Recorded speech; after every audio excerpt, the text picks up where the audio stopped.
Hey, hey, hey. Not showing up. Oh, here I am. I'm echoing myself. Have you got an echo on me?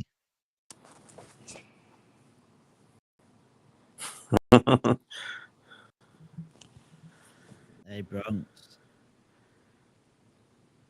was having a good listen to those AMAs. Yeah, Morning, and then morning. what happened? Thank God, I've got to fix the audio.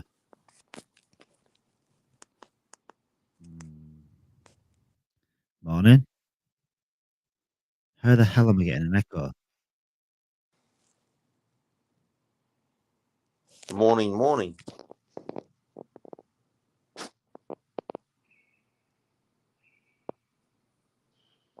Morning.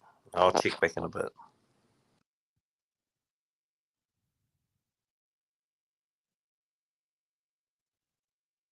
Yo, yo. Yo, Joe. I've got a strange echo since I've just come back on. So I'm gonna have to fix it. I don't know how. It's annoying as hell.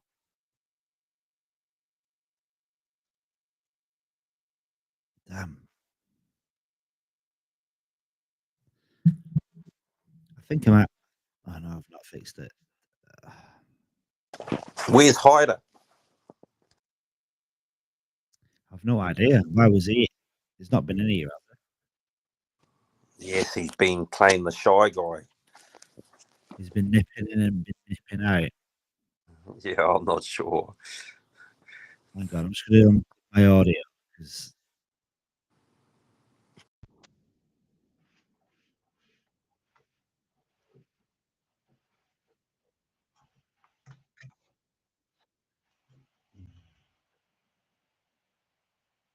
hello.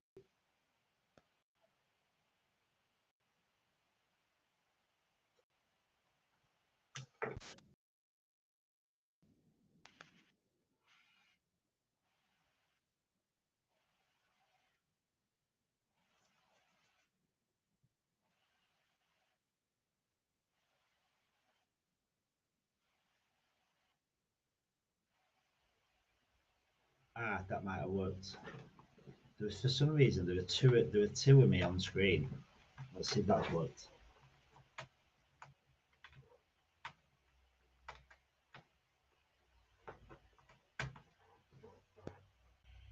Hello.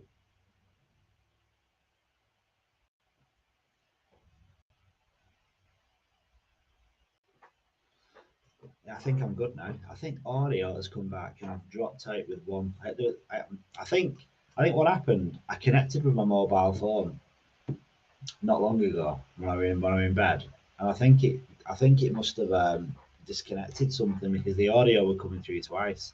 So this is it, guys. This is the day it all happens. Now, obviously, if you're watching this in the US, it's still only like 5 p.m., 8 p.m. In the evening, and it's still the 6th of May for you guys. But for us in Australia, today is the day. It is the 7th of May. May the 7th be with us, and this will be a running joke for the L1X fam. T-shirts printed, Star Wars related, but looking like a misprint to most people. May the 7th be with you, and maybe have some little kind of L1X logo hidden away in a dark mask, maybe. Ronak is back in the house, brother. How are you doing? I don't know when it dropped off actually. I think apparently, like I think Joe and Bronx said it only dropped off not long ago. So Kevin was running right through, and then it just disappeared. It went off.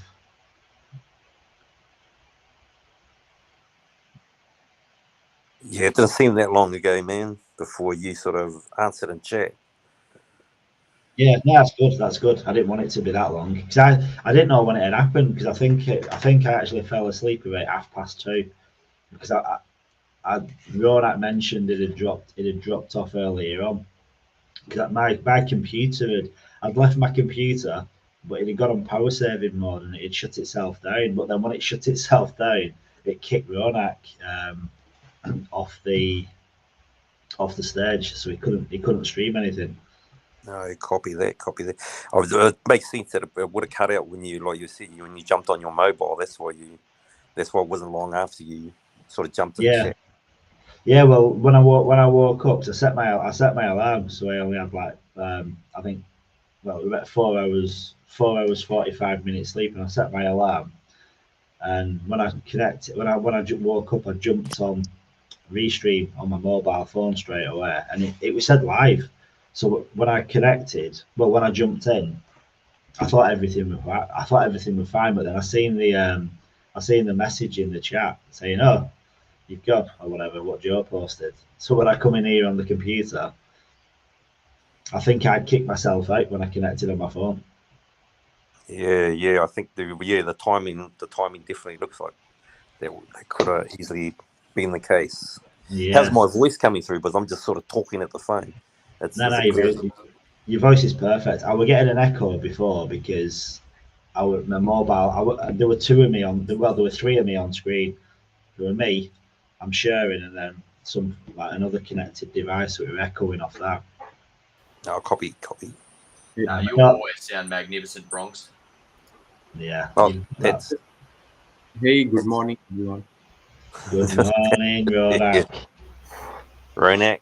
Morning. My YouTube was still running, you know. Yeah, I think I connected and kicked everybody off, pretty much. Yeah, but luckily it only happened like not long ago, I think. So thankfully it weren't off for long. But in all honesty, it's probably worked out well because it's reconnected on Twitter, so it'll start showing it on Twitter now because it would have gone off Twitter as well. Like stop showing people because it will like the stream must have been 15 hours long or something. Okay, nice. Hyder must have gone to sleep. I put a little message on them for him to come and give a little speech on behalf of the team in the office and say a little prayer to bless our space, our live stream. Maybe he'll come in. I just went into my daughter's room and then she said, "Are you excited?" I said, "Yes." She's like, "You don't look very excited." I said, "Well, I haven't had much sleep, you know. I've just literally had a bit of sleep and literally just woke up and come straight back in and started it up again. I've not even had a drink or anything." Yeah, me and Ronak made a managerial decision last night, and we like come to Garrett as well because Garrett was staying up, and basically like we're gonna run. If I'd stayed awake and run through, like at this point now, I'd be passing out or whatever.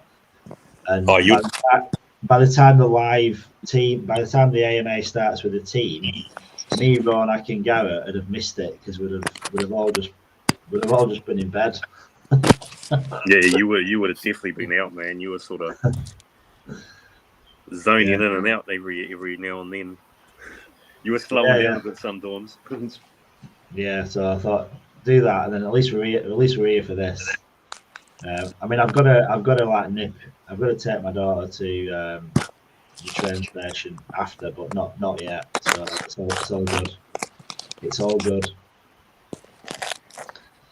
I want to try now to do a token. I'm going to try and do a token. You never know, something might have happened while we've all been asleep. Joe's not had a problem doing it, so Joe's minted, I think, so he's good. Did you get to mint, Bronx, so have you not even tried? Sorry? To mint? Have you tried to mint an NFT?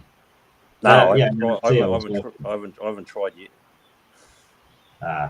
That's I don't think I'll get the vote, so I'll just wait. You know, as with all the other stuff, I sort of give it a couple of weeks, and then I'll jump on and play with it.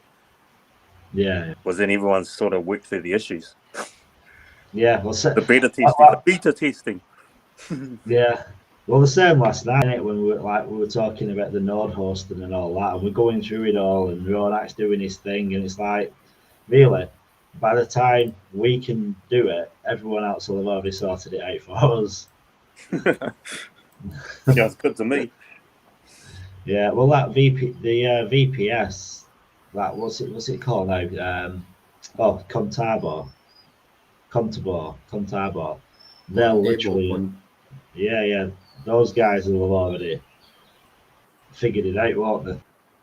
And probably using them hopefully. But there was a Ronak, and was between Ronak and especially Ronak and Sleazy and Skippy. That was a good watch last night, man. On the on that bit of little node VPS or hosting session. It was good. Yeah, I enjoyed it as well, because I didn't realize that Skippy were pretty excited, weren't they, that you could have like Linux running just through the pop-up. Hey, Ronak.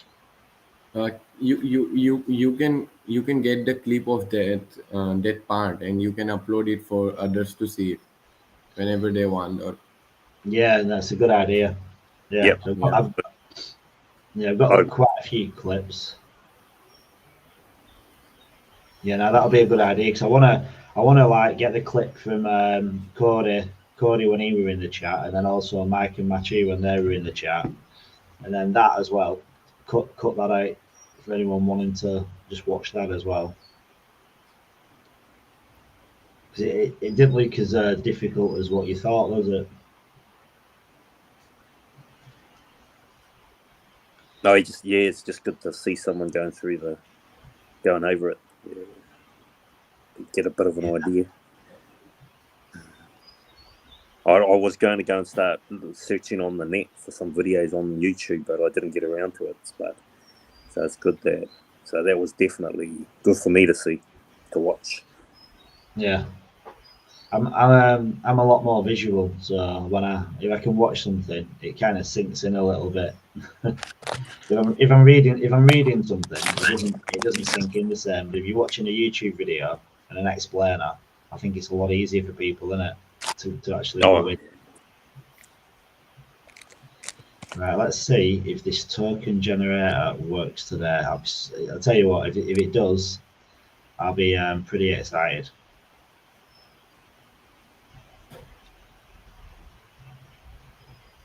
If it does.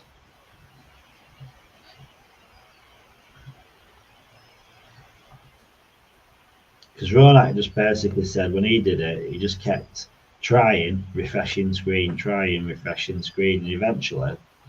eventually it worked.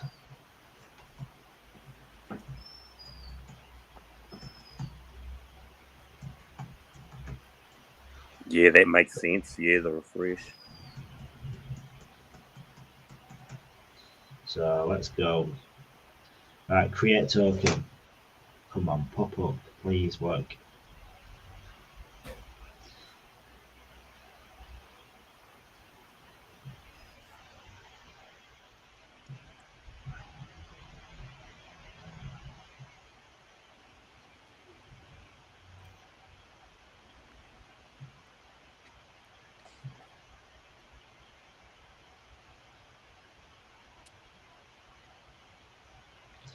Nah, just the white screen.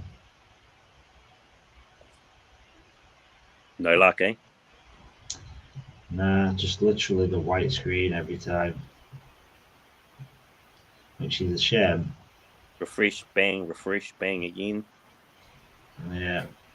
I'm just checking what version it is, like if they've updated the version. So they're still on, where are they? Yeah, it's still version 19, so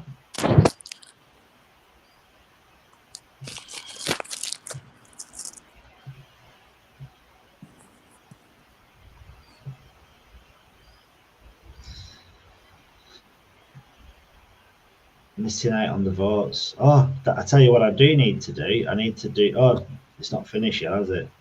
I need to do the winners for the giveaway. In fact, I'll share my screen.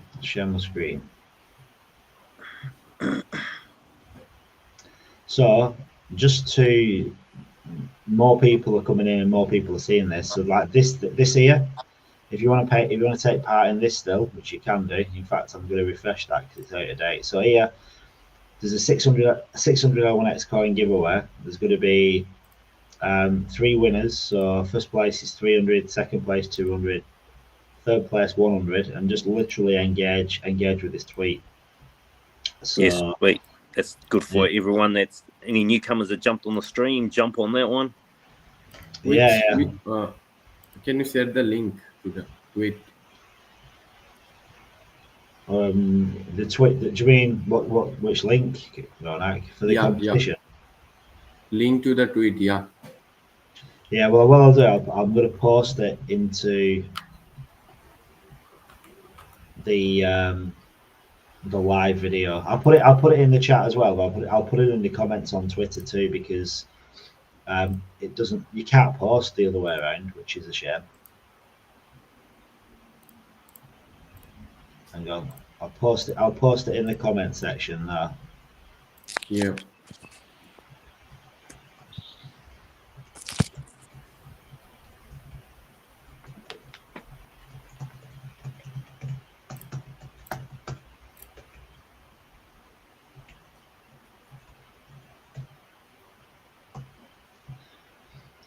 And I'll also post it in the chat as well, because if I post it in this chat, it'll also post it in Facebook and YouTube as well, so they'll see it.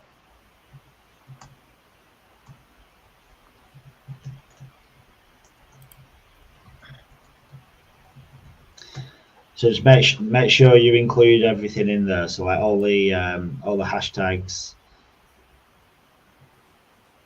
Oh, there's not actually much to include, but yeah, just enter. Just make sure you put in layer 1x, L1x, L1x hashtag, and then L1x May 7, and again, make sure you do the bookmark as well, and the like and the retweet, because like all metrics, what you do, I basically check everyone's done them, and then I put them in a draw, and yeah, there's going to be 3 people that win, and we were doing some like price estimates yesterday, and in the future 300 L1X or even 100 L1X could be worth a significant amount of money. Well, in all likelihood will be worth a significant amount of money. Yeah Man, 100 L1X might be a bit of a pretty good car. Yeah, it might be a pretty good thing to have for your in kids. wallet. Yeah, just all You'll that. be able to score your. Yeah, well, I don't really want to throw out numbers and pricing, but some of the numbers I've been hearing, it sounds reasonable. That could be reasonable. Who knows? Yeah, it's like it's at. I get what some. I know there's some people like going off the market cap we've got now, because that's kind of based off the circulating supply. So I get when the circulating supply increases, the market cap is harder to achieve certain prices, because the supplies obviously impacting For sure. the market cap. But because the team have got like the ability to kind of control the circulating supply, or like slow it down or whatever, it can have that. It can go to crazy market caps. It ain't working. What are you? It ain't working, dude. I thought it might bringing on the new bringing on the strategically, the projects that they want to bring on. They think they'll get the use case on to get all the transactions that we're looking to get. Yeah. Get use case on the coin. It'll be interesting to watch, man. I've never been in a layer one from the start to go and watch it progress, watch it play grow. out, man. Well, yeah, I mean, because when you look at, I don't know, like you look at some blockchains that really don't do much, Yeah, they've got network effect because they've been around for so long and everyone's bought into them, but they don't actually do it. They don't actually do an awful lot. Like you don't really get the full journey of it here because you've not been a part of them from the beginning. If you'd have been there from day one, you'd probably feel different. I know some people have got fed up with certain blockchains because there's not much happening. Yeah. But most people are just buying them on like exchanges or different dexes. They don't even. It's only us that are getting involved in it because we're so early. Like once it's launched, there'll be a different investor that is just buying in and holding it in the wallet, and they don't care if it does anything. They don't care about the community, or they don't even get involved in what launches on it or not. They just want to see price go up, price go up, price go up. That's the main goal for most people, to be honest. I mean, I don't get me wrong, I want price to go up as well, but I do like being part of the L1X fam. Feels pretty special, doesn't it, being here from the very beginning? Oh, it's awesome, man. It's, you know, like we were talking about last night, it's been a year of layer one blockchain fucking education sort of thing. Yeah. For the basics, for the extreme basics of the basics of everything. Pretty for myself. Yeah. Just think that Bronx, like me and you, would have never met if it weren't for L1X. I'd have never known who the Bronx is and how dashingly handsome he is either. I'd never known that. I'd have never known. Same with a lot of people. Like I mean, like the team and that, and damn, going watching a football game with Cody and going having beers with Crypto Walker. Yeah, it's good, man. It's good. It's great. Yeah. Little meats are definitely good. The meats and the drinks, you know. Yeah. Well, like the thing is, like especially like me for instance, coming to Australia, I've been here like almost 10 years, and it's not easy to make friends when you've come from another country. No, don't get me wrong, I've made friends, but I mean friends that you've got something in common with. Like you're on the same wavelength. Yeah, copy. Yeah. Yeah, crypto definitely a bit of a social friendships crossing borders for sure. Yeah. Brings in a common people with common interests. It certainly does. Definitely peeps firing in from all over the world. Yeah, I've met some good people. I mean, I've met some assholes as well, but you stay clear of them, don't you? Good thing you can just leave a chat, can't you? If you get somewhere where you're not happy or whatever, you just move on, don't you? Leave the chat, don't get involved. Yeah, copy that. Go somewhere else. Yep. Yes, indeed. Get a bit of that sometimes. Yeah.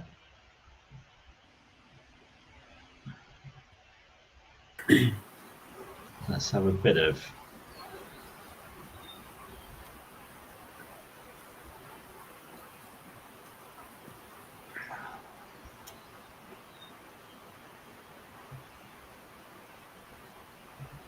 Let's have a bit of chill. Has the space popped up on your on your Twitter page?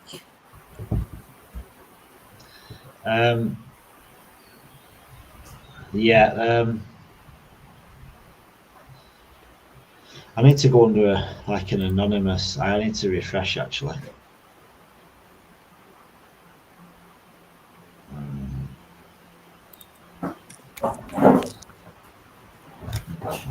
Oh yeah. I'm live there. I'm there. Ronak's there. Ronak's got three viewers now, which is pretty cool. So there's me. I mean, I'll join under. I'm actually going to join under a separate account. So I'm going to go. So, because sometimes if you joined under your own account, you're seeing something what isn't what you wouldn't normally see because it's swayed to you because you're the creator of it. Oh, Ronek got it on his own. Yeah, Ronald's got it on his as well.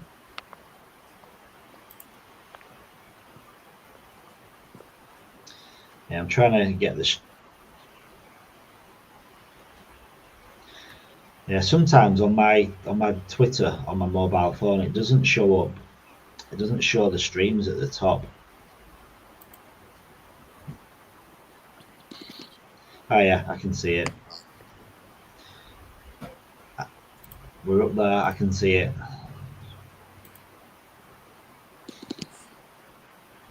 See, Luscious Suspicious minted yesterday. I'm like, how do you mint? Please work for me, please.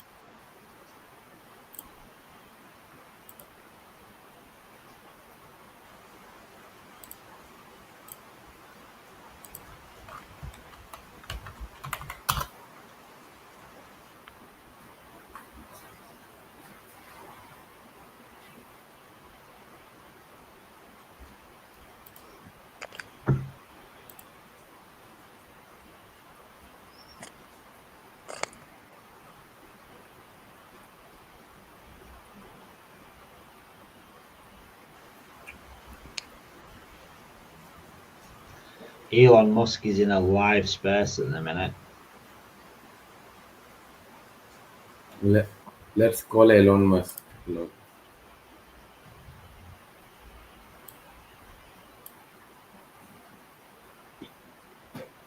No, that'll just be fucking right off.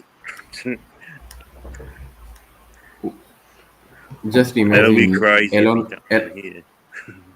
Yeah. Can you imagine? Just I'd be suppose like, he's promoting the project. yeah, I'd be like, Bronx, it's all yours. Can you imagine? Can you imagine Elon coming in? So Bronx, what is layer 1X? You'd be like, yeah. Oh, morning, Yeah. Elon. Well, let's Yeah, start by saying it's a long-term project. Yeah. It's not your typical meme coin, you know. Maybe you wanna look at this a little bit deeper. It's so, well, yeah. It'd be like, I think it'd be well. We could potentially connect Dogecoin, bring Dogecoin into it. That might be funny. Mm.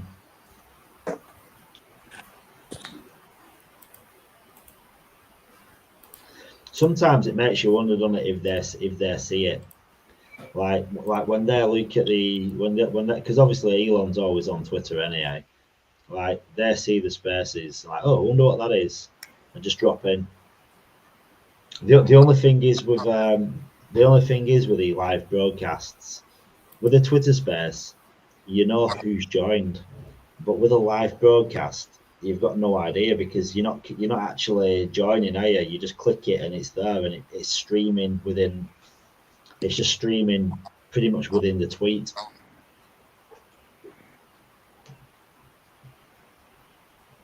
So you don't know who's joined on the broadcast. Copy that.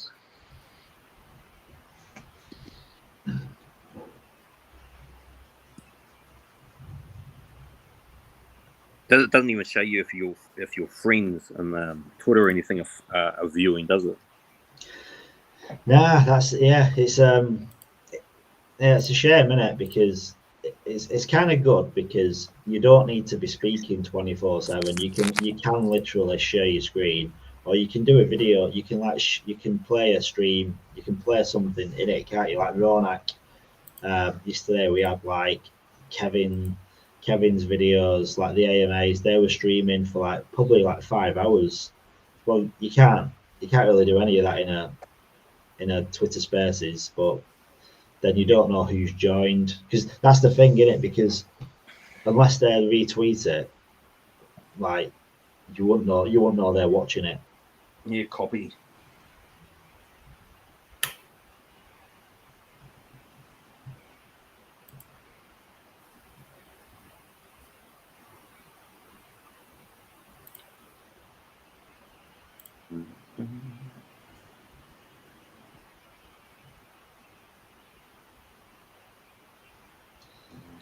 the amount of times I've refreshed and resubmitted this this token is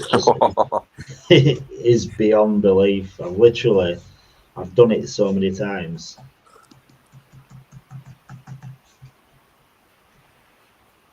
And I'm just waiting for that one day where it actually brings up the right thing, but I just get the white screen of death. I recorded it. I basically did a record of me doing it on one wallet, on two wallets, probably like a 6-minute recording start to end, just so I could send it through to the dev team so they can see what's going on.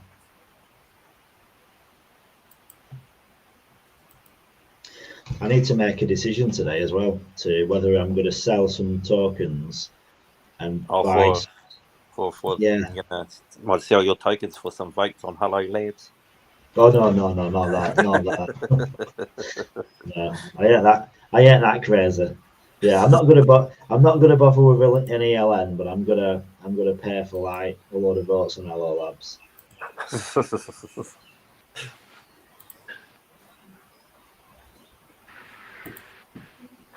Well, I'm screwed now.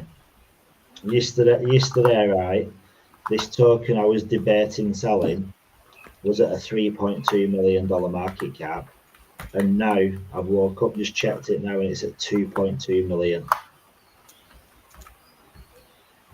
It's gone down by a third.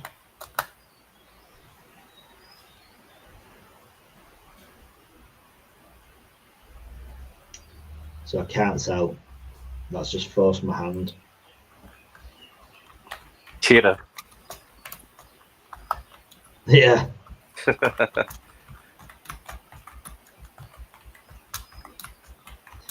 you know what the crazy thing is? If I sold it last night, I'd have still had more value. Well, not more value because I've sold, but I would have had more tokens than what I've got. Damn. Yeah, copy. Yeah. If anything, this level's sort of the buying level on that thing, isn't it? No, maybe. I don't know. Yeah. That's like that. There's probably people asleep waiting to wake up and be chomping at the bit to buy them at that price.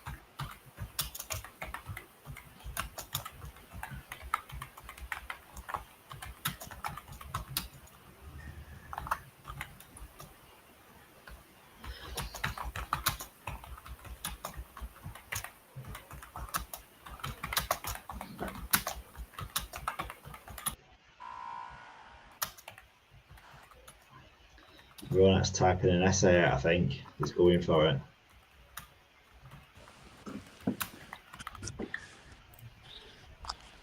Yeah, I was writing a LinkedIn post.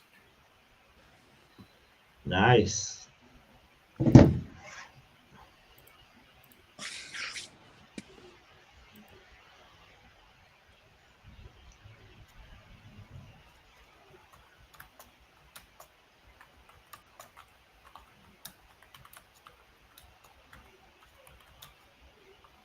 What's the latest post on LinkedIn? It's the latest founders post. Oh, when it's launched, oh, that was 2 days ago.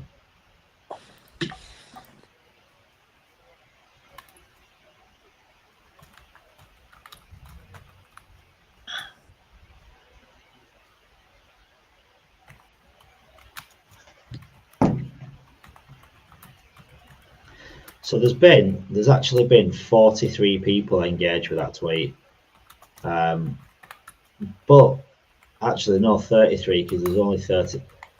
Some people aren't doing it right. There's 43 likes, 43 retweets, 33 comments, but only 23 bookmarks. So there's only 23 people engaged fully with what they need to do, because it's the bookmark is the one. Warren's just added to it. 505 Farm added to it. So literally 6 minutes ago. Roasted by a 3-year-old did it 23 minutes ago. Congrats. Bicon Yiwa did it 4 minutes ago. Chica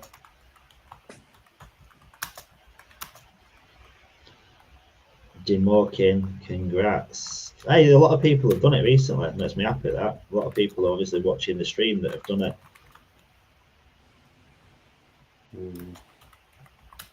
Have you done it? Have you done it, Bronx?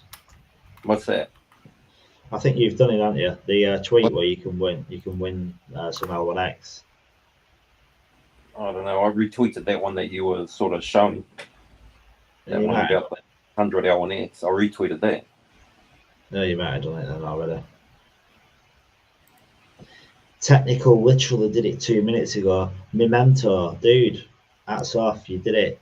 In fact, Technical and Memento, just leave a message in the chat, a thumbs up or something, just so I know you're watching, because you've literally just done it now. North Red Guy, don't fade it. Yeah, North Red Guy, do not fade it, brother. Wales Whoosh. I've never heard of Wales Whoosh, but I'm presuming he's got some influence in the space. Ronak did it 12 minutes ago as well. Ronak was on it last minute.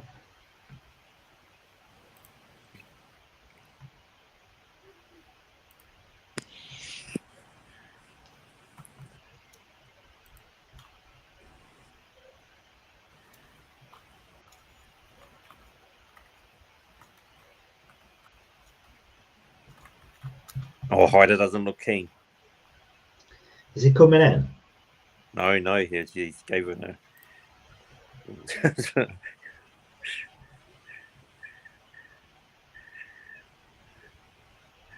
He gave us a little answer in that place where I tagged him, in that channel. Oh, yeah.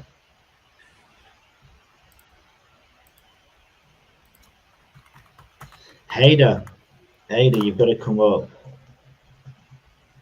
You've got to give the speech, bro. You've got to Hader. give a little. Yeah. Hader, you've got to come up because you're the yes. Hader's the yes man for Layer 1X.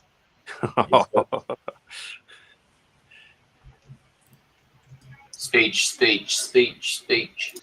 Yeah, he's got to come up, hasn't he? The dude's been here like for so long. Yeah. I mean, he speaks. I tell you what, I bet Hader speaks better English than I speak Herdy. I'm about to press mint on this token. Wish me luck. Well, do you know what? If you can mint the token, I'm going to be peeved off because it's doing my head in. Stop yelling at me. It's like, I'm so jealous if you can mint. It's the moment. It's the moment. I can see how excited you are. Well, I am. Has it gone through? Hang on, I haven't pressed the button yet. Still busy dicking around here. If I give you my private key, can you mint as me? You want me to just? If you want to send me your private key, that'd be good. No, don't do that. Don't do that. Don't do that, people.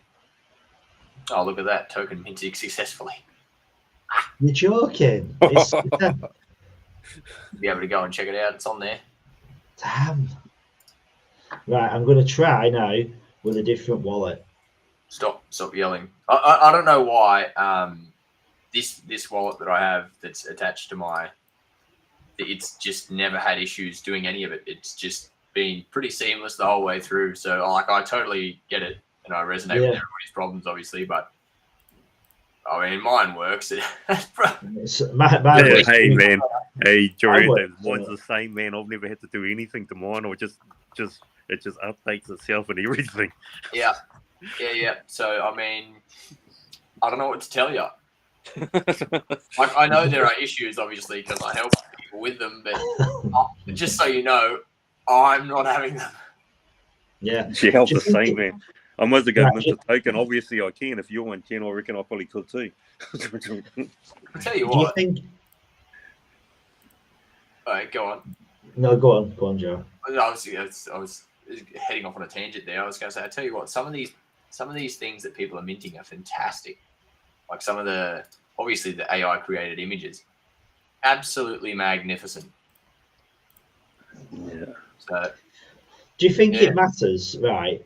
Because I bought a username for the meme coin, but that for some reason that address just has issues. It just won't pick up that address. Do you think it matters what if I minted that meme coin on a completely different username? Do you think that makes a difference? Because what it is, the username I've got is exactly the same name as the token that I minted. Or that's why I did it. You know, so the .l1x username becomes the website as well eventually. yeah, good question. I guess that's part of it. It's part of the journey, finding out why some of the stuff doesn't work. Like, is it that some people are running VPNs? Is it a specific style of VPN? Is it that they're connected to their wallet in a certain way? Is it they've updated a certain way? Are there background things in the computer that's operating, that's communicating and creating, I don't know, issues for some connection that's going on? Like, that's the really hard bit, I suppose, especially from a dev perspective. It's like you've got some people that it works and they've got the exact same stuff as somebody else. Why doesn't it work for somebody else? And I guess that's the hard thing. It's like, especially if they've tested it and everybody they've tested it with, it works. They push it out and then you find people that it doesn't work for. It's like, well, why doesn't it work for them? And, you know, I think that's the hard bit about the dev journey as well. And probably some of the frustration that people feel too, because they're like, why would you push something out that doesn't work? But for a lot of people, it does work. And it's just unfortunate that if you're the person that it doesn't work for. Yeah, I mean, even both wallets. Like, I've got one wallet that I literally get I either get a white screen. Like, if I put a lot in the description, I get a white screen and I can't click anything. It's just put an L1X notification pop up, white screen, nothing else. If I put a full stop in the description or a very, very small description, it comes up but I get like a tab and it says close and a spinning circle, and that's all I get. But yeah, if I go to an older wallet, an older address that I've had usernames on for ages, I get it. It comes up like token name, token symbol, the image, supply, all that, and I click submit. But this is not really the one I want to do, because the one I want to do is the real meme coin that I want to launch. But I do it on a random one and I get everything you need. But every time I click submit, after about, I don't know, 10 seconds, I just get that failed transaction. Failed to validate FT, please try again. So yeah, that's it. I mean, it's I suppose it's something that they're looking into, obviously. Yeah. Hard problems. Like, I'm not bothered about winning. I mean, obviously it'd be nice to win, but when you've got an NFT, when you've got a token you want, like Beard. Imagine if you had Beard but you couldn't mint it. It just didn't work. The more days that pass, the more annoyed you get, because you can only vote once per wallet. So you're basically losing out on the chance to get votes the longer you leave it. Yeah, well, that's right. Once you voted once, that's it for that wallet. That's right. It's been, I guess, an interesting journey too. Like I said, looking at some of the things that have been created, some of them, especially Beans' cat. I don't know if everybody's been on and looked at all the things that have been created, but Beans' cat's fantastic. The Beard X guys have got some really cool NFTs. I see they're progressively minting as well.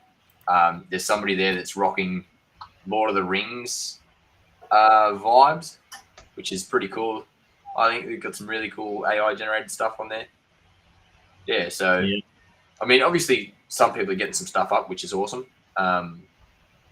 It just takes a bit of play around and a bit of dev ingenuity, I think, to make sure everybody's getting across the line. But obviously launch day today, big fish to fry.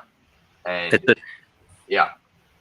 Hey, if I want to view everyone's tokens, I get in the app, and then I go to the token builder to go and view other people's tokens. So you go into press generate token, for example. So you go into the airdrop section, press generate token, and then up the top there's airdrop task. Like, there's the top banner, and then just underneath it there's a tiny little title that says airdrop task. You just press across the token, and then you can sort of scroll on down and look at everybody's stuff. I go in the menu.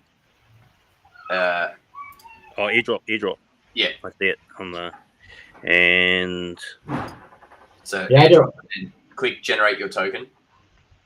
I don't. Generate your Do you know token. what? Do you know what? When I do that, I don't see a single token. Okay, and where do I go after that? After you press generate your token, then go to there's Tokens. the big banner, and then there's the airdrop task, and next to it there's one that says tokens. Press I'll do that. tokens, and that should have everything in there. Got it. Yeah, Got it. Cheers. Do you see it? When I go to tokens, it just says data not found. Literally nothing there. Yeah, I just realised I can't mint a token with my usernames are all in MetaMask addresses. And So but that's all right.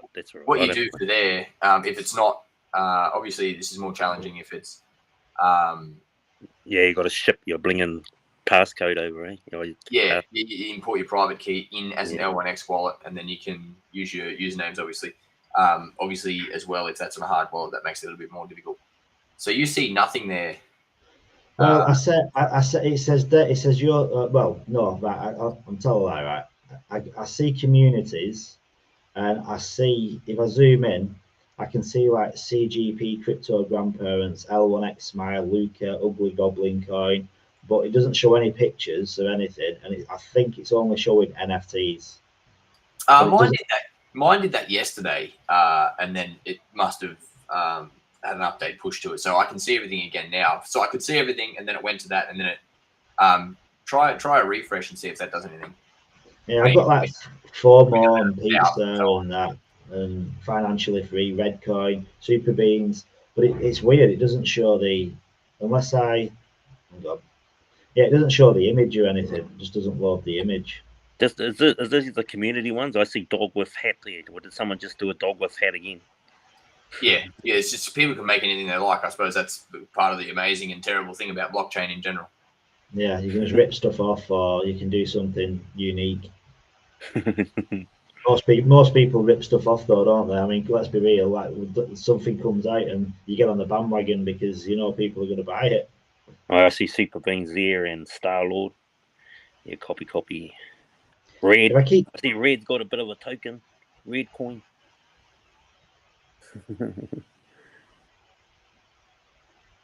Or beard with pants 10. Beard with pants 9. Yeah, they look really good. The beard with pants guys, they're on top of it. Oh, they've got a fucking solid community behind them too, haven't they? Strong. Their socials are strong. So much. Yeah, they're solid guys, then. What? Best in the space. Degenerates. All of them. Every one of them degenerates.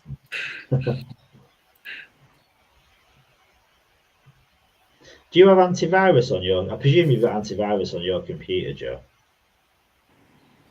I mean, you'd like to think that. You'd like to think I have some level of safety on this computer. Yeah. No, I've just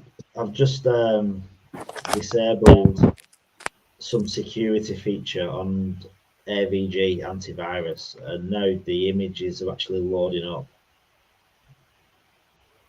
Mr. Bean, Super Beans is pretty good, isn't it? That is a good one. You got it, eh? Yeah, I've got in. Yeah, the beard with pants are pretty cool, aren't they? So how'd you mint one of them beard with pants? That's a great question. It's not me minting them. It's one of the guys. So it's not people getting the collection. People are just creating them. So you can mint them as a part of a collection, as a part of the one folder. So yeah, there's one guy doing all the minting for them. So he's doing the whole collection. Yeah. They are pretty cool. The artwork, aren't they? Like the hammers and there's a lot of hammer related ones there. Beard with pants is bringing down the hammer.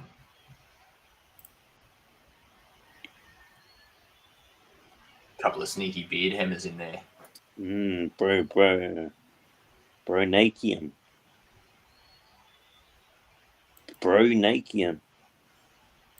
I believe that's Ronak. That's Ronak. Yeah. That That is Ronak. Mermaid. No worries who that one is. Sorry, guys, I was not listening to you. Are you guys saying something? No, we were just commenting on your talking. Oh yeah.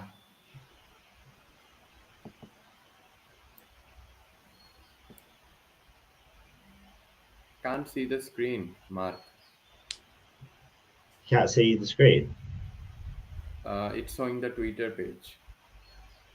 Or BDX, the original. Yeah, no, yeah, I weren't sharing it. Yeah, I weren't sharing it because it's because I'm logged in, so I didn't want to share that page. But I will actually. I will.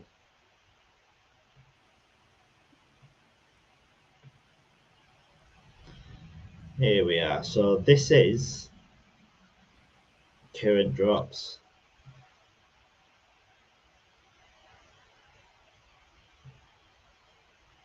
Just think, where would we be without AI? Like without AI, we'd literally be buggered. It'd just be copying other people's artwork, wouldn't it? Yeah, you can screenshot something and throw it in there. Yeah, you just basically just ripping everything off, wouldn't you? Because you couldn't create your own stuff. Like now, you can create really good art just by very good descriptions, prompts.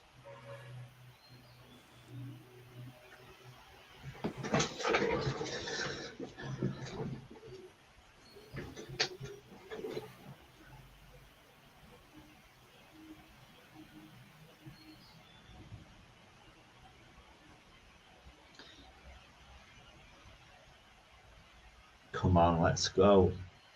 I'm trying to process something one more time on one of my usernames. Still fails. It's crazy, isn't it? How you've got to disable your security to do something.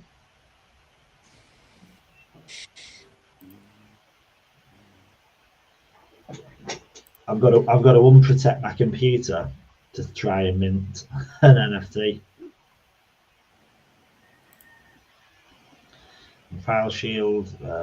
What do I disable?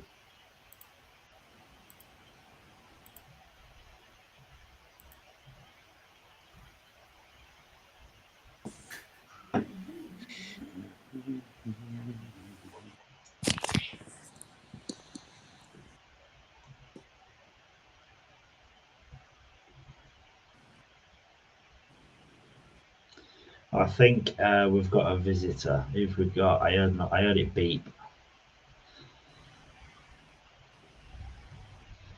Walker is back in the house.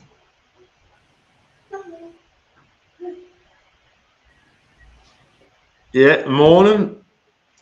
Good morning, my man. How's everything? Did you have a good sleep? Good morning, Crypto Walker. Yeah. That's it.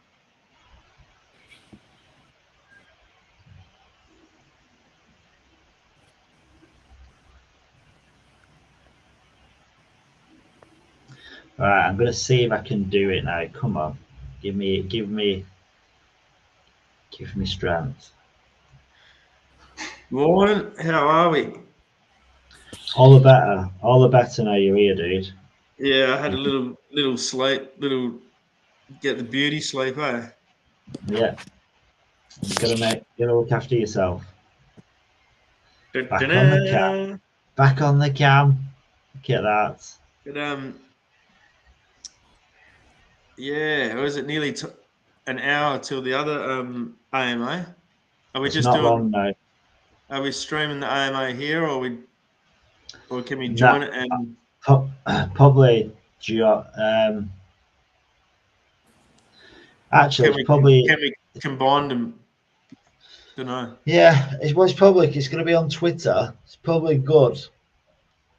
You'll be able to join it, won't you? If you join it, because it depends what it is. No, you'll be able to join it, won't you? Just open a new window, Yeah, join theirs, but then I'll just keep streaming this. Then it's kind of keeping going then, and it's so anyone that's watching this can watch the stream as well. Did you just wake up, or you just been cruising the whole time? Nah, I passed out at 2 o'clock in the morning, and then I woke up at about 7:30, Yeah. and then jumped back in. But the stream had actually, I think I checked on my phone if the stream was still going, and I'd kicked myself out. So when I jumped in the stream on my mobile, I actually shut down the space. Oh, So I had to restart the space. hey, there's Skippy in the truck. Skippy's in the truck, dude. Just having are you having a respite? Is it one of the are you in the truck? Hey, motherfuckers. Yeah. Hey, Skippy. Wake up. I'm gonna come back. Sweaty crap, bro. I'm gonna come back in a second. I need to unload the truck. I'm going to be back in about 20 minutes. No worries. Catch you Wait, later. what man. are you delivering L1X tokens? I'm delivering our next tokens. Yeah, I'm in a bit of a rush because we're listing in a couple of hours, I think. So Oh, sweet. You got all the tokens, eh? I got them all. I got them all, bro. You know, I got them and some. Sweet. Catch you guys later. See you in a bit. Yeah, man. Don't spill any.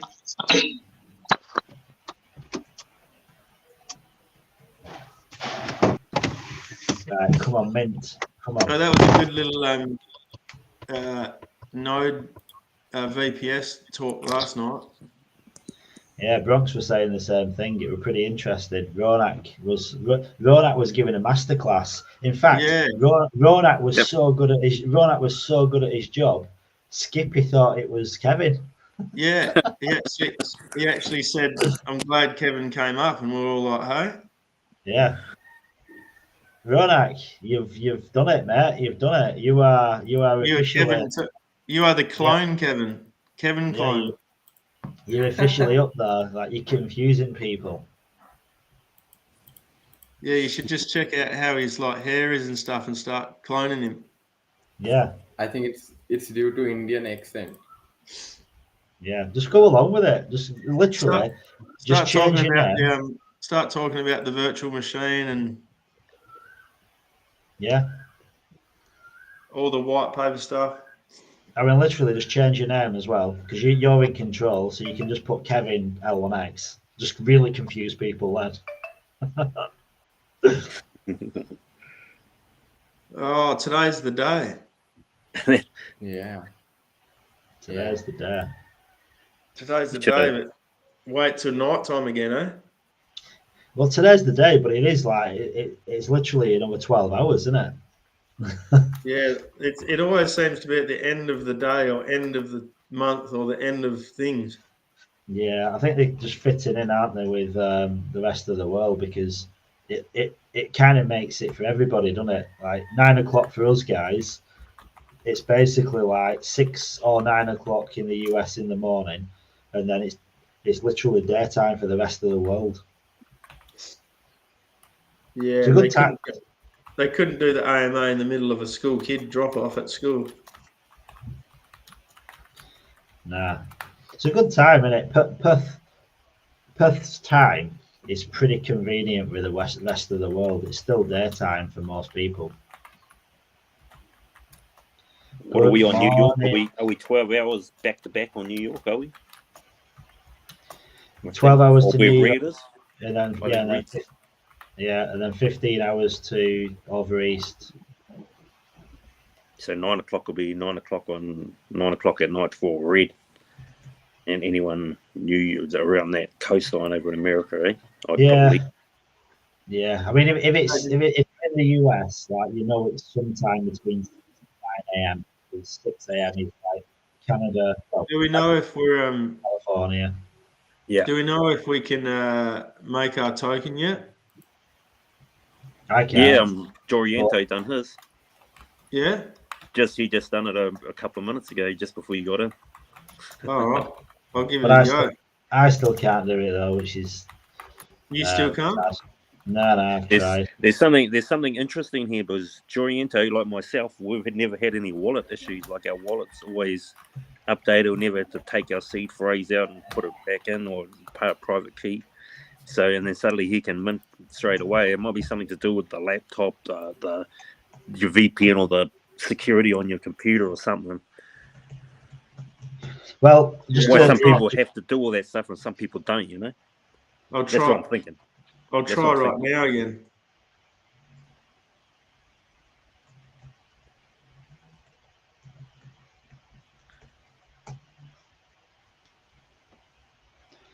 Yeah, so I on one of my wallets, I think it's new wallets there's an issue with. But if I go onto my old wallets, I actually get further into it, but it still doesn't mint. What is it? You want us?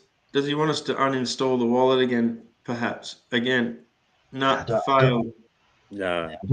I don't want to uninstall though, because it keeps giving you new wallets, doesn't it? I'm sick of getting new wallets. Yeah, mine just said failed again. Yeah. Yeah, that's what I mean. There's something to do with it. Like, it's interesting. Like, Durante said he's never had any issues with, like, everyone else, sort of. Not everyone, but a lot of, maybe not a lot, really, but some people have. And then suddenly he's had no issues with wallets, and next thing he can mint straight away with no issues.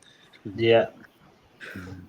I mean, hopefully no one has issues. Like you want it to smooth. You want it to be smooth for everyone, don't you?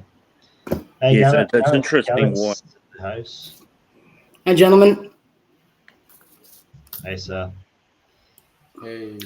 Hey, Angus is in the house. I'm proper like Yeah, hi there.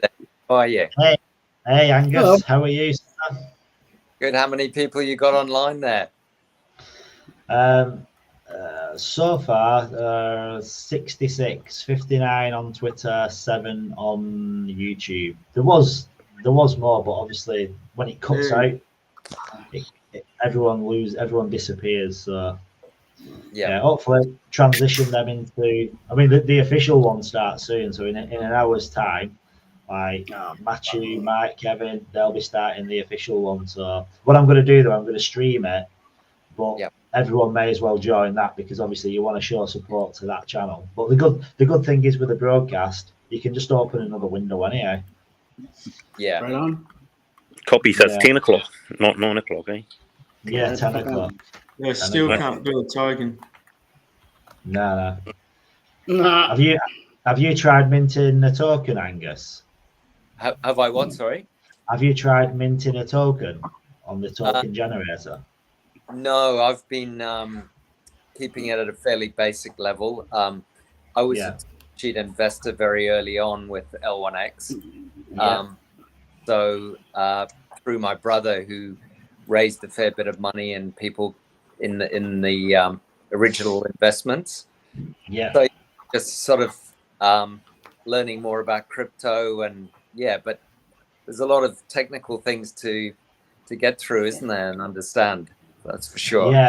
Yeah, it's a bit of a mind melt moment, isn't it, when you start delving into things. It's hard to wrap. The problem is, if you don't know much about blockchain at all, it's hard to wrap your head around it because there's so much information. Yeah, I've just retired from the industry, so I've been in some pretty technical areas myself. But this is sort of a new area of technical knowledge, really, to get your head around. It's exciting though. It's exciting. Yeah, it's interesting that there's so many new coins coming out at the moment. I'm wondering about the competition of it all. I mean, obviously this one offers the interoperability, which is great. I hope that's going to stay strong for a while and give us a good result. Yeah, definitely. I mean, I think that is always a worry. Like when I speak to like friends of mine, I've been trying to get them into crypto, and then like a couple of them actually bother to take note and listen, and then they'll start looking on CoinMarketCap or whatever, or CoinGecko, and they'll say like, but there's so many coins, like how do they retain value? And it's like it does seem a bit hard to believe because there's literally hundreds of coins being minted every single day on like Solana alone. So when you start thinking like, well, how do they have value? And the answer is most of them don't have value, or if they do, it's short lived. It's like pump and dumps. Yeah. Money comes in for a day, and then it leaves and it goes somewhere else. Yes. But, yeah. Well, I think it's isn't it going to Bitcoin. The money. ASX is not doing very well Yeah. locally. Yeah. Yeah. I think L1X. I mean, are you in Perth, Angus? No, I'm in Melbourne. All right. Okay. Yeah. Did you manage to get across to the ACC, the Australian Crypto Convention, when Layer 1X was there last year? No, I've actually just retired from working and I'm writing a book, so I've been quite busy. But yeah, probably want to see how it goes and maybe get a bit more involved. I mean, interestingly enough, I did talk to the guys about working in the medical space because they're talking about using L1X for doing billing procedures, in the medical space. So I kind of said, well, if you need my help, that's an area I know very well, in terms of dealing with CEOs of the big health organizations. So I think those kind of things are really important for the, the marketing of this product. Definitely, yeah. That's the thing. Like, people talk about adoption, and a lot of projects use all the different buzzwords and that. But in reality, adoption's going to come from regular people using it without realize they're using it. So basically, the tech itself is why people are using it, but they don't need to know that. It's not important. So yeah, I think if you've got like any knowledge, have you spoke to Mike at all? Because I know Mike had a good chat. And because I think they were doing something with healthcare in Singapore actually. So I think they've got a project going on there. But yeah, look, I mean, that's going to differentiate if you have a good lot of projects on board compared to the smaller coins, that are just getting started as well. I think that's going to be, that's how you'll stand out from the crowd, I believe. Yeah. Well, look at Omchain. In all honesty, like you've got HealthLink, and then you've got Omchain. Now, I think Omchain is a little bit further down the line because that's being utilised right now with like the Turkish kind of government. They're actually already implementing like Omchain and L1X tech to onboard citizens, but like with a HealthLink and onboarding like everyone in Singapore on the health, like for health records. This is where adoption is going to really come in it, because it's being picked up by like regular companies that are taking advantage of the security and the technology. Exactly, and I think the medical area is an important testing ground because you've got to be secure, you've got to be effective. You can't have things breaking down because it just causes chaos. So, it's definitely an area where it's a good testing ground to see how well it can perform in those kind of environments. You probably want to do a bit of battle testing before you jump in there. Well, that would be required for sure, definitely. Any computing system going into healthcare has to be Skippy.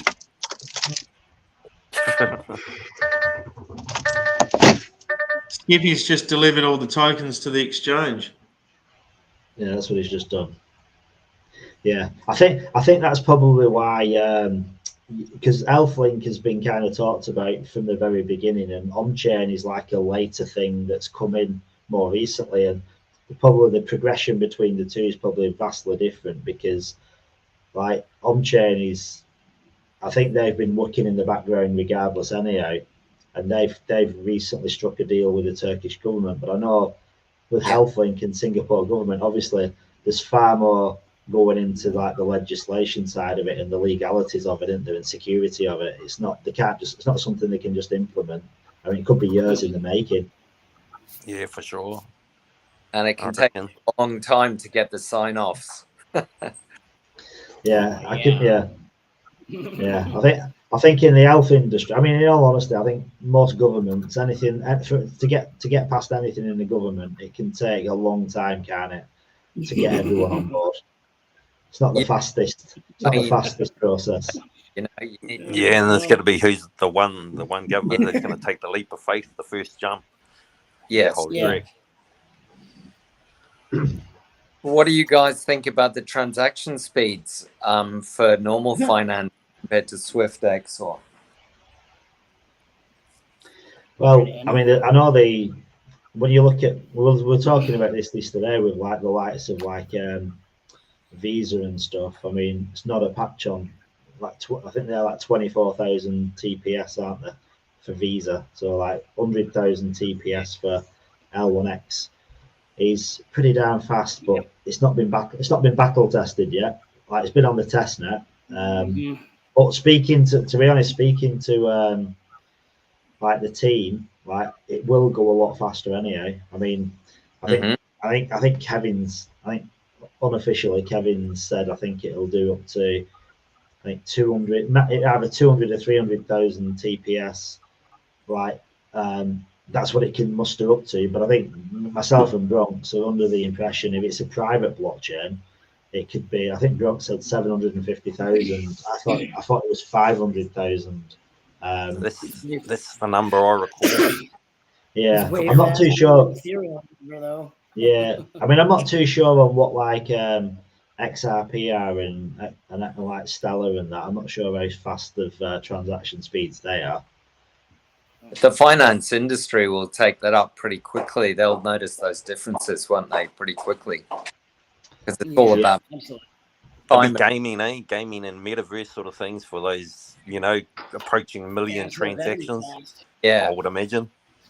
Exactly. Better be fast. Yeah.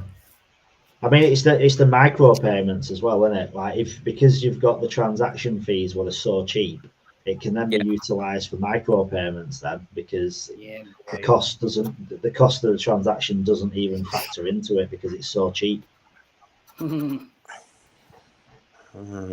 gonna be like interesting when more people, because at the minute it's relative. L1X is known by relatively a small group of people. I think that's going to change pretty quickly. At least we hope so. That's for sure. Yeah. I mean, the certain. I don't know how it'll go, but I'm sort of setting myself up to anticipate a long journey. So, but I don't, short term in that, we'll see how it rolls. But I'm sort of put my expectations out wider. I think that's why most people have like been happy to. I mean, obviously, there's no choice if you're in private sale. You had to vest anyway. But when looking at the numbers, I think a lot of people have opted for the platinum because I think most people have got like a more forward thinking investment strategy where it's not like a typical meme coin. It's something that people are looking on the roadmap and looking at like the decentralized operating system, the decentralized cloud storage, and this is going to like 2026, 2027. So I think a lot of people have got like the mentality of they're looking at the next cycle rather than this cycle, which is good because it creates holders, doesn't it? Like long-term holders, really. This is that buy that coin and hold it. And just keep holding and increasing your quantity over time and don't let go because it's going to hit the level of its technology with the value of the coin. And when it does, we'll all be so happy and proud that we were here for it. Yeah. Have you looked at any nodes, Angus? No, I haven't actually at this stage. That's what I've got to get my head around in the investing. But yeah, look, I think I've been a managing director of a company before, and it's all about exactly as the other guy said. It's building the business strongly enough to compete with your competitors coming out that are new. And I think if the technology is if the projects are really good and it's being efficiently run, then, and the investment options are there for people as well. I think that's how you'll succeed. But I suppose you've also, my brother's a trader and he's said you've always got to take your profits as well while you can, because you never know what the competition will be doing. So, it's a bit of a balance, isn't it, between believing in the long-term future and making sure you do profits out of it as well. Yeah, you don't want to like be so narrow-minded that you think there's no other competition. Because there's always competition. Like you They're think, always, yeah. you think you're innovative, but then there's always innovation as well. So yeah, I mean, Well, it's got the ability to change to what they throw at you. That's the key, really. If you can keep growing. Hey, Mark. Yeah. Can we delete the token which we have minted? I don't think so. Can we delete the token which we have minted? I don't think so. I mean, you can try. I'm not too sure. I mean, I can't mint it. Oh, Ronak, did you put a funny picture on there? No. I have mistakenly minted. I was just testing if I can mint or not, and I have minted the Sunhead token, which is not created by me actually. I think it's created by Fur. No, I don't know. So can we transfer it, or can we do something else? I don't think you can do anything with it when you've done it because it's on the blockchain. It's there. Don't put a compromising picture of yourself on there, guys. Yeah. Forever. No, OnlyFans page for that. I at least want to get paid for it. Yeah. You want to get paid for that? Problem is I don't have any customers. Right on.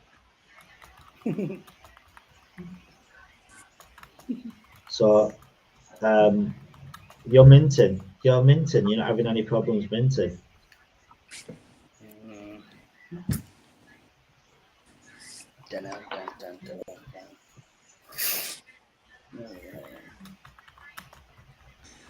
Yeah, the nodes, Angus. Like, I mean, you to be honest, like, I think a month or so ago, you could have like the tokens that you invested, you could have like allocated nodes towards the tokens that you had vested, but now you've got to top up to get the nodes. But basically, the nodes just generate you more L1X.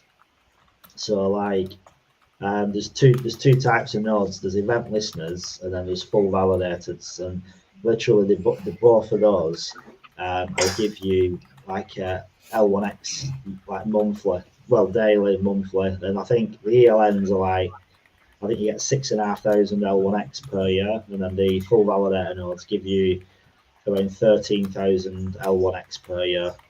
But you have got to host the node for it to do that, which again, if you're not really, I don't know, there's going to be a service where you can kind of pay, and that can be done for you.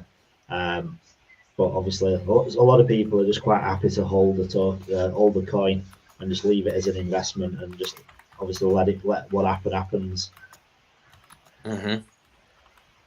Where will that revenue come from to allow people to get rewarded for doing that, I wonder? Well, initially, yeah, I mean, it'll come from the transaction fees that are generated, but initially there's a supply in the treasury, if you will, in the foundation that's allocated. I think, is it for 3 years, Joe? They've got provisions for 3 years in the treasury for the. I think it's something like that. I couldn't give you the specific thing. It's in the docs. I'd have to look it up. But yeah, so long story short, there's provision in there inside the tokenomics for nodes to run until we get up to a certain level of network usage. Once we get to that point, obviously, you have to think if there's, let's say there's 100,000 transactions happening a day at whatever. I don't know what that works out to be. Let me try and calculate here. Does anybody math? Does anybody know how to math? Hang on, let me. Well, can anybody hear me? Yeah, I can hear you. So that's $100 a day in transaction fees. Anyway, sorry, go on, Skibby. Yeah. I was on here. I was babbling off, but no one could hear me. It was like, what the fuck? But yeah. Good to see you guys. Good to see you. I'm the man. only one working here, right? I'm the only one making some L1X coin. Yeah, you're the only one. You're the only one earning the dollars. You're delivering them. Yeah, Yeah, I'm I delivering the coin. I slept in this morning, so I just stayed home. Yeah, we're getting shouted. What We're getting time? How many more minutes until we launch, guys? 4 minutes. No. Well, no, the 40 AMA is in 40 minutes, but the token doesn't launch for 12 hours. So you can do another shift if you want. Oh, You can do one more shift. I Yeah, don't think- worry. Don't worry. You got plenty No, of time, buddy. Yeah, L1X coin only goes live in like 11 hours 40 minutes. So Live on the exchange to confirm.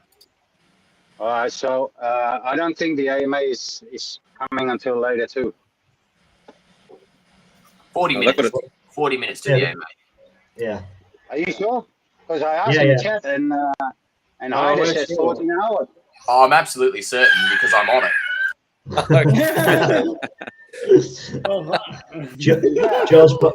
Joe's probably. Hey, Skippy, Oh. Skippy, that's not Kevin. That's Ronak, and that's Joe, and that's Garrett, and that's Crypto Saga. Hey Joe, is that in the Discord or also in the studio restream? No, it'll be in StreamYard. Oh, StreamYard, okay. StreamYard, yeah. That makes sense. Yeah. Because hey Joey, Skippy got confused that Ronak was Kevin. Okay. Yeah, better. He's undercover, Hey, maybe. hey, Ronak hey. is Kevin. He's undercover.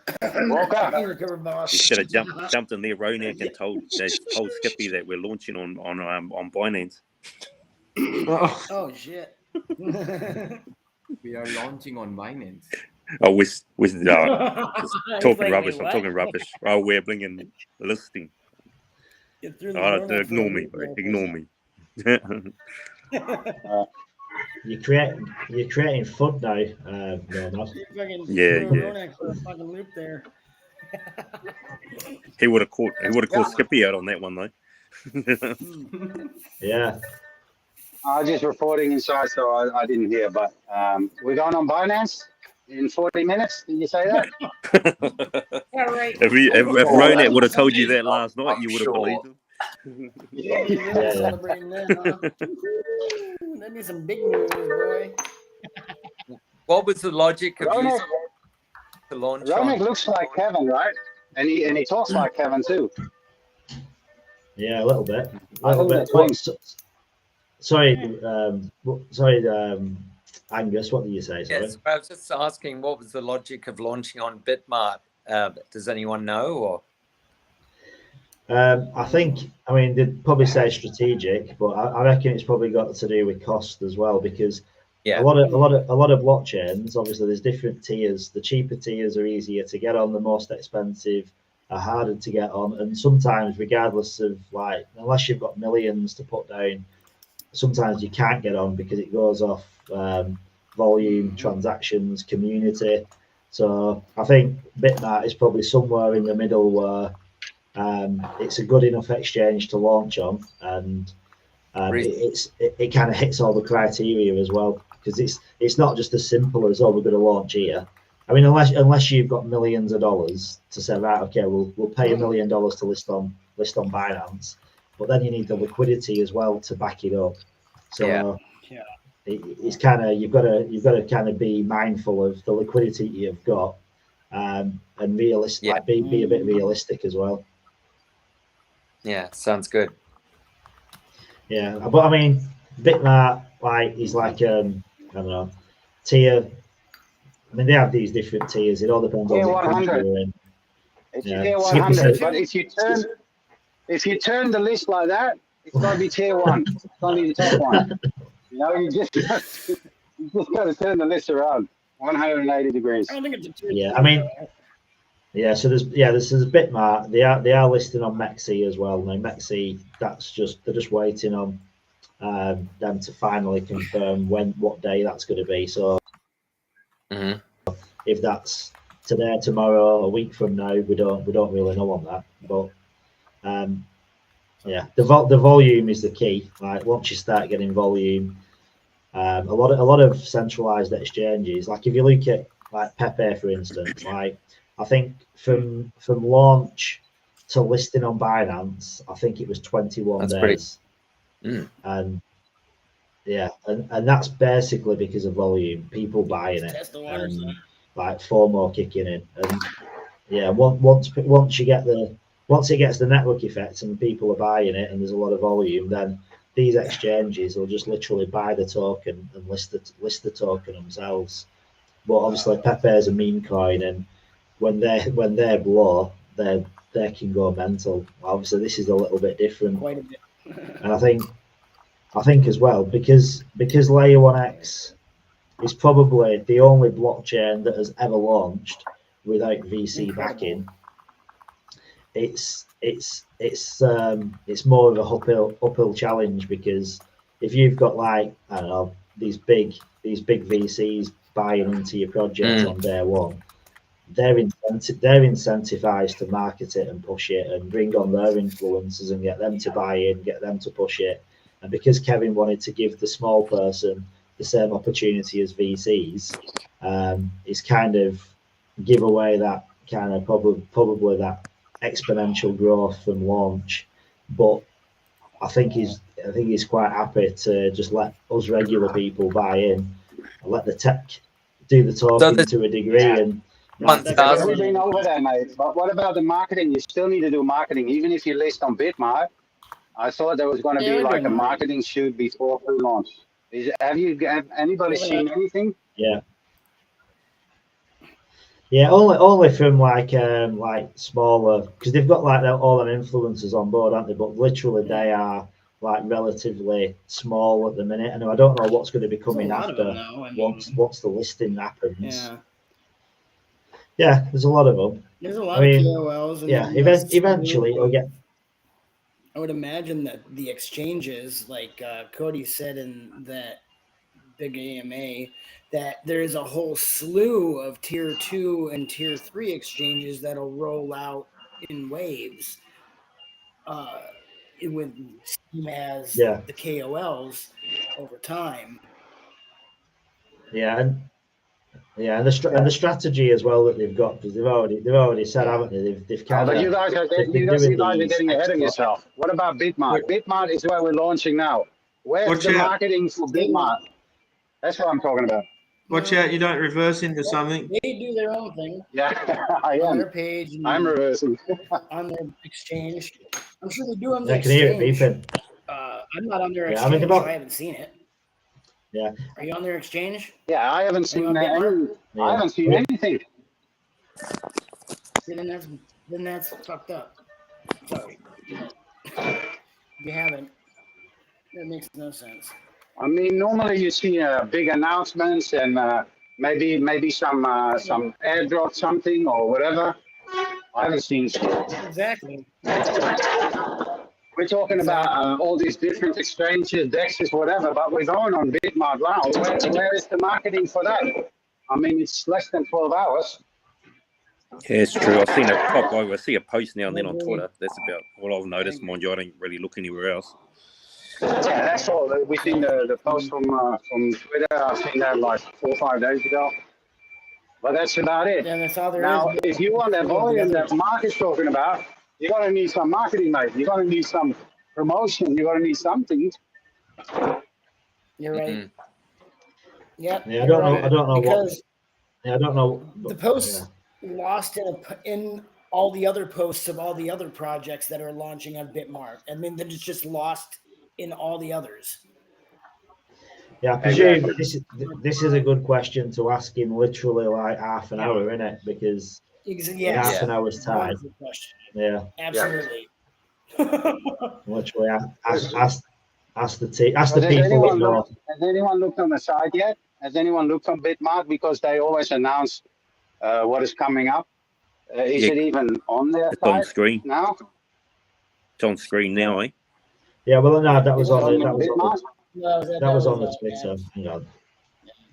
Yeah, not the Twitter, but the Bitmart. Just open Bitmart on a website. Somebody open Bitmart on a website. They say what's coming, what's listing. Is it even on there? He's doing it. He's there. He's doing it, Skippy. Okay. Yeah, I'm sorry, man. I can't see it. It's just a small screen for me. No, you're good. Skip That's why I'm telling you. Yeah, you're good. Don't worry, buddy. You're good. It's all good.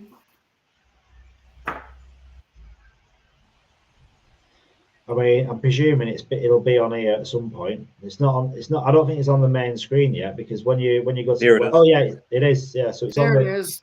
There's one LNX listing, but the U listing and okay, yeah. Good. So exactly. Yeah, so it's on the home page. Okay, that's good. It's a start. Yeah, right on the home. Right on the home page. Nice. Okay. Yeah, and then it just tells you. Obviously, then you can learn about it. But like, we should be pushing this. You know, we should be taking screenshots, going onto Twitter and rating it and stuff like that. You know. On there, maybe on there we can all just go and repost whatever the Bitmart. Yeah, exactly. Repost everything because you want people to know about it, right? That's what we want, right? Yeah. Yeah. Okay, repost it is. I'll call in the Twitter and do a repost. Yeah, go in the Twitter rate. We have a Twitter section, right, in the Discord as well, right? Or aren't we really using that anymore? Yeah, it's in that one actually. I think they are using. I think they use it, but it's official Twitter posts. So first top post there for next. Launching in 11 and a half hours, just short. Ooh, baby. Yeah, I mean maybe they're rolling stuff out when they have the live stream, and then they've got like 12 hours to kind of push. I'm trying to just get a screenshot of that. Wish it were bigger. I thought we were launching. I thought we were launching while I was working, but that means we're launching this afternoon when I wake up. Yeah, it's 1 p.m. UTC, 9 p.m. Australia Western Standard Time. Just when I wake up. Yeah, it's a good time actually because it's between 6 and 9 a.m. in the US. It's daytime for all of Europe and Asia and even like West Coast Australia. I think prime time Australia, isn't it? Yeah, pretty much. Because that's 7 o'clock in East, isn't it? I think it's later for you. I think, and it's 1 a.m. because it's 9 p.m. Western Australia time. So I think it's a bit late for you guys over east. Yeah. Okay. Yeah.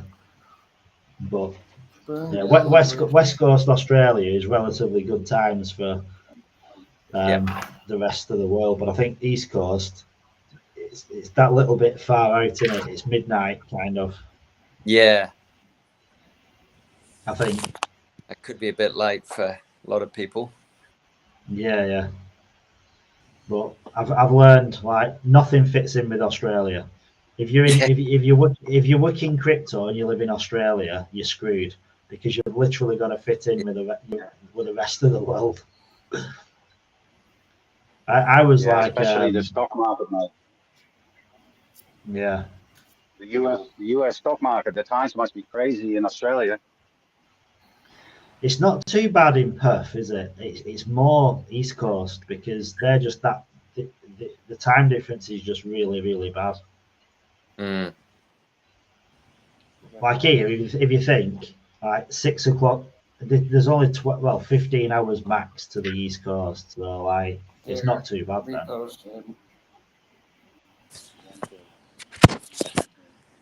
I'm presuming. Must be very late. I think they probably post out again. I reckon Bitmart will get in on the post out at some point today because it's the listing day, isn't it? So. Well, Australia's all right. They're in like Asian times, mate. Asian times is also when it gets busy, you know. You got the Yeah, Europe, yeah. you got the Euro time, and then you got the American time, and then you got the Asian. So it usually starts off with It's a good Asian. time.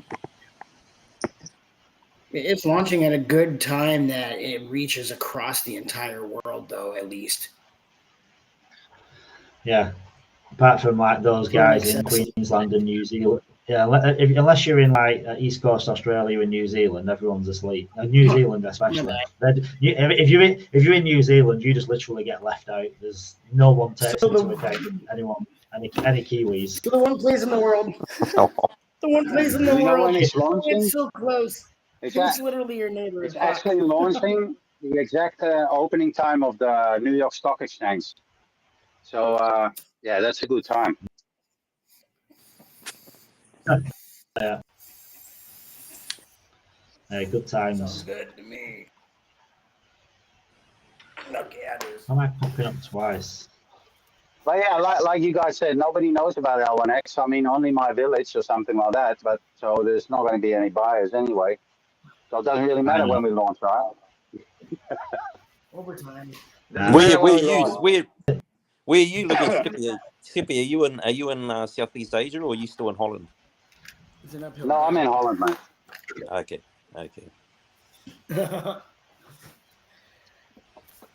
But you know all those crews in Southeast Asia, they got their crews that go around doing their crypto stuff, and they got their groups or the what are you guys, the guys that go over there, what do they call them? That live over there, expats. Expats, yeah, you have a lot. Let's see if they're L1X. I thought you might be in with the expat crew to speed L1X around through those countries, but yeah, you're in Holland. Hey mate, I need to make some money first, mate. I mean, L1X has been. I mean, I was supposed to be there when we launched like September last year. But we got a little bit of a delay, just a small, tiny bit of a delay. So we're gonna have to put that off for a couple of years. Yeah, but, copy that. Yeah, one day I'll end up there, mate. That's the goal anyway. Yeah. I know, but the expat communities with the crypto stuff, because they always got little. In last cycle, they had their little all their groups of crypto guys all over those Southeast Asia there. Yeah, they probably have too, but they're also on Telegram. They're everywhere. It's just a mixed bunch. Yeah. But you have a lot of communities like IPTV too. Like TV channels and stuff like that. They have their own communities because it's kind of like a thing there. If you get good internet. But Thailand is okay, with the internet and for trading and stuff like that. But Cambodia, where my girl comes from, that's kind of shitty.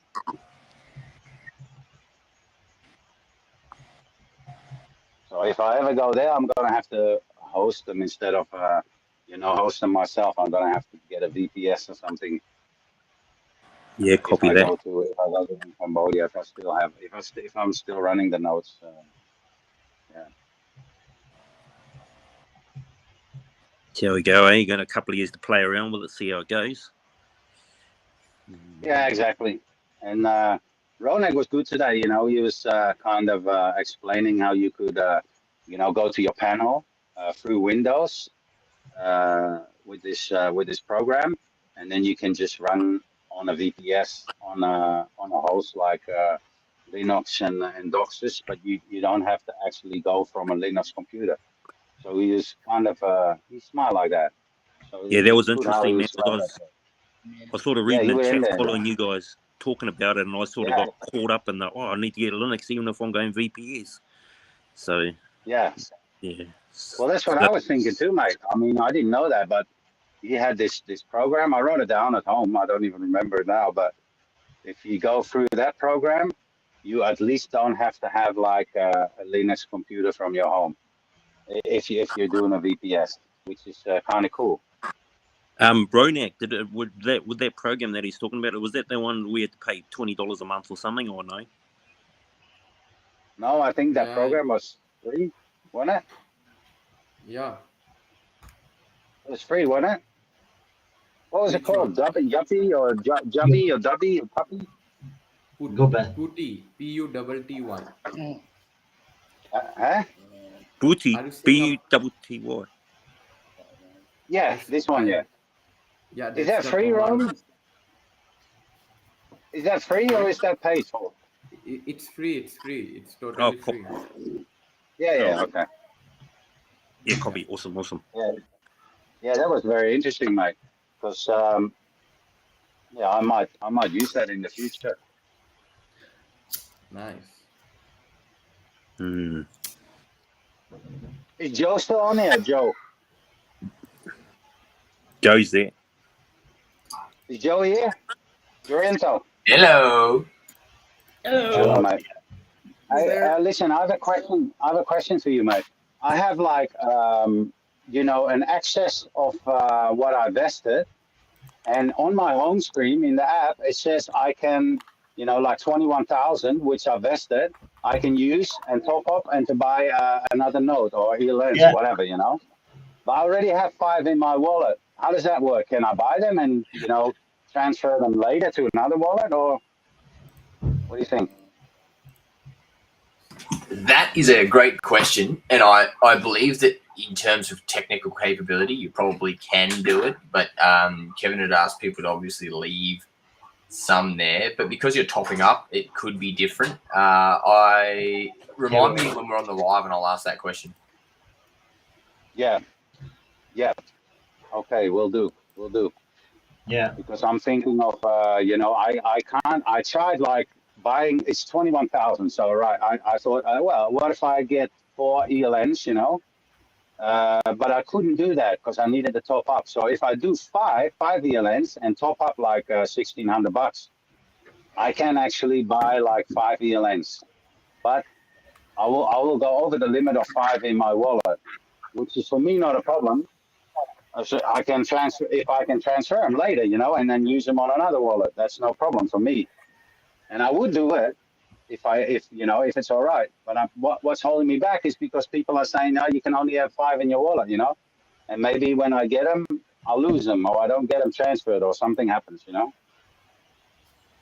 Yeah, because like I said, I think it's technically capable, but the idea was not having too many, so that it gives people the opportunity to obviously have some as well. Because I think coming back to what's the original goal of the nodes? What's the original goal of having distribution across lots of different people is to have, network security, decentralization, all that sort of stuff. So, if somebody's got heaps of them, that sort of takes away from that goal. But, knowing obviously the intent is to run them. I agree. So.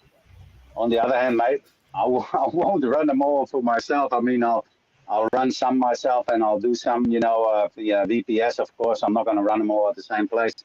It's impossible, or else I have to, make one big computer room and put all rigs in there.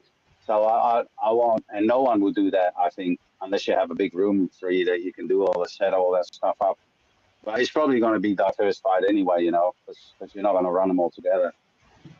So that's not really an issue. And there isn't much buying any more nodes now anyway. Maybe in the future, I don't know. If, people, when the word gets out, maybe some people would buy. But there is not much buying going on right now at the moment for ENL and full validator nodes. No, that's right. And like I said, it's is it capable? I'm sure the tech will allow it. So it's just knowing what the way forward is there. I just want to make sure I get some confirmation, obviously, before you do that.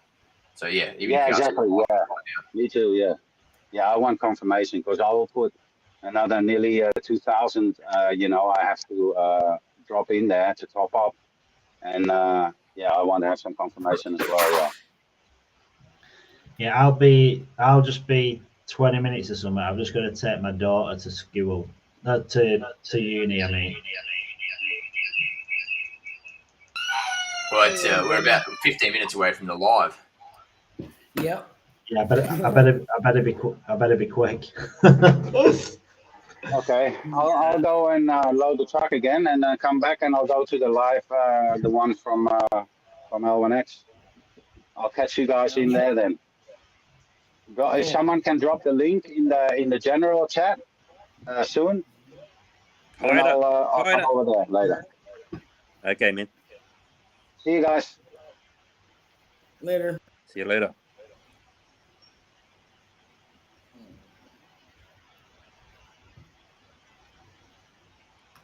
Well, I might go and have a cup of tea and sort of have a break. What's happening? Is it going to stream in here, or we're going to go and jump on that other one? Yeah, Other yeah. one. We have a stream. Other man. We have the AMA in 15 minutes. And it'll Go ahead, stream in Gary. here, eh? We just stay in here. Yeah. Is that the plan? If you want, yeah, if you want to, yeah, that's what I plan on doing. Oh my god, how many crypto psycho are there? Oh, we might need to bring in a verified digital identity here.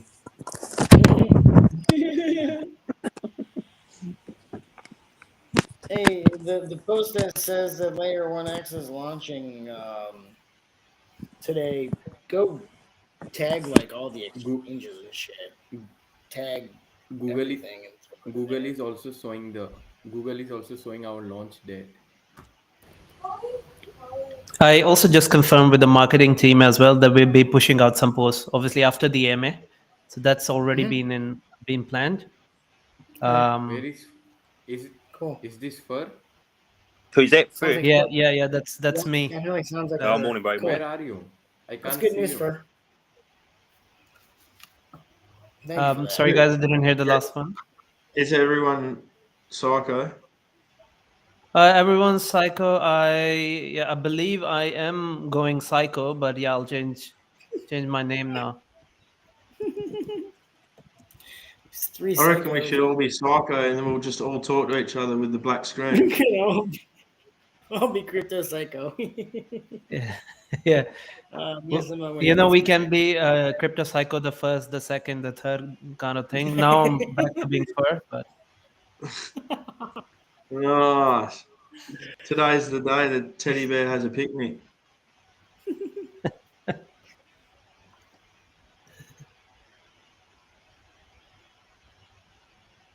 how you guys been? I've been listening in the background, but I've got a very overly excited kid in the background, so I don't want to disturb, obviously. So I'm just trying to keep it as quiet as possible. But I've been listening to all the conversations. I can imagine. Yeah, no, yeah, you do that. Don't overexcite. I also did jump in at around 3:30 a.m. my time, because I'm an early bird. But I mean, I was just up and I thought I'll just come listen in. And I heard you guys obviously talking about some. I guess Garrett, you were having some node issues, right? You purchased some nodes. Is that correct?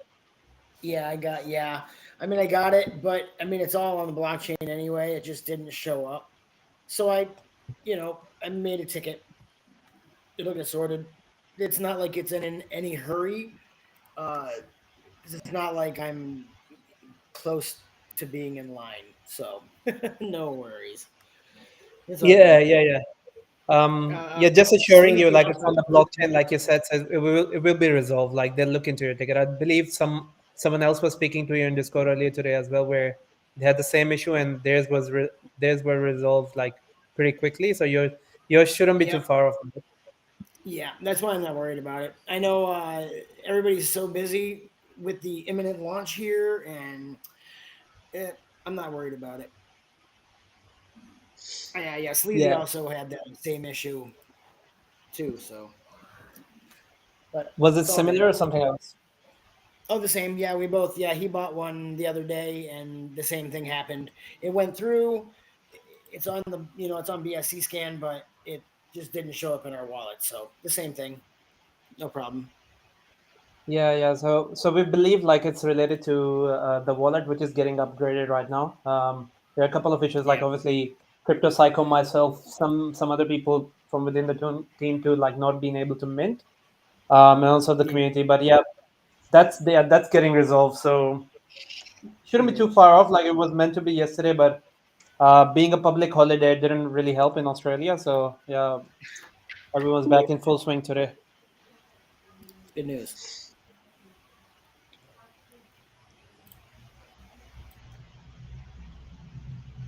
Under 12 hours.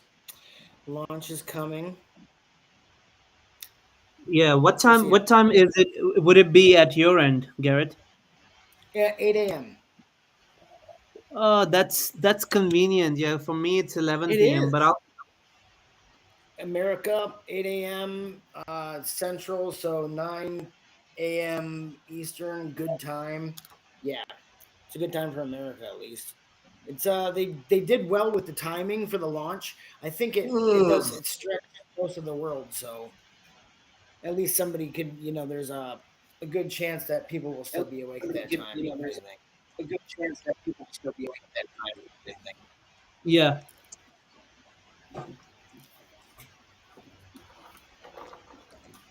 It's always hard to time something quite right for a launch with all the different time zones. So.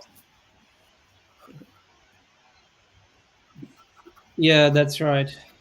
But I mean, as long as I think it's a decent time for pretty much everyone. Obviously, like you said, like can't find a time which suits everyone. But I think this one suits like most of the demographic around the world. So it should be fine. Absolutely. Absolutely. Yeah. Bitmart's a decent one.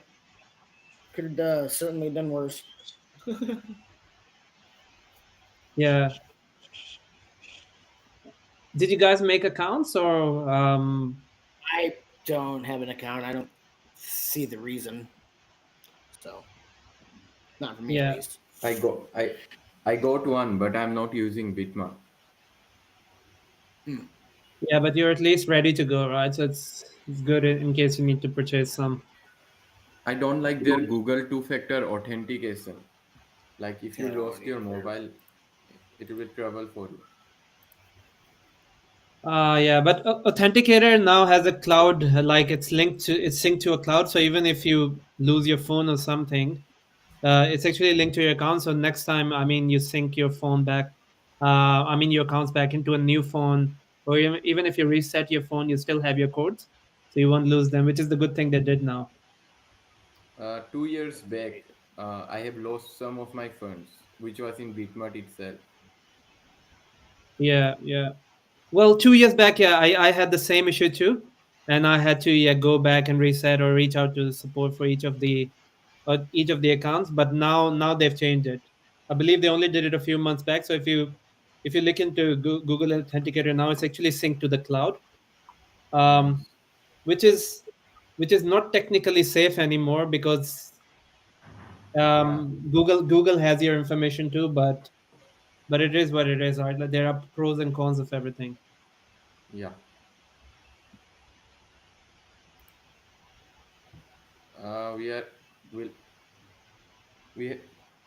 It's 7:23 a.m. I think in 7:30 a.m. we have the AMA.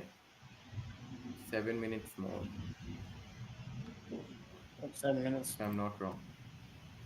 For the AMA. Yeah, we have the AMA. Is Crypto Psycho like just gonna share his screen over here? Because I mean, me and Joe obviously would have to jump off.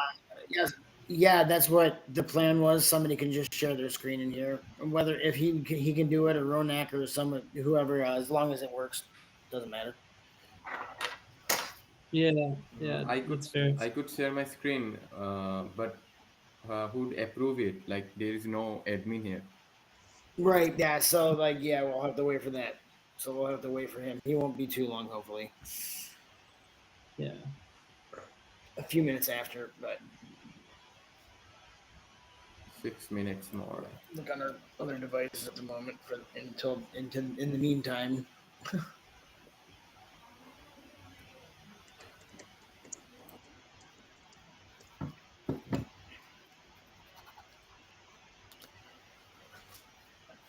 I've actually had quite a few people DMing me, asking me if when it's launching tomorrow, asking me questions and getting excited. So I think that's an indication that it might do very well. Because there's I don't know a lot of people, but I've had quite a few people DMing me and asking me about it, making sure, getting excited. So I think we're definitely launching. Like it's different this time as well, right? Like you guys just saw Bitmart homepage have it. Yep. Yeah, so it's all ready to go. Their time is set. Yeah.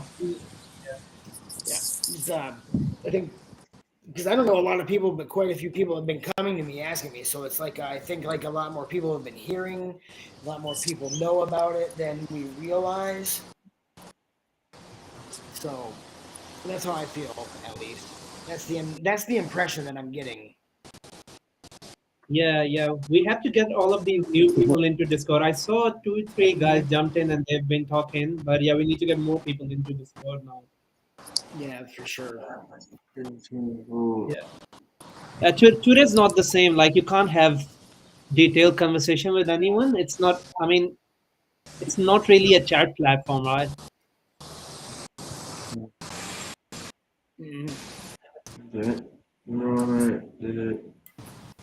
Is anyone using hard wallet here? Yeah. I'm not. What, was that you, Crypto Walker?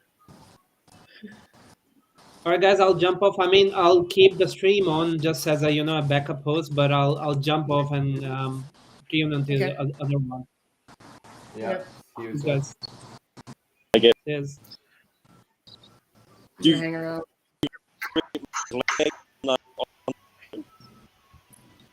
Say that again. I made noise and I couldn't hear you. Yeah, we can get the live stream in here once Mark comes back. That's what the plan was. He wanted to stay in here and have this going. Live stream in here, watch it. So. We'll be fine with this. Maybe it's second or behind. Yeah. Oh, yeah. Your network is not good. A robot Your sounding. voice is not clear. A robot that's running out of batteries. Kind of. Or something. I'll mute. Oh. It's unfortunate. That sucks.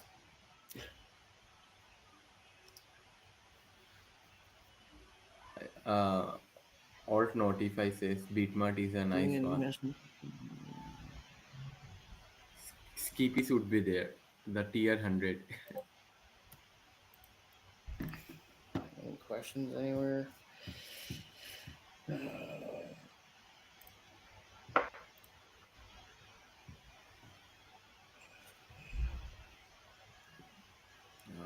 Yeah, still can't create a token. If only one person were to buy an ELN on the last day, and there was only one person to buy, and there's a daily giveaway, would that one person just win? Or would there be a drawing to make sure that person won?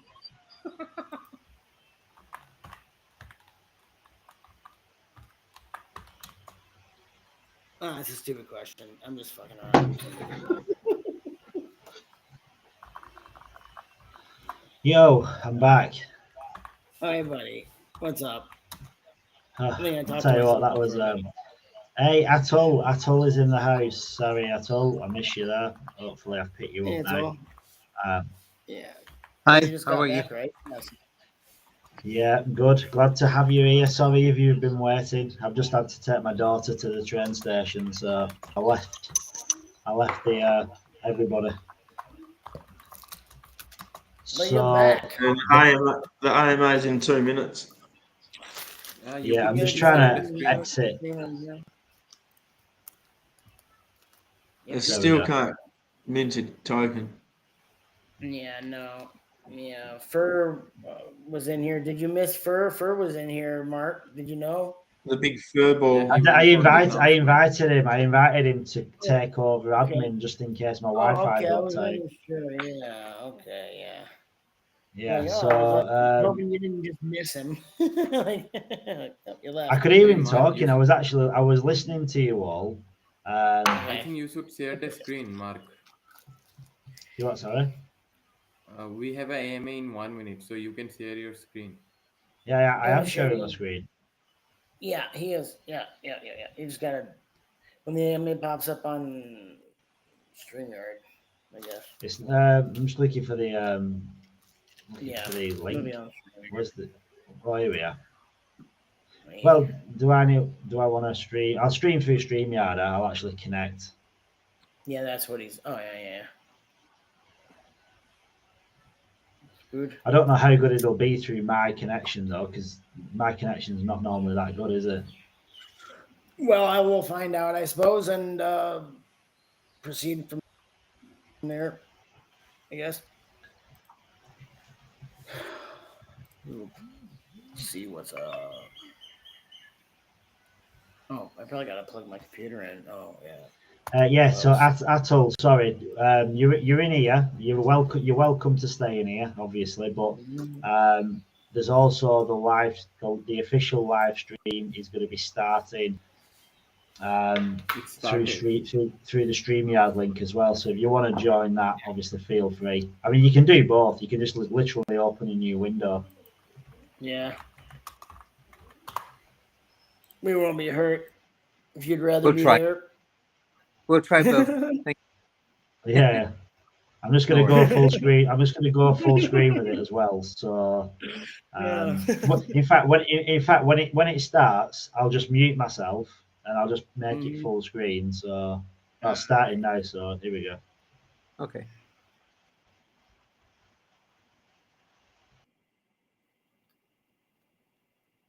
If there was volume.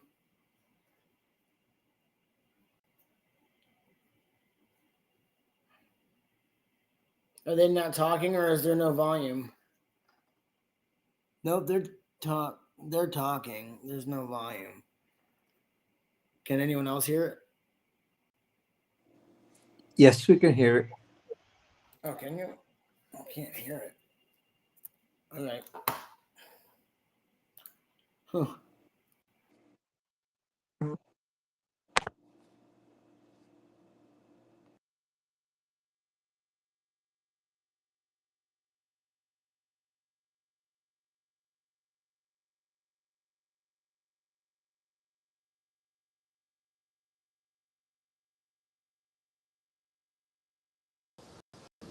I can't jump over.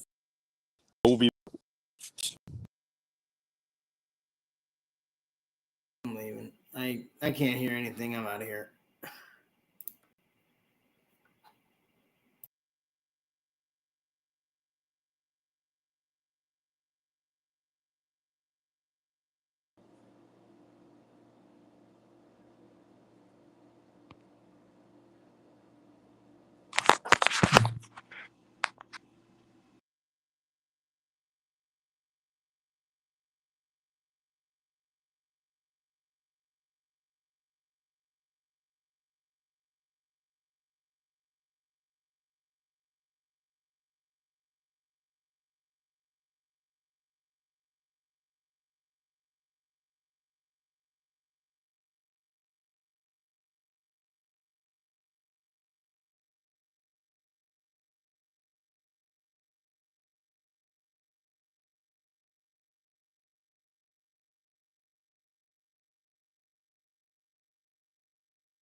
Awesome AMA.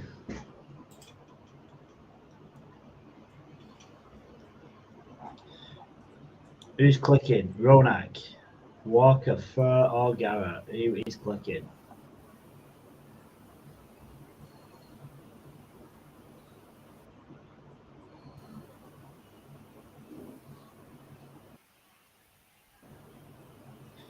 That was a really good AMA. Yeah.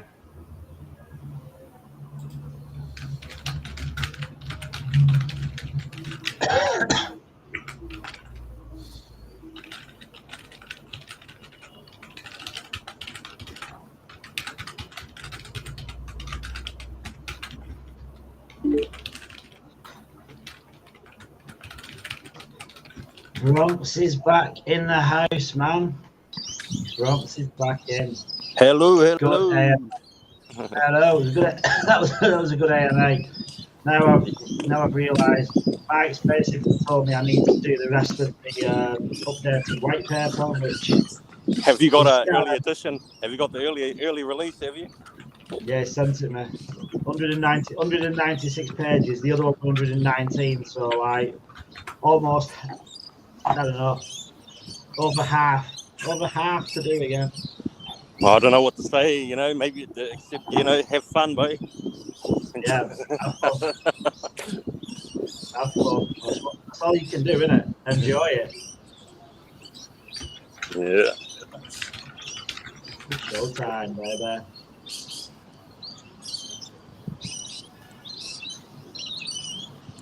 Messing about with the screen. Where are you, Bronx? Are you in a park? Yeah, I'm up in I'm just going for a little bit of a walkie joggy around Kings Park. Do you know what? I was going to say you in Kings Park because I can hear all the chipping. Whereabouts are you? Are you near the glass bridge or are you up near the cenotaph? Oh, I've never even seen the glass bridge. I'm just looking out. Obviously the city anyway. Beautiful, isn't it? Beautiful. That is going to be one of the nicest views of the city. Yeah, even South Perth. Yeah, yep. Kings Park. Yeah, I love when you're looking on that. You're leaning out on that kind of balustrade thing, and you're looking out to the city. Hell of a view. Yeah, I'm gonna do a bit of a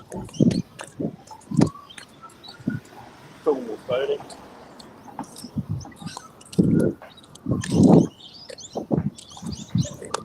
Good too with the weather's good, now that the heat's dropped off. I like the weather. Yeah.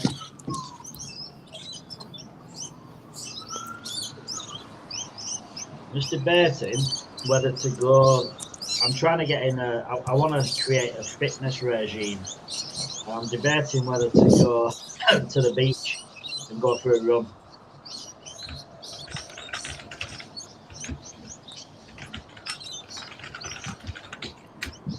Is that what I do? On the sand, eh? Yeah, on the sand, on the sand.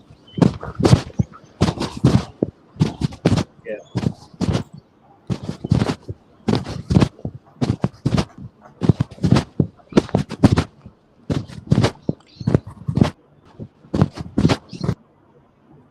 I've just muted you a little bit, Bronx, because it's just really noisy.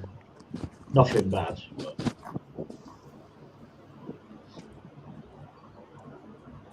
So I'm just going to pin.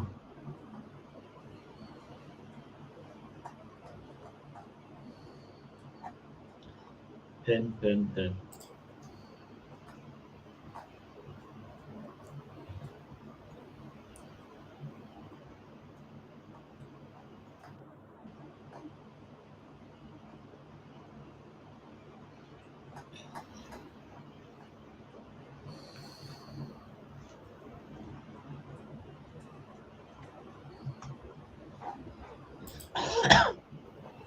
So I suppose I can start adding up all the people that voted.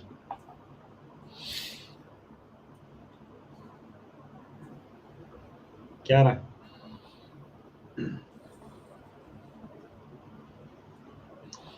So there's 39 people that did it.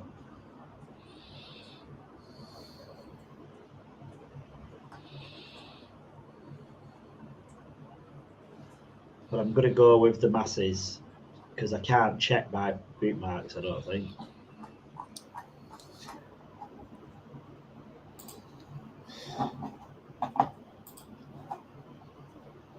Let's have a look at engagements.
Hey, I think we have already exceeded 24 hours. Oh no, we've gone past 24 hours. We're into 26 hours. Yeah. So I'm trying to, I'm just putting together the duck race. Well, Are you trying going to be live? Are you going to be live until the launch? I don't. I can be. I mean, I can be. Yeah. I can be. I'm just deciding because I'm thinking.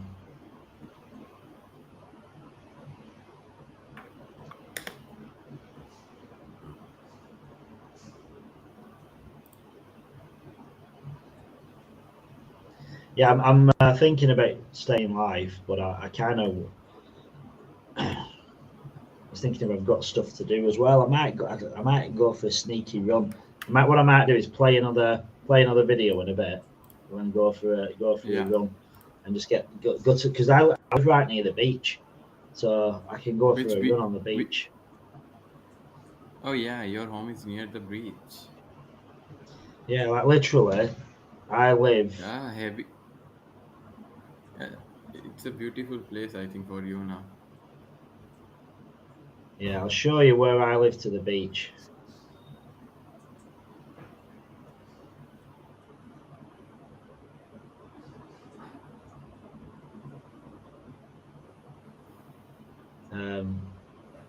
Well, like 1 kilometer to the beach. So pretty close.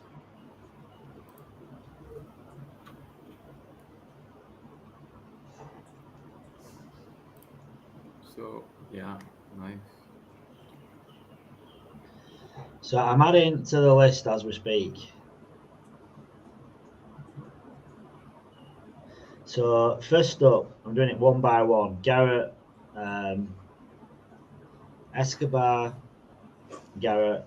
Yeah. Crypto, Walker.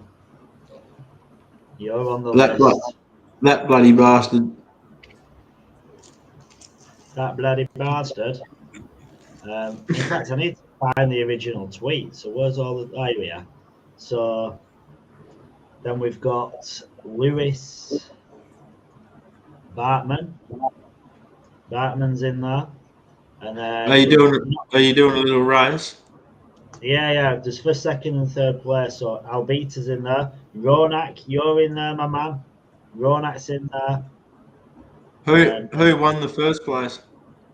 No, I've not done one yet. Oh. A beauty called Beast is in there. Garrett I've already done. Star-Lord. I'm including everyone. Star-Lord. Because some people didn't do the bookmark, but I don't care. Technicals. Sam. Garrett got 2 replies. AKA Gems is in there. Who's my mate? Ayayan. Ayayan's in there. Garrett's already in there. Yeah, you can only have one reply. Boring Punk. Berg. Warren. We've got quite a lot of entries. I'm pretty impressed actually. Bagod. Fine Boy. 505 Farm.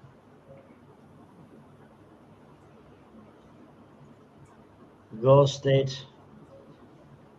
by 3. B. Con Yue.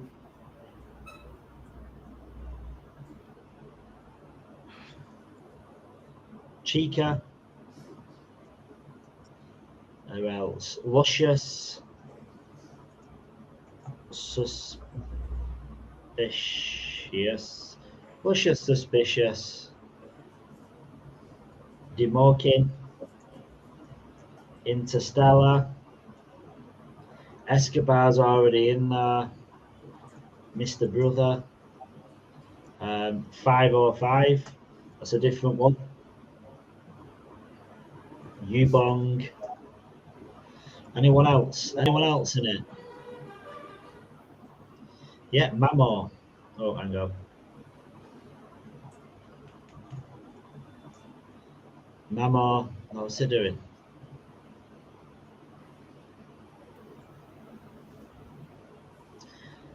Quite a decent chunk of people. I'm actually impressed. Power. Bag. BTC.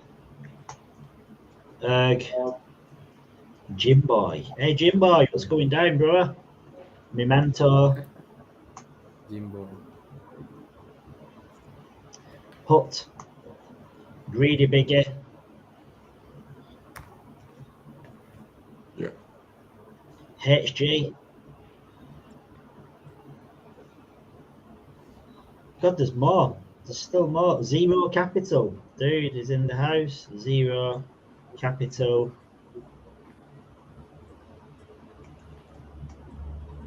Ubong. I think Ubong I've already done. I think he's already had an entry. Or am I wrong? I'm sure I've seen a Ubong.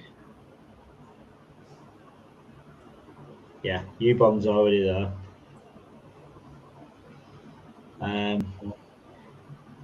That is it. That is it. So there's 36 people in the draw.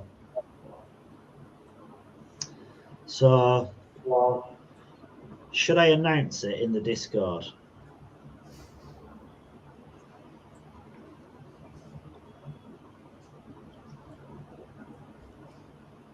What are we going to have? The spinning wheel or something? Duck race. Hey, winners at the ready. 600 L1X giveaway.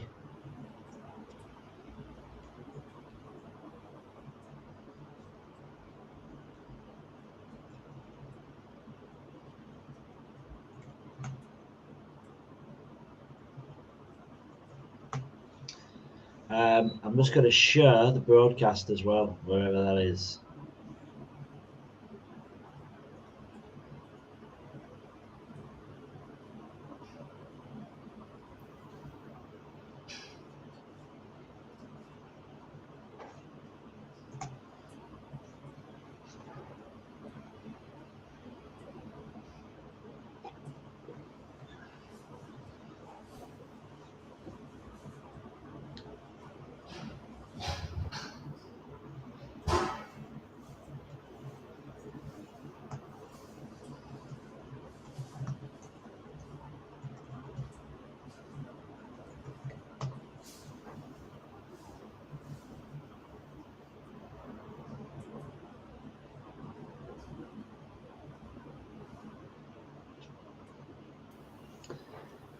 Right, so we've got everybody in. We've literally got everybody in now. So I'm gonna click done. So we've got 36 people. Now where do I go?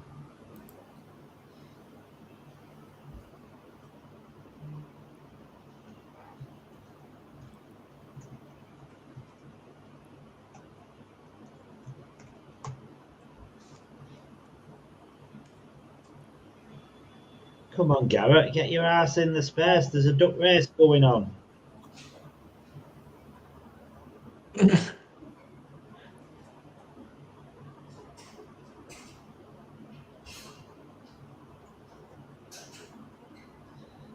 Do we just Where do is it? Garrett? Do we just do it, Walker? Do we just ignore everyone and just do it? I'll give him another minute or so.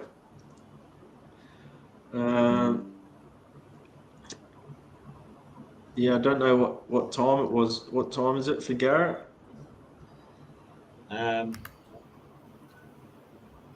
He said he's going to sleep a second ago, and I just messaged him and said, "Listen, dude, you got to get in here. We're announcing it."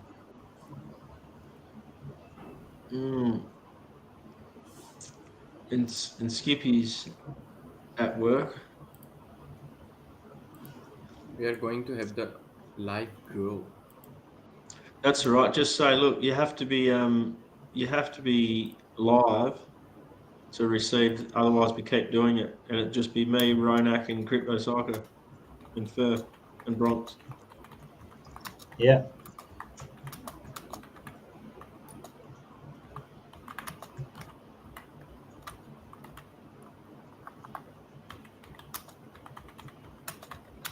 I'm just putting a tweet out, and I'll just give people that extra couple of minutes just to come in if they want to come in. And I'll share it.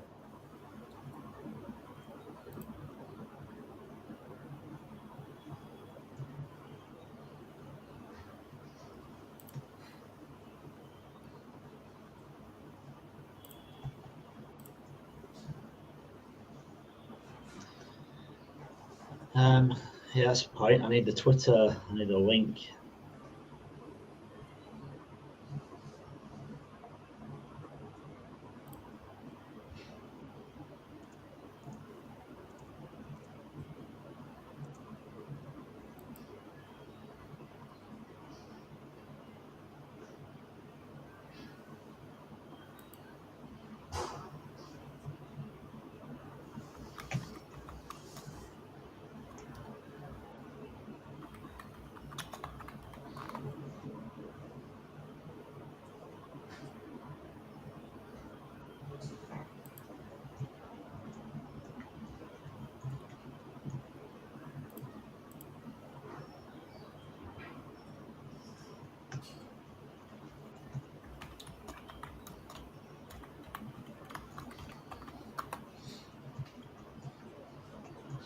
But Walker, me and you are like partially retired already.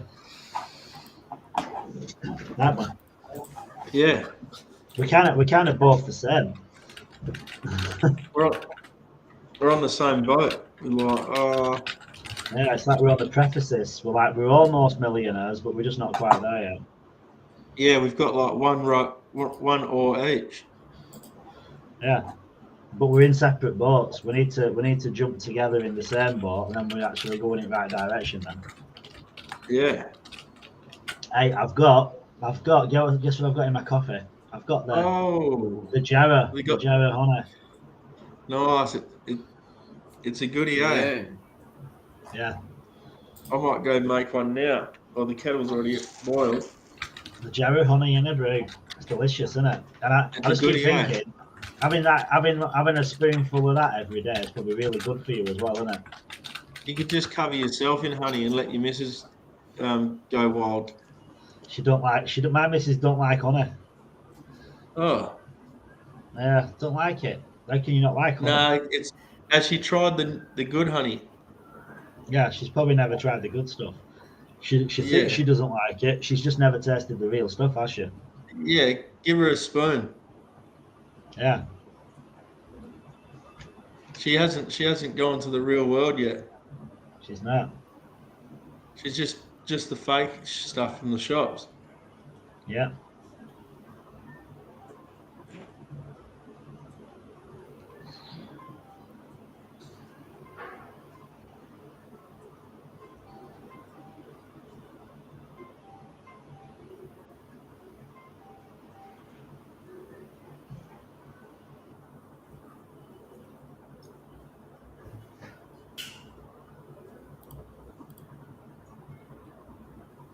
The amount of times I've made a tea and just forgot about it, it's gone cold.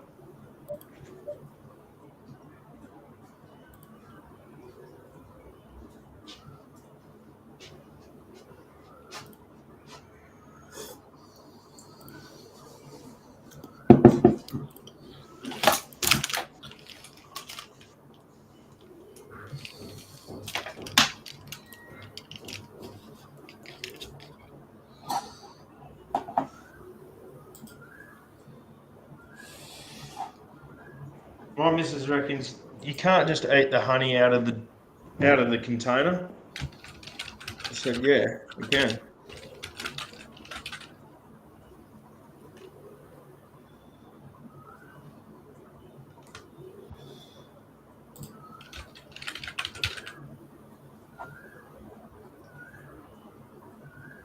I'll decide.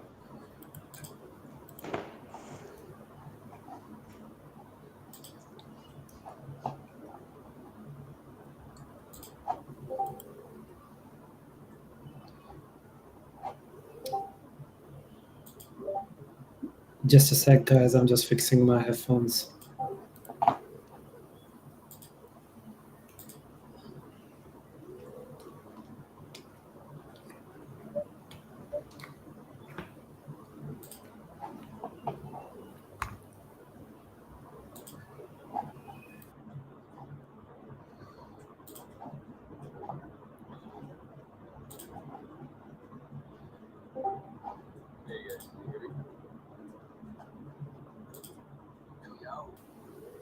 Mark, are you recording?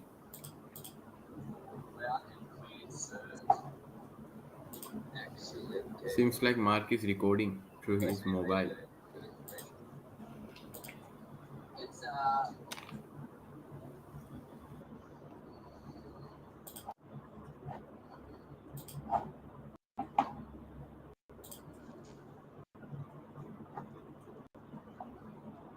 Hey guys. What's up?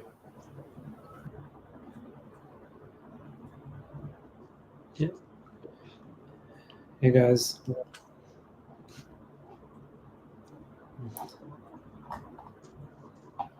Hey, you guys.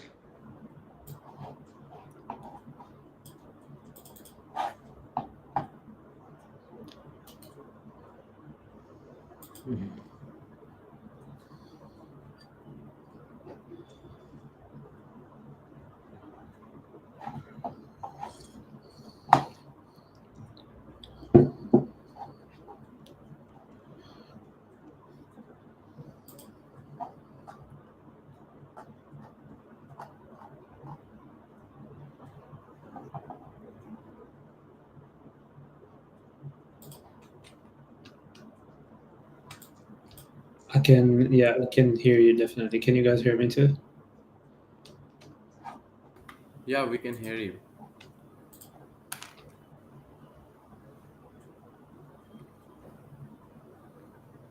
I can hear Joe perfectly, but can you guys hear me? Yeah, Great. we can hear you.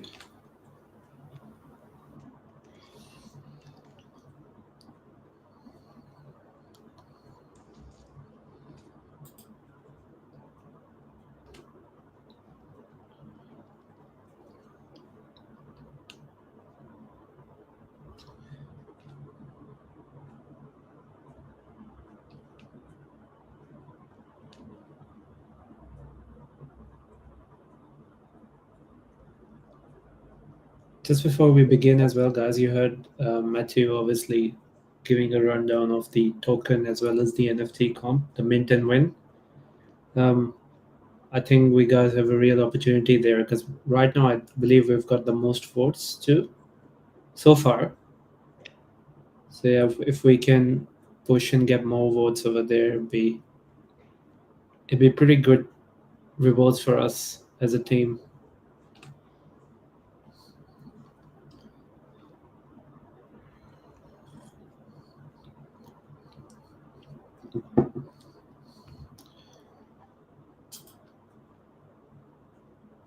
That's great.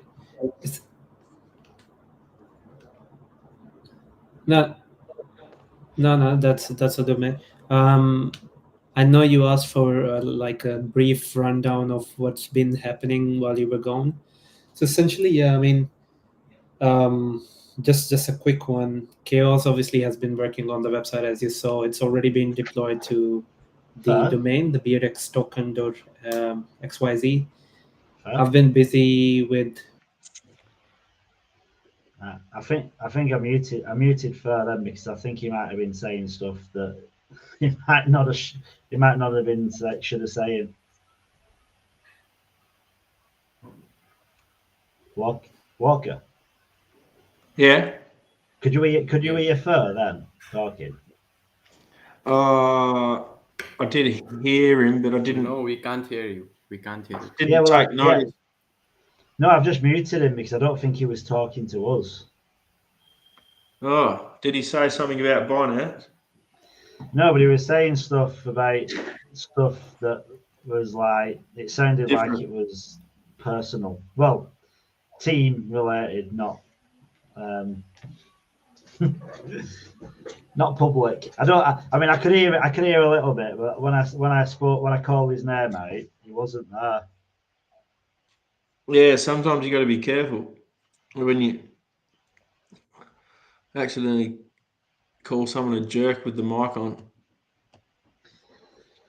Yeah, you don't want to do that. So, we give people time to jump. So, how many people are watching? So, there's 420 people. Well, I don't know how many people are watching, but I reckon we just do it. I reckon we just do the first. In fact, Fer, are you there? Fer, can you hear me? Tokenomics Fer? and other things. Fer.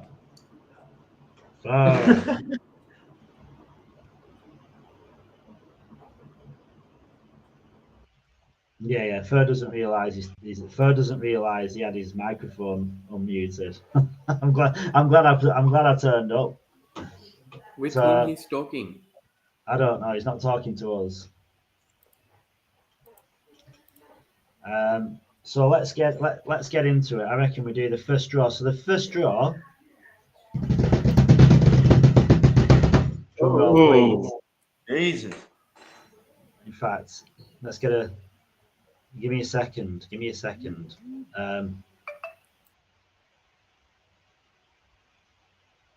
Right. Let me share my screen. Request screen. Let's see what. It's getting too. That guy was just getting too carried away then.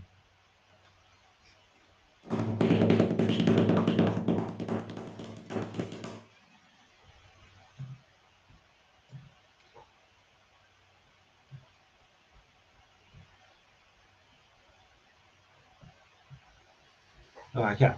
Hang on, I'm trying to share my screen. I don't think you can see my screen, or the screen I'm looking at anyway.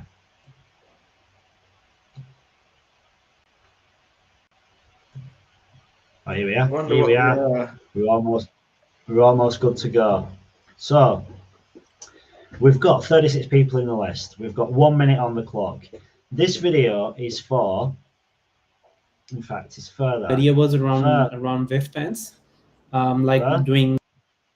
No, it's not that. So let's go. I reckon. Let's go. We're almost ready, guys. This is the big one. This is the moment of truth. This is going to change somebody's life. There is 36 different emojis already behind the line. Escobar It is looks right like at the front with an. It looks like the human Looks like funny centipede. game. Yeah. Who created Looks this? like the human centipede. Does. I'm going to go full screen. Bugger it. If it allows me to, that is. I messed it up. Mark, wear your headphones nicely, I think. Oh, they're not on my head, are they? In fact, that's better. So we're full screen. We're about to go out. So this is for this. Should we do last play? Should we do last players first, or what should we do? Depends first? who wins. Well, I better set it. So we can't change it. So what do you reckon? Third place, the first draw for third place, or should we do the first draw for first place? We'll do the third. We'll build up to the excitement. Oh yeah, build up. Right, okay. So this one, oh my God, where's my names gone? You're joking me. It's got rid of all my names. Oh, You are kidding me. I literally spent ages typing all them names in. And it's literally just got rid of all the names. Escobar was there. Escobar was there at the front. He was literally stood at the front, ready to go. Can't believe I'm going to type all this in again. Lewis Bartman. Well, it gives more people a chance to actually come in. I mean, at the end of the day, right, anyone could have just added another tweet on and got an extra listing because I ain't checking. I'm just going to post. Albita. Ronak, you're in it. A beauty. Ronak's in it. A beauty's in it. Gray's in it. I reckon Walker might be in it. Garrett, no, he's expelled, that guy. Before Sam, the crypto aka Gems. Skippy.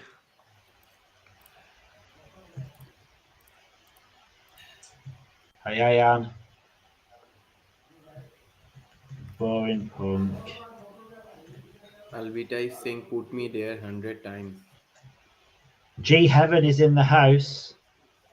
Look at G Heaven. He's getting in there at the end. Berg. Warren. Bagod. Fine Boy. 505. Farm. B. Con. Yue. Chica. Luscious.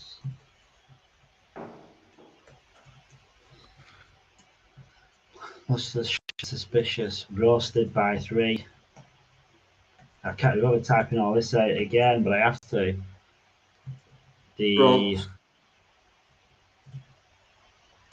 Have I done Escobar? What about Walker? He definitely doesn't have to be in there. You're not there. You're not on the list. You didn't make it. Sorry. Escobar. Inter. Stour. Mr. Brother. 505. Ubong.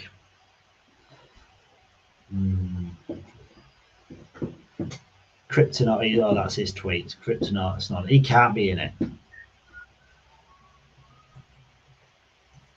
I should be getting close now because I think there were 36 in total.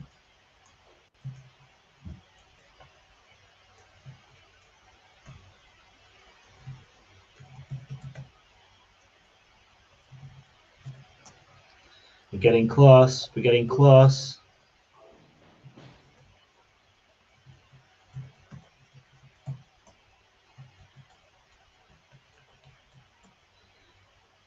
And HG. I think that's it. Oh no, hang on. 0 capital. That is it, because Ubong is already there. I'm sure he's already there. Right, so we're done. So we've got 100 in the list. Set. Can you see the screen? Is it still there for you? Yeah, we can see the screen. You can see it. Okay, right. So we are ready. The countdown is on. Let's go. Let's go.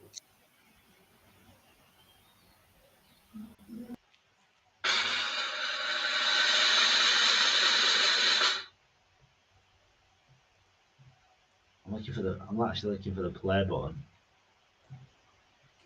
Right.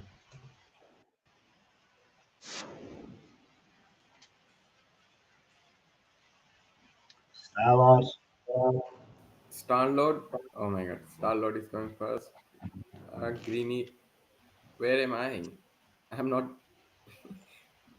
So if we got Gray's coming up, I can see a Gray, Lewis Bartman, Ubong. Where's Jim Walker? Boy. Jim Boy. I can't Where's find Walker? my name. Oh my god. Where's Walker? You there?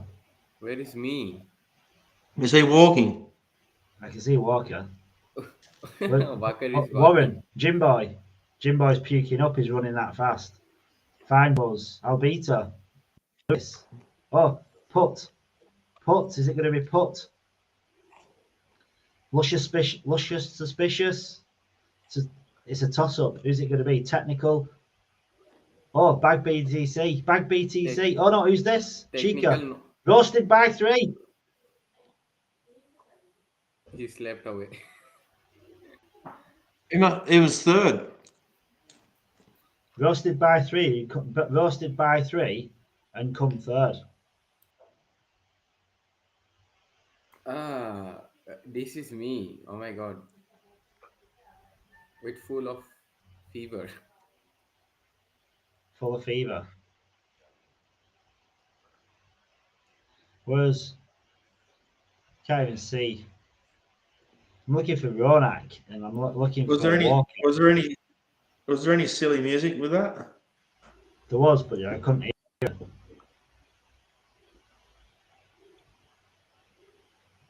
Remove winner from next month. Was this for 200, 300 L1X or the 50?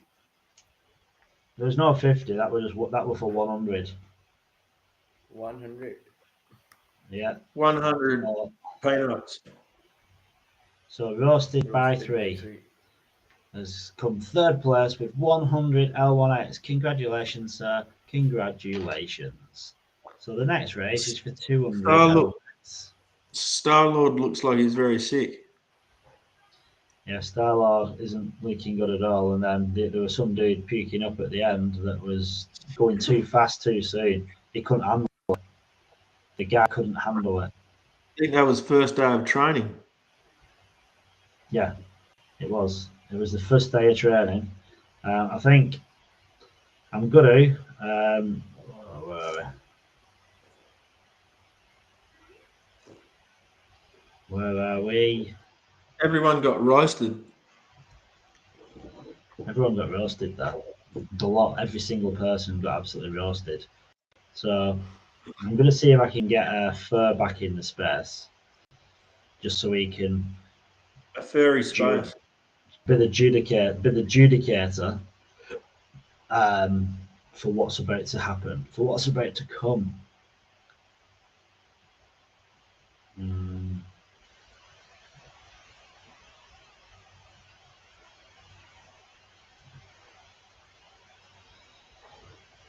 Come on, Fur. Where are you, sir? Fur?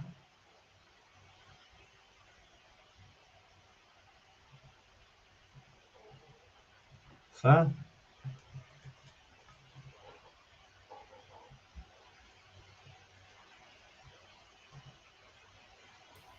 Starlord peaked too early. Who were the person that just won? Roasted by 3, wasn't it? Yeah. No, I I'm just don't. making Oh, sure. sorry. I don't know who Sorry. is that guy. At about No, I don't know, but I'm just making sure that he's not in the next draw because I don't want him winning another one. I don't You know, think there was an option to exclude winner from the next yeah, next but run. it didn't work though because when I went to start again, it still came up with him, innit? Unless I did something wrong, maybe. Albita is saying, hurry up, roll it again. Right, I'm coming. I was trying to get Fur in, but Fur's not obviously interested. He doesn't realise the importance of this draw, so he's not interested. So we're going to go back to it. So the next draw is about to start. So this is for the 200. second place, 200, and I reckon, yeah, let's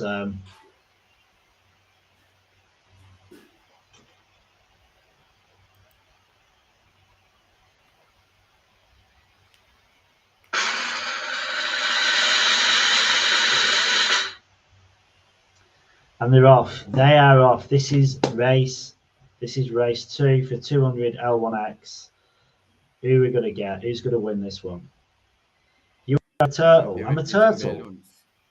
I'm a turtle. Oh, come on. Who is it? Where's Albita? She can't win. She's called me a turtle. Back of the race. She's not winning. I'm going to delete her quickly. Get her off. Greddy Biggie's coming up. Fine boy. Oh, Walker, that would have been cool if that were you with the cowboy hat on. Can you see Who is already Walker? first? What? I can see you, Walker. We'll get You're over surprise Sam. again. Yeah, Walker. If you look at Sam, you're just Yeah. over that. Walker, I think you Someone might be else will coming. win. A beauty. Garrett's coming up. G Heaven. G Evan. Oh no, who's this? Mr. Biggie, somewhere. Garrett is coming. He's with money. Look, Albita's going to win.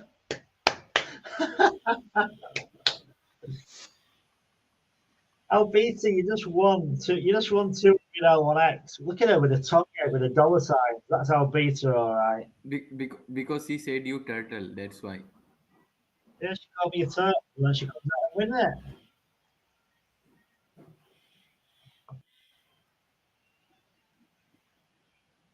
Kryptonaut, you can't be in the race. Very sorry, but you're not allowed. I did see you in it. But yeah, you can't be in the race. So I see Cody is here. God is here. So this is it, guys. This is the big one. This is the one that's going to change your lives forever. This could retire. This is legacy money. This is 300 L1X. In All right, got me running shoes on. Right, I think we've got to get ready now. This is the big one. No hat for me. Albita, you just won. Didn't get any hat. Yeah, Albita, you just won 200 L1X. Yeah, so another drum roll. She's saying she will win again, but you are excluded, I think. Let's go. That was the most quietest drum roll in the world. It was pretty pathetic, I would say. So all right, here we go. Here we go. Where is my silver buddy, man? Fine boy. Oh, there's someone very cool. Puts on the bottom. G Heaven, he's kind of edging up on the bottom side. Fine boy is just looking very stumped and bemused, but he's kind of in the lead at the minute. I reckon it's going to be. I don't know, Sam AK Gems. This guy looks like he's secretly edging up the leaderboard. It could be. Where's Walker? He's rolled his ankle. I can't even Technical. see my character. Berg. Who's this behind Berg? Beg, Put. Who've we got? 17 seconds left. It's getting close, guys. Who's hiding? Ronak. Oh no, it's not Ronak. It's Punk. Punk's coming up. Who's hiding? Star-Lord. Mr. Brother. Is it going to be Mr. Brother winning? G Heaven. Oh shoot. G Evans. Oh! Walker.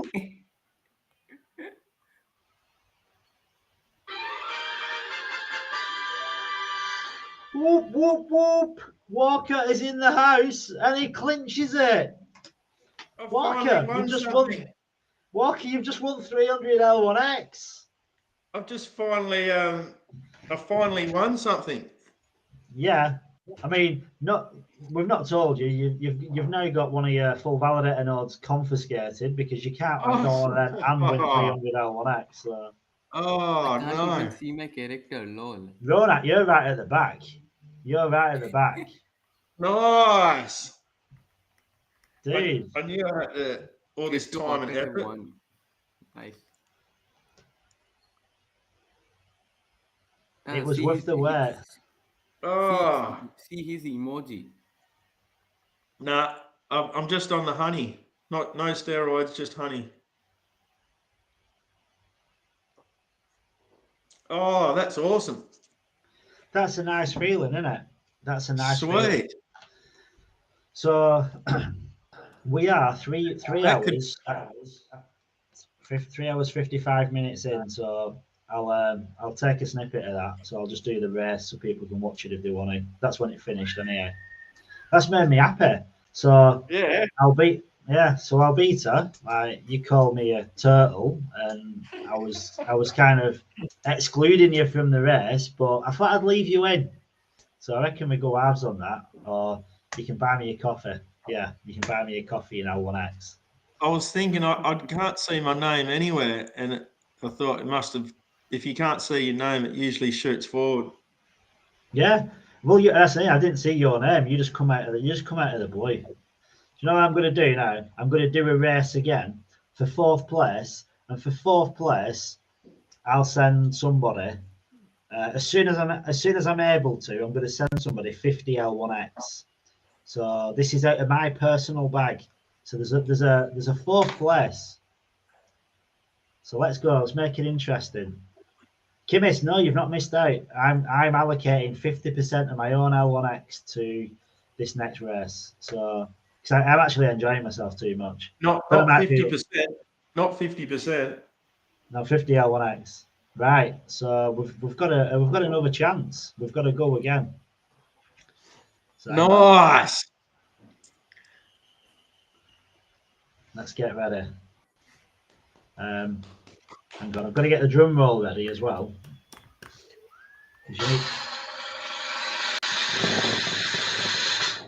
What's that? What's that for now?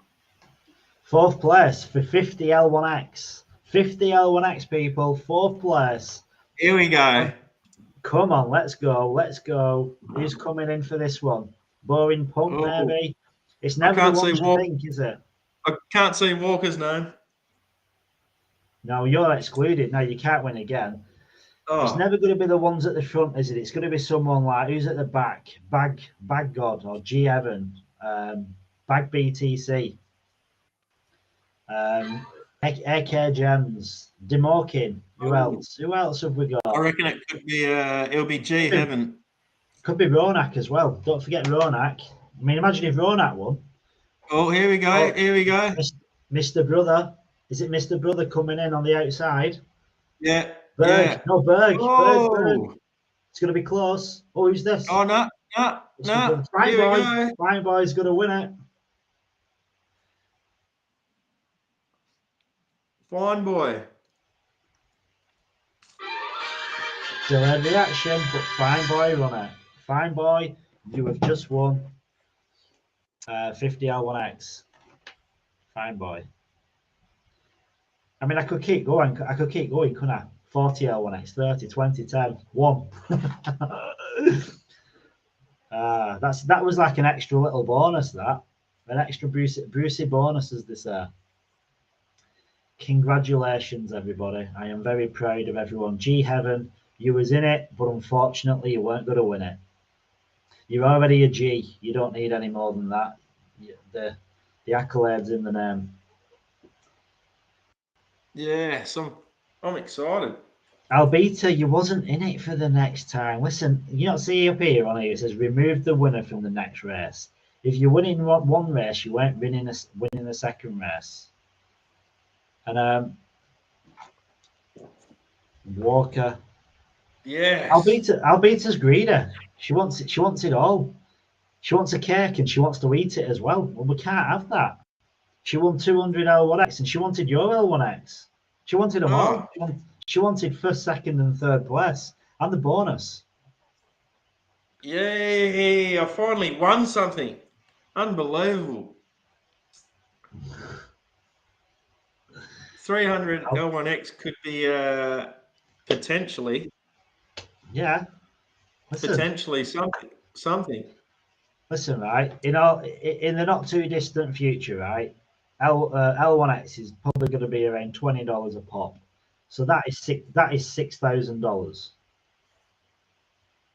US. Yeah, 6,000 US, which is like what's that? 8.5, 9K Australian. Ah, that wasn't too bad then to spend Yeah, all this imagine time.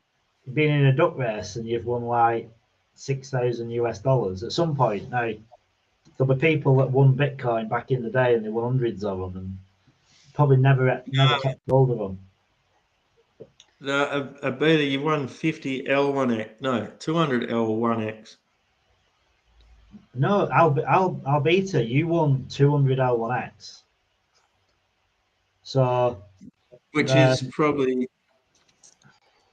Well, I tell you what, you can either have your 200 L1X, or I'll buy you something to eat at Dome, and I'll have the L1X. I'll come shout you the coffee as well. Yeah. So it's up to you. Whatever you want to do. Whatever you want to do. You can have that. No, you're not having a $200 manicure. That's just ridiculous. You can have a nice Dome. I'll give you a coffee, whatever you want to eat off the menu, and the company. You can't even put a price on that, can you? So, Roasted by 3 won 100 L1X. Albita won 200 L1X. Yes. Walker won 300 L1X. But then at the end, it was the biggest last, but then I chucked an extra one in for 50 L1X out of my own personal stash, which I don't have yet. For Fine Boy, which is 50 L1X. Oh, I can't believe it. Yeah. Albo, you're too expensive. You're too expensive for me, I think. Bronx, are you there? Yeah. Can you hear me? I can hear you, dude. We can hear you. Yeah. I can add a couple of gaming NFTs into the pool if anyone's into like NFT Web3 gaming. Do you want to do another draw for an NFT? Yeah, or a couple of NFTs. Cool. Let's go again then. So I don't know where I'll show it, but just draw it and I'll send it. If anyone wants something, if anyone's interested in NFTs, gaming NFTs, the game is playable. Nice. I tell you what, that's pretty cool. So I'll do another one. So it's not L1X. This is an NFT. This is the power of community, isn't it? Cody might come in and start giving away his empty cans of Red Bull. I'll put it out there. You'll probably be able to sell it for about 50 Matic, but probably don't sell it. Maybe play it. Yeah. So we'll go again. Hang on. Nice. We'll race again. So this is for a couple of NFTs. So whoever wins this, they need to post the wallet. We'll do this one for one NFT, and maybe you can do a couple of draws for 2 NFTs. We'll do one draw for one NFT, one gaming NFT. What's the draw for? One, maybe do two draws for 2 separate NFTs. Listen, I'm all for an NFT. What type of NFT? It's for gaming.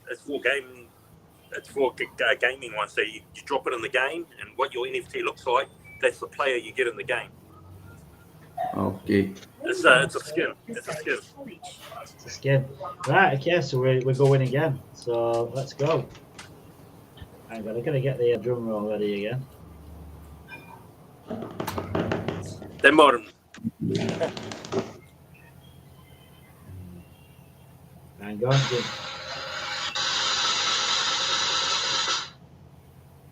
And we're off. So this Oh. is for an NFT donated by the man, the myth, the Kiwi from across the pond, Mr. Bronx himself. So who's coming up for this one?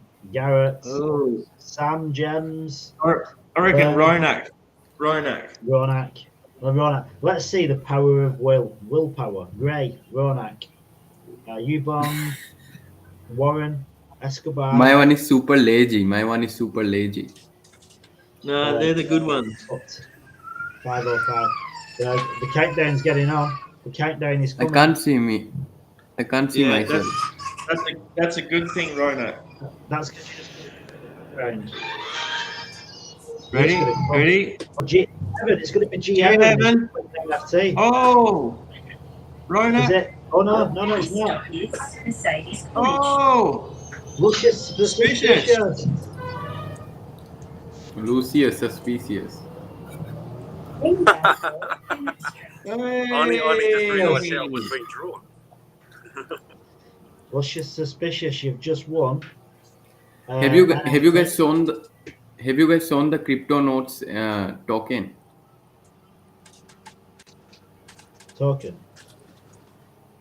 Yeah, the grandma token. It's amazing, but unfortunately I can't vote it because I've already voted BeardX.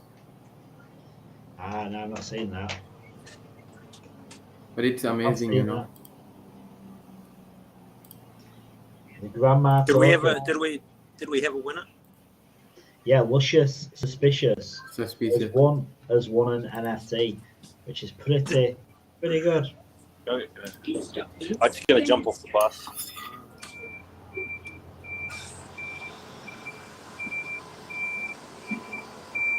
Did you wanna look it up so they can see what game it's for and put it on the screen, or we just send it out? Yeah, you can do if you want to share it. Right. Oh, I can. I'm on my phone, but you can look it up if you want and chuck it up. What is it? Unioverse, Unio,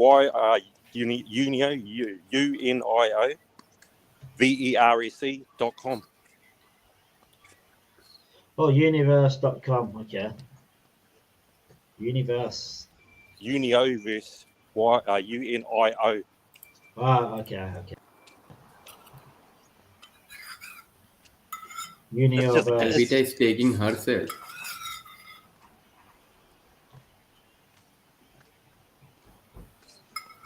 Since I got heaps of those NFTs, I don't mind giving a couple away. Yeah, I'm just trying to find it. I'll get it up. Universe. Unio, UNIO, VERSE. Oh, sorry. Sorry, I was spelling it wrong.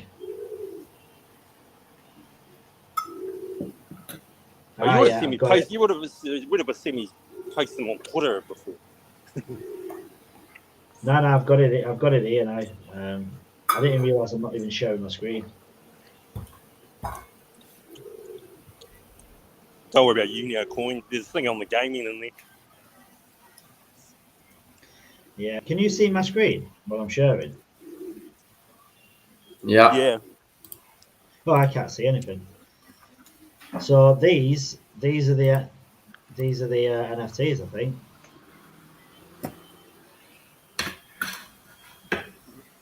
That's pretty much it. Explains it. If you want it, leave us your wallet address and I'll send it out on Matic address.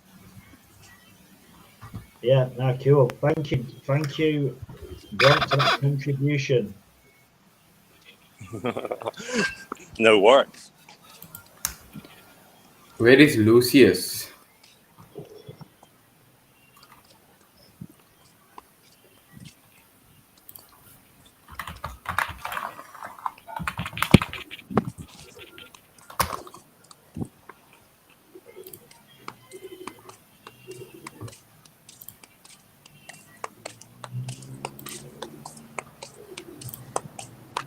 Nothing suspicious about that one. Nah, there was nothing suspicious at all. It was completely legit.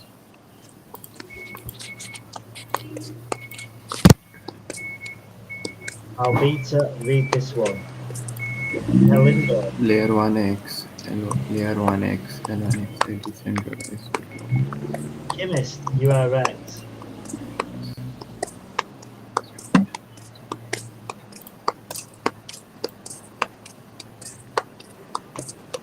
Is someone riding a horse?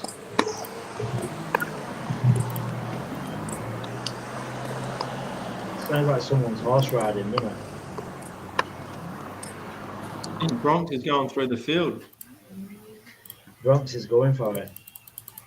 That was pretty darn special. I enjoyed that. I enjoyed it.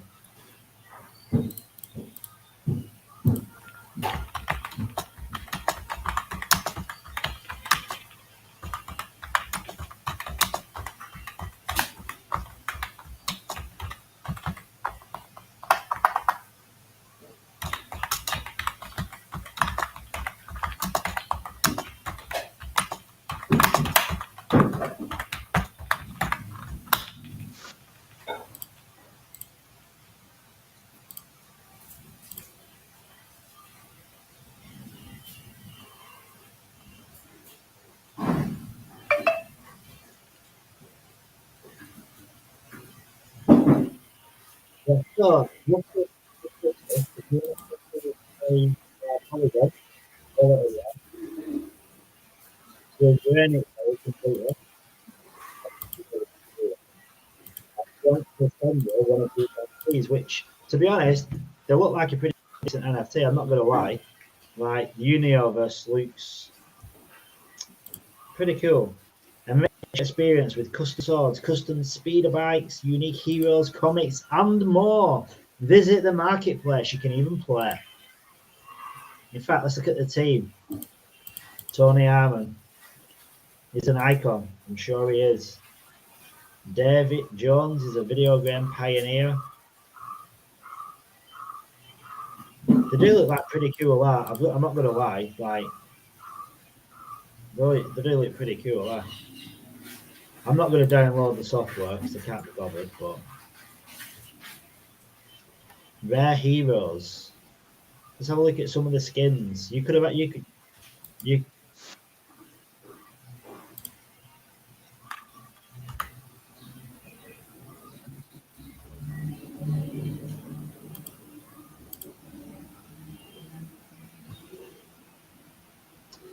nice. So I'm going to close down the duck race because I've had enough of the duck race now. No, I'm full screen. I don't want to be full screen. I'm debating. What do you think I should do? Do you think I should go to the beach and go for a run? G Heaven, what do you think? And start my fitness regime because I need to lose the gut. I've got a 6-pack under my t-shirt, which is also under stomach fat, and I want to get rid of it. I want to create. Well, I'm going to be wealthy, but I want to be healthy as well. And obviously, health equals the wealth, doesn't it? So I've got a beach about an hour away, or about a minute away. So I'm debating if maybe get Ronak to play a video from one of the ANAs that we've had, and just go through and get some UV on my skin. Can you suggest me the AMA? Yeah, I'll suggest an ANA.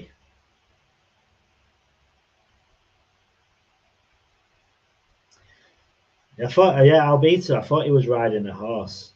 I actually did. Sounded like it, didn't it? Unless that's maybe he's. I think we should run the node hosting AMA by Kevin Coutinho because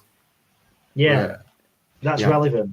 Yeah, that's relevant. Yeah, right. You do that. We're gonna host the node hosting AMA, and then I'm gonna go for a run, go for a swim, come back, have a shower, and then probably hop back in here and just keep going until. I mean, may as well just keep it going, aren't we? Until all the way through until the launch tonight, maybe. There is a space happening that later on as well, so we can transition into that.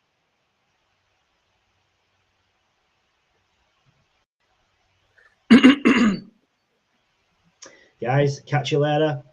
Okay, They're back so soon. if I am not mistaken, I think we are all Thank- live. thanks, Rona. Guys, if you Appreciate can man. see us and hear us, can you please let us know? Perfect. Yeah, we can. Okay, We can hear good you. morning, good afternoon, Go. good evening to wherever you are. Welcome to the node hosting AMA, but at the same time, we are also going to look at the interfaces.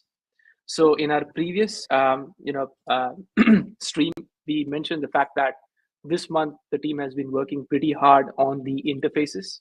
So Lionel is here with us. He's the head of product management for Avalanche app. He will be walking us through that. But first, I know you all have been waiting for this. Let me introduce you to Nitish Kasar, who is the head of development and is today going to go through the node hosting with us. So Nitish, do you want to get started with it? Okay. So, okay. Should I start presenting my screen? Yeah, please. Okay. Great.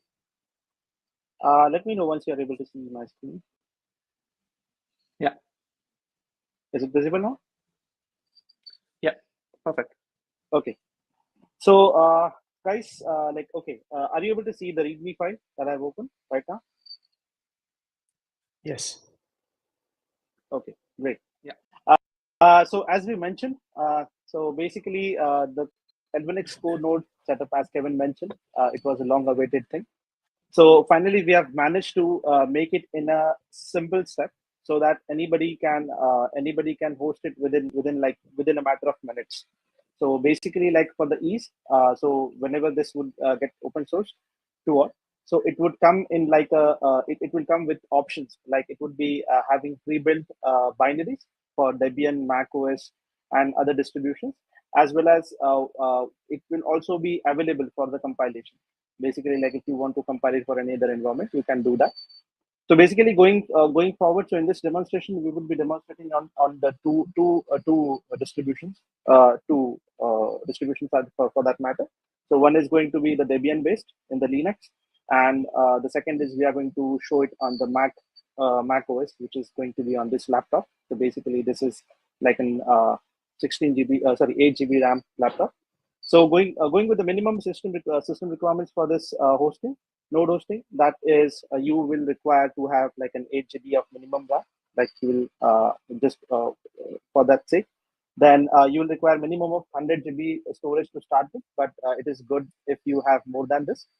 Then minimum of 4 CPUs are required, because since this is going to use multi-core capabilities, and like that will just enhance the capabilities of your node. So these are the basic requirements, and also to make it more simple, we have kind of Dockerized this environment. Okay, so it would be like it is due to the Docker only. We were able to manage it within like couple of steps. Like to be precise, only 4 steps that you have to do to get started. So going with the first step is whenever you start with the node setup, you need to have 2 things with you. That's all.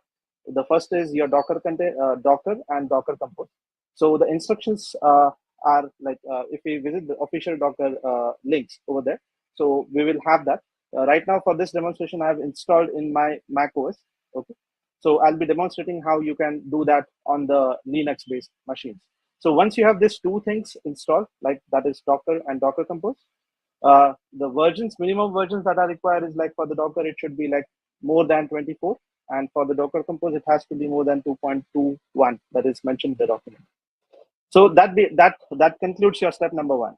Now going forward to the, so as we promised, like it's only in the it's only in like 4 steps. So that completes your step number 1. That is the prerequisites. Going to the step number 2, we have to configure now as you know that this node will be having its own database. That's what we call as an Avalanche DB. So basically it is built on top of Postgres. So for that, you will have to configure the database credentials for it. Now you need to make sure while we are doing this, these credentials are secure enough. Okay, secure enough when I say. So it is advisable that you have at least for this demonstration, we will be using simple passwords and usernames. But when it will be actually done, it should be having a minimum requirement of at least 16 characters, like a strong password for that matter. So let me just walk you through with this part. So I'll just go in this part. Now it is clearly mentioned that in this package that you'll be receiving, we will be having something called l1xconfig.common. Now, just like any other blockchain, this is the heart of the configuration of any for the nodes that you're going to set up. Now, it is divided into two sections for the sake of simplicity. The basic configuration, which for most of the user would be relevant. Okay, and in case of any power user, so which they want to tweak more, like furthermore into the configuration, they can go to the advanced config. Now, the documentation for that would be covered in the sections below. Like when we will be just open sourcing this, so it would be mentioned in the configuration summary where each flag is explained explicitly, like what it does. So for the starts, we only need to worry about two things right now. One is your username for the Postgres, and second is your password, and that's all. And talking about the second step, now this node private key and node address, I'll come to this on the step number 3. So let's say I am right now configuring it. I'm just putting, I know that this is a bit of an insecure password, but this is just for the sake of demonstration. So I'll be just putting username, a password. Please, guys, when you'll be doing this setup, please don't use this kind of simple passwords because it would be highly vulnerable in that case. So once I configure this over in the L1X configuration, the next step that I need to do is walk to the second file where we need to change. That is going to be a Docker compose file.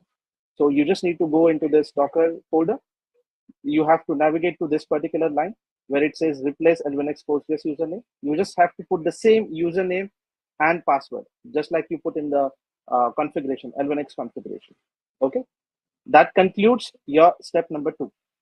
Okay. Now, one very important thing with this particular L1X DB is it operates by default on port number 5432. So you need to make sure that it is available, like it is opened, or if you are using any intranet setup or secured setup, so or private setup. So in that case, you just need to make sure that this port is available in that machine. Or if you want to change it, we will include further documentation how you can use like non-standard ports to go with. But for this demonstration, we will be going with the standard default ones that we have configured. Okay. Now, am I good so far, Kevin, Leo? Yeah. Okay.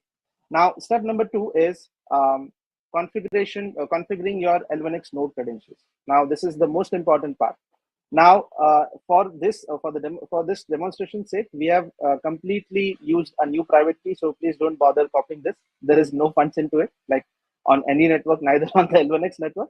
But when you will be setting it up for yourself, so this is where you need to put your FVN credentials. So it would include two parts to it. One would be your private key, and second would be your address. Now, when you're doing this, you need to make sure that you don't put a prefix 0 at the start. Like you don't put the prefix 0x. Same for the address. You don't put the prefix 0x, just the address and the private key. Once you configure this particular thing, now we go to the step number 4, that is kickstarting your node. So if I'm not wrong, so it has been concluded, and the 4th step is going to be a final step. So in this 4th step, what it is going to do is we have already written a complete script for you, which what it would be doing behind the scenes is it is going to run the L1X DB. Okay, so if I show you the actual configuration, so it looks something like this. So it is going to first run the L1X DB for you, getting all the things ready. Then it would be kickstarting the L1X core server, which is nothing but your L1X node. Okay, so I'll just quickly go through this and start the node. So before this, we just have to make sure that for the Mac and the Linux users, you have to give like an executable permission to this file that I'm referring to right now. So basically, let me just navigate it to this. Okay, yeah. So I'll be just giving an executable permission for this. Okay. Once I do this, I simply have to run this command that's called start L1X. So what it would be doing is it would be setting up all the things for me. So as I mentioned, like it would be first running the V2 core DB.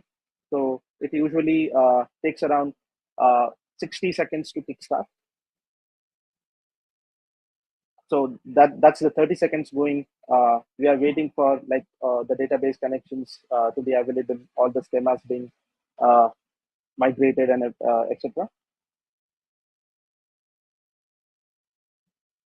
So let's wait in a minute. Yes, great. Now the database has been started and the code also has been started. Now, if we just check the logs, this is where it has finally started the node. So if everything goes right, you should be able to see something like this, which says that what all Genesis validators are there. Okay, what all configurations are configured. Okay, so it will stay at this particular log for say 30 seconds. As I mentioned, 60 seconds. Out of that, the first 30 seconds goes into database and the next 30 goes into the configurations. So if everything goes right, you should see a message like this, applying snapshot. So what it means is it is downloading the whole blockchain history from the L1x archive node to your node. And this process usually takes, depending on your internet connection and which part of the world you are staying at. So basically we have been taking care of it using our like CDN network, but mostly it should not take more than like maximum to sync the whole state, and after that it will start syncing up with the network. So that's how you run an L1x node. Okay. Awesome. So should I? Yeah. That's Yeah. great. Yes. Yeah, I think just quickly on this, we do understand that the public key and the private key is found in the configuration file straight away. But Nitish, do you want to probably discuss anything about creating, let's say, a signature over there and launching this at this particular stage or in the coming time? Yeah, so basically like what we were thinking is like in this case what we could probably do is we could implement, I think like we'll have to definitely come up with some different strategy, but like for the starters it is quite easy for the user, like for anyone who has configured any other chain before, like an Ethereum chain or anything like that. So this is quite familiar to that. So yeah, definitely like most welcome if like if you have any suggestions on this. Yeah, I think because I think even the other chains, vanilla based hosting, they follow the same strategy. But what we can do is that we could come up with a strategy where you have a secure enclave, on the VPS side of things where this can be hosted. So we are open to the node operators. So if you can tell us what exact strategy you would like to make it more secure for you guys, please let us know and we will look at the options. Yeah, I think let's go on to the VPS. Yeah. Okay, so now I'll just keep this running probably. So let me just quickly so that I just have to demonstrate something else. So I'll just clear this down. Okay, because I want to show you something interesting on the actual side. So going forward, so as we already discussed, as already Kevin discussed, that it would be quite easy, even if you have to deploy it on a VPS or something like that, even a shared CPU configuration kind of. So basically, like for this demonstration purpose, when it comes to VPS, we are using DigitalOcean, which is because it is the simplest thing that we can do in terms of VPS. Like there are other providers as well, but this is what we felt that most of the users use. So when they are trying out the things. So basically, like the first thing that you need to do is you have to configure, you have to select a droplet. So basically is like there are like it's like an EC2 instance if you refer in terms of AWS for that matter. So in this, depending on the region of your choice, you can select any of the region. For this demonstration, we would be going with the San Francisco one. Talking about the configurations, system configurations, so anything is good, but it would be better if you choose like Ubuntu 0.2, because the build, the pre-compiled builds that we have recently launched, it is Debian based. So it would be kind of like, it can be Ubuntu or a Debian for that matter. We are still coming up with the other versions like CentOS for that matter. So once you select this operating system, we would be going with the options for the CPU. Now it completely depends. Now this thing can work even on the shared CPUs, or it can also work on the dedicated CPUs, depending on how you want to run it and how more reliable you want to make it. But for the sake of this demonstration, we would be going with the complete vanilla setup. That is the basic one, where we will be going with the 8 GB and 4 CPU version as mentioned in the document, and it is also satisfying our requirement of having more than 100 GBs of SSD. Now, I completely understand that this can be increased, but it is good to have the extra space from the start itself. Okay. After this, in AWS, it is very specific to AWS. Sorry, it is very specific to DigitalOcean that you have got two options over here, like SSH keys and the root password. Now, this root password is only going to be used to create a user, because we never encourage our users to directly configure anything on the root, because that is the highest thing that you can have in the environment. So we will be just using it for setting up another user which is having less privileges, so that it has a kind of a secure setup in that matter. So I'll be just configuring a password, let's say, and okay, just enough to satisfy their criteria. Okay, even if I want, I can select like a couple of other things, which is like a monitoring system, but it is completely not required in this case. Okay, we can just go without it. Okay, once all of this is set up, I'll be just simply clicking on the click droplet. Okay, now once this is created, it will just take couple of seconds maybe to spin up your instance. So once the instance is ready, we will be going forward for the next steps. So as I mentioned, like this is a completely from scratch setup. So there is something more to it. You will require to configure certain things, which I'll be just demonstrating it once the instance is up and running. Just a quick one on this. Thanks for that, Nitish. So when you look at hardware recommendations versus you actually choosing hardware, usually what happens is you've got certain transaction benchmarks that have been created in terms of the units that it's going to consume and the time that it takes. And these unit and time metrics will work on a progressive approach, right? Where initially when you boot up the node, there is no reason you need a $200 plan. You can always increase the size of the droplet. So if there is, if you have to go with, let's say, 200 gigabytes versus 1 terabyte, you're not using the 800 GB yet, right? So you can go from the base one until a higher one. Absolutely, because the beauty about these systems is they are upgradable. So like you can always upgrade to a better version. You can always add up more storage. So it completely depends actually. For a starts, basically this is good enough to start with. But obviously, like once you want to make it to a greater scale, definitely you'll be opting out for something else than this. Okay, so now we would just continue setting up our instance. Now this is a complete blank instance, so we'll have to do a couple of things. So since you already know that we have only got the root user, and we still have to create more users into it, like one more user with a lesser privilege than a root. Okay, so I'll be just doing that. So for that, I'll just log into the instance with the credentials that I've got. Okay, so I'm inside this instance. So now it is that you don't directly start using root. You create a user and then you do the activities on that user, so that it still has a kind of an isolation in terms of permission. Okay, in the Linux machines basically. So first thing that I would be doing is I would be creating a user. Now I'm not sure, like, do we have any Transformer fans? So I'll be using one of that names, like Optimus over here. Okay, so I think, okay, sorry, I just need to add this. Yeah, this is a new user completely. I forgot.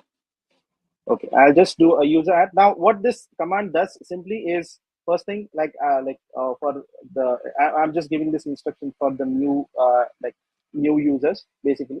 So what this what this command is doing is it is going to create a user called Optimus.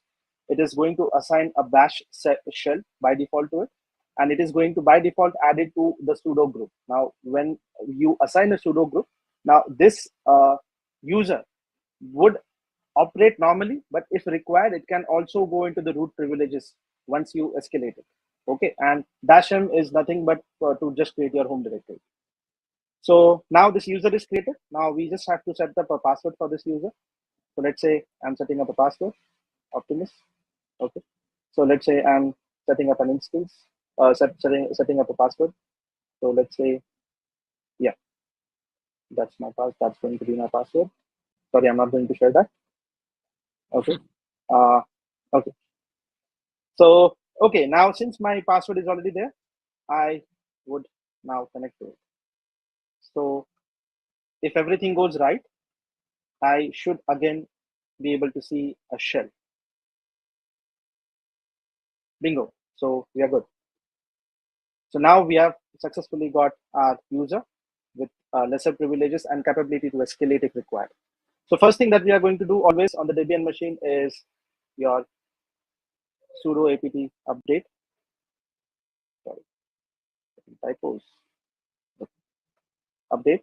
So what this will do is it will just for the existing Linux user, so it is just going to update the sources. It will not take much time. After once this is done, we would be doing a Docker setup, because like our whole thing is built on top of Docker. Like we have completely Docker as the environment. It's funny, isn't it?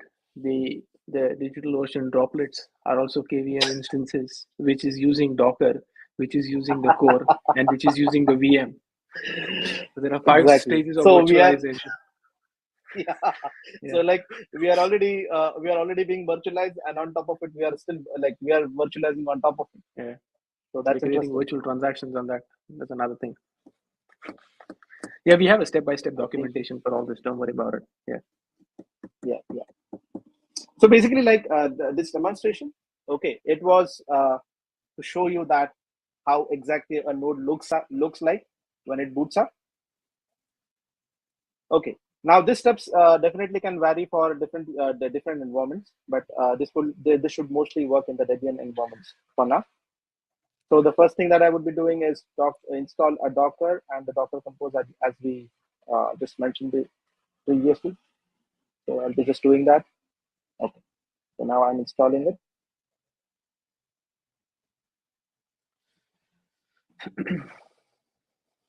Great.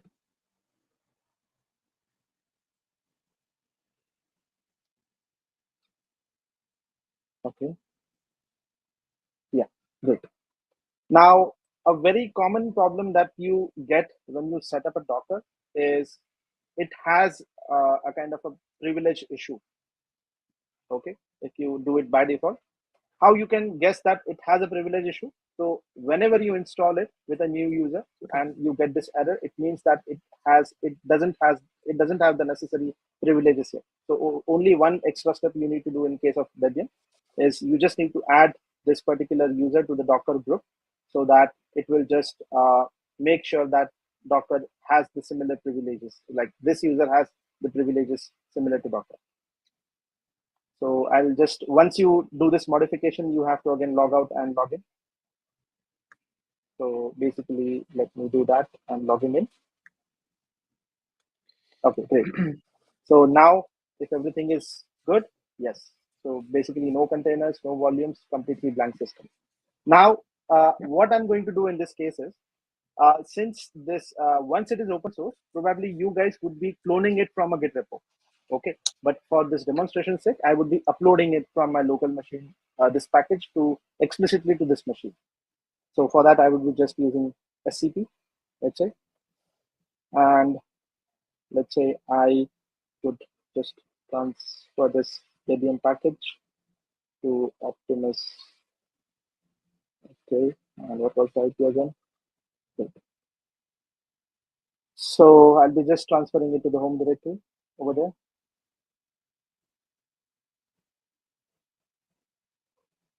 Okay.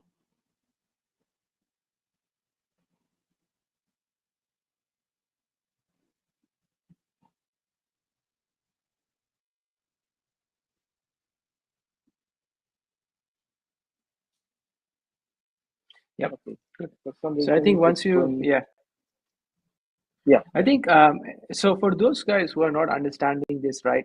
I think it's a given, right? Certain times on your laptop, it's going to be much faster. But when you're trying to install it on an instance and trying to get your full validator node to boot up, what I would recommend is rewatch this part of the video a few times and just follow the instruction set. And we'll open up, there's not a lot, right? Only 80 a month. So we'll open up a channel as well for you. If you have any doubts, we are happy to assist as well. So Leonel and Nitish, both of them will be able to hold hands and help you out as well. Okay. Sorry to interrupt, but we have uploaded it, and now all that I'm going to do is just and like unzipping the package. Okay, I've just installed the unzip because it was not there. Okay, so once I do an unzip of this, great, I would be able to see this particular folder. Okay, so similar to what we did in our machine. So it is always advisable that you like definitely like you can use any editor of your choice. In this case, I would be using like Nano. So Nano is nothing but your a better editor. Like again, like it's up to a preference after. So I'll be just configuring again the same step. So here we have successfully installed the Docker. Again, we are going from the step 1 to step 2. So I'm just I'm just configuring my, let's say, password, and I am installing. I'm just replacing this password. Okay. So it's please be careful while you're putting this so that you don't miss any what we call it, the quotes. So I'll be just putting my address over here. Again, as I mentioned, without 0x as a prefix, and then the private key. So with that being said, we are good with the configurations. Now we'll head on to our Docker configurations. So that's, once you go to this file, I'll just make it a quite a bit bigger so that you guys can see it here. Yeah, it's better now. So I'll be just configuring the same passwords over here. Again, a very big disclaimer, please do not use such insecure passwords. It is only for the demonstration purpose.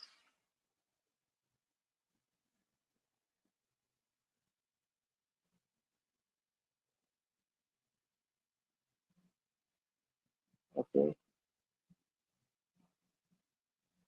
Yeah. So yes, so we have completed both the configurations now. Now we'll just head on to the next thing. That is this part. Okay. So now we have completed our step number 3. We have also put into the the private key and the address required. And now simply we'll just kickstart the node. So again, as I mentioned, if everything now whenever you are doing it on a a brand new machine, probably it will take longer because on my Mac machine, the Docker images were already downloaded, right? And but for whenever you are installing it on the VPS, generally this VPS generally these VPS have a good bandwidth, so it shouldn't take any longer to download the Docker images required, and it would be like fast enough as compared to your local machine. Now, provided that again, not if you are using something like 1 Gbps on your local machine, that's a different story.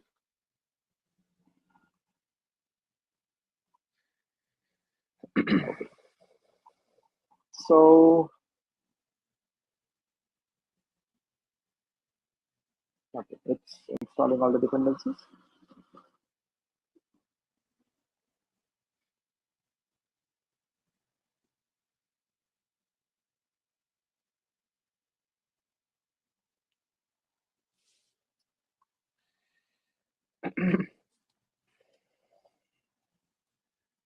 Yes, please be with me. It's almost there.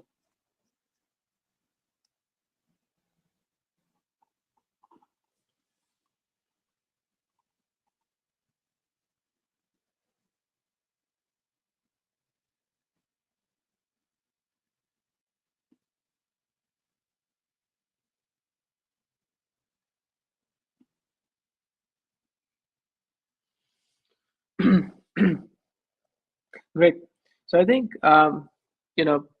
from this one, right, as we can see, if you're trying to host it on your laptop, it's a much, there are less steps involved. But once you try to go onto a VPS on the cloud, of course, there's a whole set of configurations you have to do. We will be releasing this documentation and the video as well. And Lionel will, of course, show us an interface. And in that interface, we will be opening up a channel for you to communicate with us as well. So if you do have any problems trying to host a node, we will help you out. Now, the only way to make this more seamless is by building a community image on certain hosting providers. And the reason we have not done that yet is because if you think about the community images on one single hosting provider, we can't go and distribute all our nodes on a single hosting provider. So many of you will be using it for multiple different hosting providers. So if there is one hosting provider who goes down, all our nodes are at risk. So we are currently looking at where should we build the community images, and we will release it, probably 3 to 4 of them at the same time, so that we don't have reliability on one data center, at the single point in time. But until then, we are always here to help you out, and throughout the process, if you have any problems. Okay, I think we just had a hiccup on the machine. Yeah. Okay, good. I think we'll release the documentation for this. Let's move on. Okay. Yeah, you can stop your screen share. Perfect. Thanks for that, I Nitesh. hope I hope it was interesting. No, it was good. And I think what happens is, when you go through all these processes, right, it also shows the community members, like, just booting up a node could be so complex. What would go into building one, right? So I think it's a show of our tech as well, but definitely we can make it more seamless in booting it up. I agree to that. Great. Let me share my screen and probably go on to the next one, because the next one is going to define the next 6 to 8 weeks for us. So we have been working on the interfaces, as I mentioned, and we have created a blueprint for the ecosystem pool as well. Don't worry, it's not as complex as hosting your node, but I think as community members, understanding that aspect of things is very important. Let me share my screen. Perfect. Can you guys see my screen, please? Yeah? Okay. Okay. So as I previously mentioned, before going into the demonstration of the interfaces, as I previously mentioned, our goal for the next 12 months is 1 million monthly active users, 20 active projects, and around 5 billion transactions. We are not a DApp, or we are not a DEX that we can build a high inflating token and keep releasing projects every 3 months. We are an infrastructure. So the vision of the infrastructure and where these coins will be allocated towards are very important to understand as a fundamental. So from the ecosystem pool that comprises of the 100 million coins, 50 million coins will come from the development pool, and 50 million or 45 million other coins will come from the founders pool, right? Which is mine. I would probably increase it to 50 and make it an even 100. Now, we've got 2 different phases how we are going to approach this. And the good news is that 2 of the applications that we are actually wanting to release is going to get released probably in the month of May. So in the early adopter phase, that will go on from 1st of May 2024 until the 31st of April 2025, 50% bonus allocation will be done, but with the vesting schedule. So in the 50% bonus allocation, we have 2 different ways on how these coins will be allocated to the projects. The first one is the early adopter bonus. And think of the early adopter bonus as free transactions to be given on our system. So the goal is around 1 billion transactions that we do should be free of cost for the projects and the users. And that is where we want to allocate these ecosystem pool towards. The second one is the performance. If you look at two different metrics, one is the incentive and one is the spending, right? The revenue versus the spending. Polkadot probably made 100 grand that month, but spent $100 million, right? Now, all these infrastructures, and what is more important for us is creating a metric around the health of the protocol, right? So the metric that we have actually drilled down to is the average transaction fees that we collect from the user. Now, if we are giving out incentives and we are getting that kind of revenue coming in, we need to make sure that the average fees that we are collecting, that we generate over a period of time, becomes self-sustainable so that the ecosystem pool can keep on continuing once these funds are also exhausted. The second phase is going to be the base phase, where we will be focusing on optional projects. So a total of 20 projects, the first 8 will be in the early adopter phase, and the remaining 12 will be in the base phase. Again, 50% bonus allocation with vesting, and the performance bonus that we are talking about is the number of paying transactions that these projects will do and the average fees that we will collect from these users. That is how we are calculating the performance. Now, what are the required projects? So the required projects are pretty straightforward. We have the DEX, we have the NFT marketplace. So we have partnered up with someone who is building their own DEX with us, and we will be releasing that in the coming month. NFT marketplaces, of course, Launchpad, the gaming platform. Bitcoin integration is a very big narrative right now for us, because if you look at the total market size, 90% of development happens on EVM and layer 2 chains. So if a project or a developer goes and deploys on the originating chain, what is the probability that they are going to deploy on different L2 chains? So there is a very high probability that they are deploying on these L2 chains in a sequence. The Bitcoin integration narrative that we want to take is taking Bitcoin and actually making it available for the Ethereum L2s. So Xstock is going to be positioned in that particular perspective. And these 8 projects that we are actually wanting to build, that is required projects, we will do a revenue sharing and coin burning strategy with them. So when I talk about revenue sharing, it does not mean from the transaction fee, but it means from the service fee. And the ideation on the revenue sharing over here is that if there are certain number of coins that we want to get from these guys as a part of this partnership strategy, we should have the ability to even airdrop these coins to our users based on the L1X coins that they hold. So in a way, we are trying to promote the projects as well that are coming to build with us, for the long run. Coming to the interface structure, we have 4 different stakeholders, and we'll get into the demonstration of that. We have the developers, where we have completely upgraded the dev portal. We have the project panel, where the required 8 projects will be selected from. So we have a backlog of projects that we are actually going to nominate to become these top 8 projects, or like a spearheading the dApp development with us. Node operator panel. So the node operator panel will actually have all the guides for you, and we will also open up a space for your communication if you need to follow the instruction sets. And for the users, so we have a wallet profiler that Lionel will demonstrate today, that will give you a complete overview on all your assets that you have on L1X.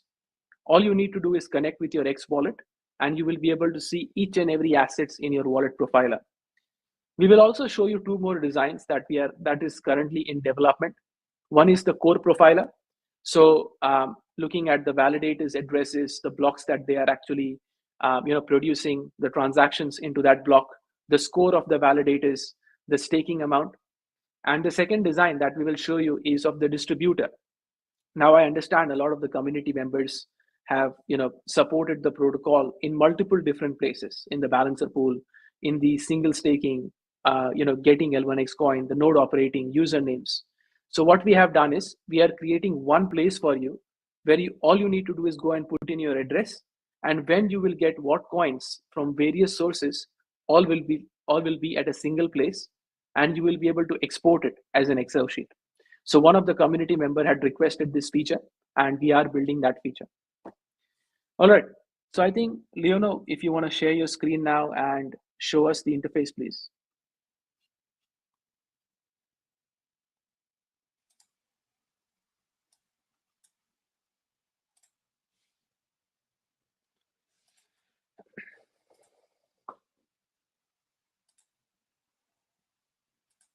Yeah, let me know if you're once you're able to see my screen. Yeah. Perfect. Loading. So this is the, yeah, is it good now? Just a second. No. Yeah, now we can see it. Perfect. So this is the developer portal. We have basically completely revamped it from the previous one.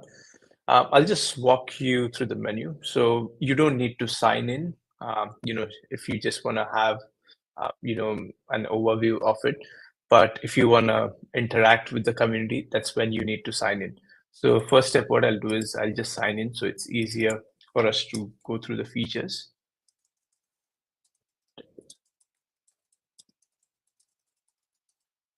And if you already have an account, you just need to enter the same credentials and you should be signed in. So once you sign in, yeah. Sorry, the total number of the total number of developers that have signed up with us is 557. So that's a good number to start with. Please. Yeah. Perfect. So once you visit the developer portal, first thing you'll be able to see is all the information. So we have all our blogs and all the details just put up over here. So the blogs will be, all the recent blogs will be displayed. If you want to view all, you can always click on view all and it's just going to display the rest, right?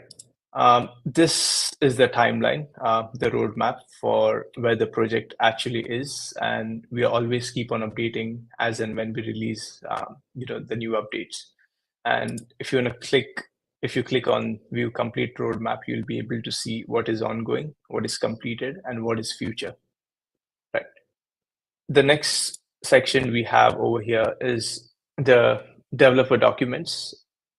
If you want to know more about the core protocol, you can always go to the Gitbook and you have everything well documented and sectioned as well, right? Just a quick one on that.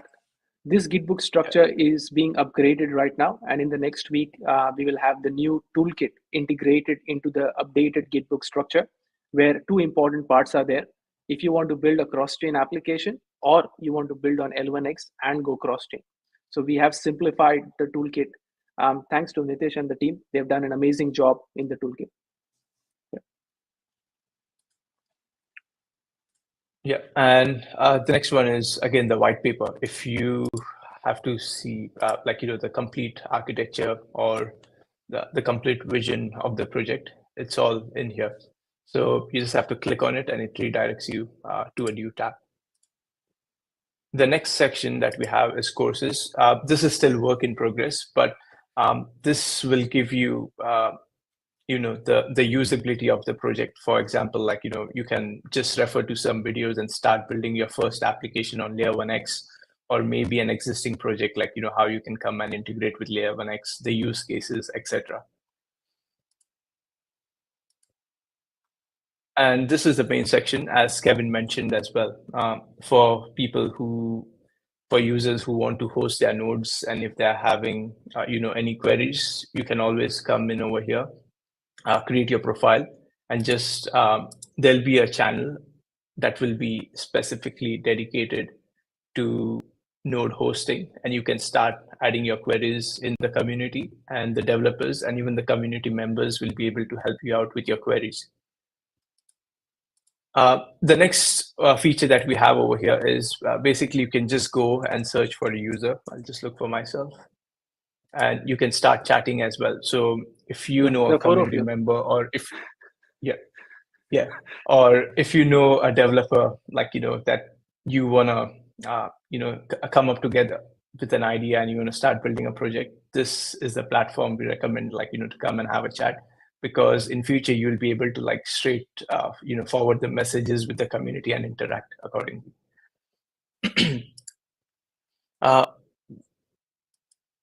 The next section that we have over here is sessions. So this will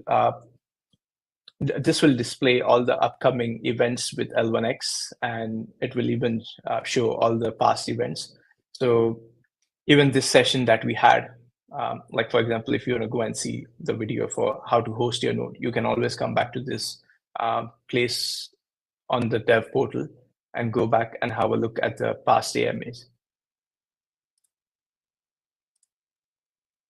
The next and very important thing that we have is the improvement protocol. So this is where the devs will be able to, give their feedback on, if there are any important features that have to be added to the protocol, or any concerns about the security, etc. So this is just an overview, like what are the stages, how the process is going to follow, like after you submit your application, and how it's going to be selected as well. In protocol requests, you'll be able to see like how, what's the status of your application. So when you have to submit an application, you can always click on Start with Template. It will take you to GitHub. We have a template over here. You fill in all the details and you just commit. And once you commit, we will be displaying it on our dev portal. So at this stage, we still have not integrated it with GitHub, but soon will be, and you'll be able to see all the applications sent for the protocol improvement. Yeah, so if you click on the LIP number as well, you'll be able to see information about that particular. Yep. I just wanted to add something over here, right? And this is a very important part, as Lionel mentioned, because if you look at the interoperability types in the market, there are three main types of interoperability projects out there, or solution providers: foundational, structural, and semantical.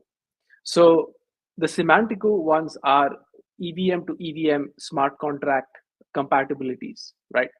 The structural ones are where we say that your data type or what you want to send from one place to the other, both of them need to know the input and the output of it at every point in time.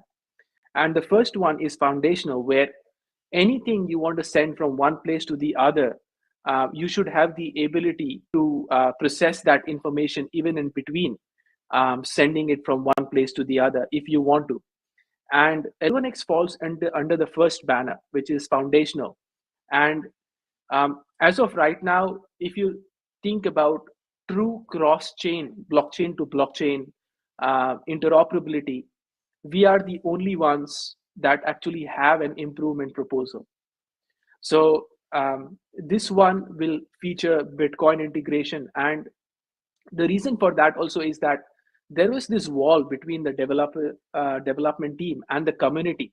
So for them to see what is actually going on, and this improvement proposal will allow the community members to see it very transparently as to what feature is coming up next, and should we even build that or not. So the onus of what you want on the protocol is being moved towards the community members and the projects to vote and say, I think this feature is more important than the other, so let's build that at this stage.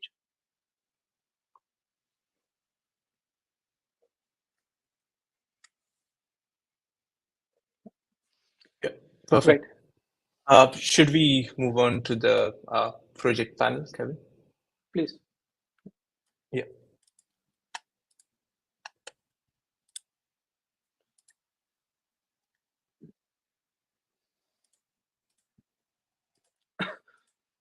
Perfect. So just to give you a bit of brief, the project panel is for any project that wants to come on board and be a part of the ecosystem development pool. Yeah. That's right. Yeah. So this is, again, as Kevin mentioned, is for any project. So if the projects want to just have an overview about what L1X app is, this is the page that they can just have a look. We have already mentioned details about the users, active projects that are coming in, who we support, how we support as well. So this is just a brief overview. Next step that we show is how to apply. Now, the team has actually broken down into metrics. So this is how we choose a project. Sorry, this is how you apply. So first you have to mention about your project, like what's its identity, like how it's used, how many users, and all those type of things. Next one you have is project type, like what industry it is in as well. Is it in gaming or healthcare, etc. The next step that we have is project status. So is it still in the ideation phase? Is it being built, or it's already active? And the technology. This is very important because it should be feasible with us as well. The next that we have is application process. Now, even when someone is applying, this is how it has to be. So it receives, okay, so this is how the L1X team, they look into the type, even, so they check like what's the identity again, do you have a good number of active users? Is it out in the market? Is it well known? Then the project type, project status, use of technology, and the dates as well. If it's able to meet within a certain timeline that we are planning to onboard projects.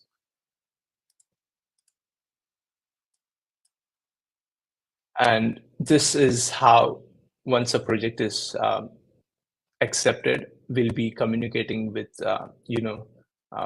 like further communication and for further collaboration.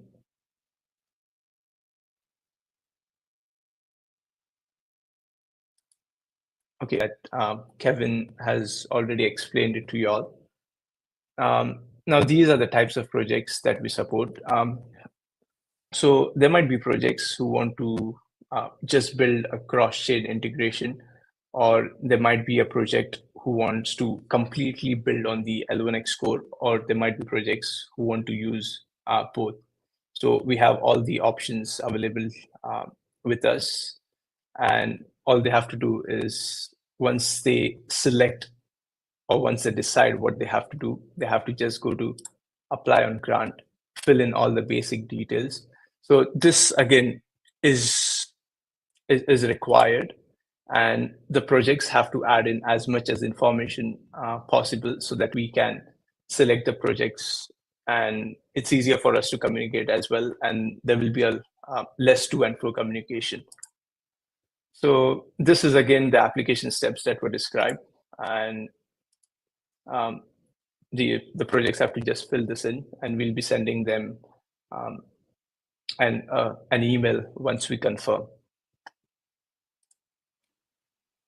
Yeah, that's great.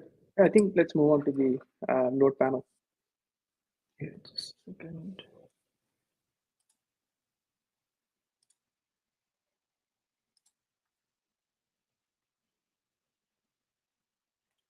Okay, this is the node operator panel. So again, just an overview page, like what a node is, who should host a node, and what are the benefits, the types of nodes, and of course, like most of the users that are on L1X already have an idea about the nodes, the minimum requirements, and then the node hosting guide is all in here. As Nitish has demonstrated as well, most of the details are already in here, but if there's anything more required, we'll keep on adding, and we'll be adding it to GitHub as well. Then we have the node reward calculator. As many of the users have seen this on L1X app, it has the same functionality over here. So you choose your node type, and you'll be able to calculate your rewards. The next that we have is the Node Explorer. So this is the core profiler that Kevin mentioned on his Miro. So this will give an idea for users who want to host a node, like what exactly, like how busy the network is and how many transactions are going through. So just an overview. So if you see over here, and if I want like more details of the node, I can always, sorry, this is just a UI. I'll be displaying it in a different link. Yeah. Right. Yeah, and but just on this one, just gives an overview. Sorry. Yep, no, you're right. And I think just on this one, the node hosting, ranking. So who is going to be able to host the node, when they will be able to host the node, it will be on the node hosting panel in itself. By the end of next week, we will open source the ability to host your node, and you will be able to see the addresses that are eligible to host the node as well on the node hosting panel.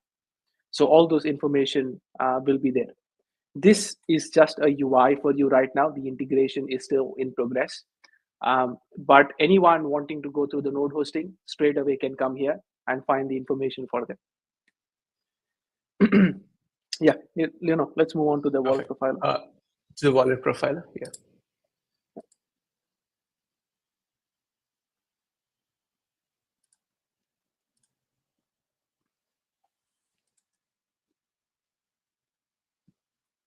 Okay, so this is the new look of the Explorer as well. This will give you just the analytics, like what's going on the core protocol. So the total blocks, total transactions that have gone through, and the total accounts as well, right? So Explorer, we already have it, and this is just an updated UI. So if you go and click a particular transaction, you'll be able to see all the details of a transaction. And let's go to the wallet portfolio. So in order to do this, now this can be accessed only using your X wallet, right? So you can see I've connected my X wallet.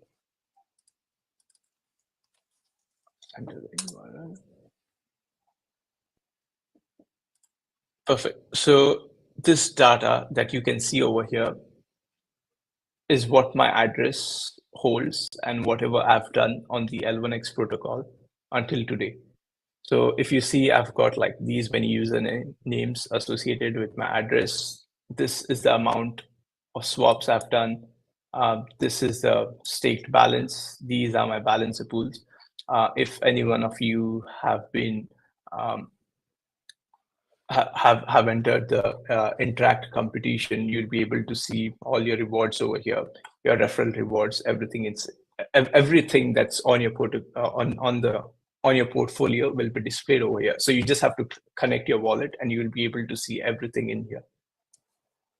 Yeah, perfect. And I think this acts as your gateway to the L1X core database, where any address, later down the line, we may open it up where you just put in your address and you show it out.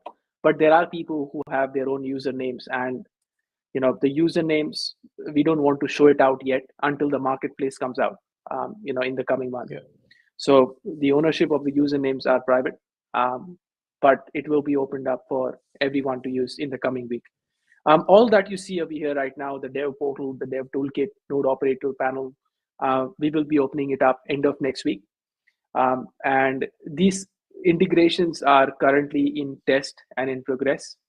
Maybe, if you want to show through the distributor, the difference between the profiler and the distributor is that your profiler is a view-only board of yours. Your distributor is at what point in time are you going to receive the L1X coins in your wallet based on the cliff and the vesting, which depends on the source of it as well. And you will be able to export this in a CSV.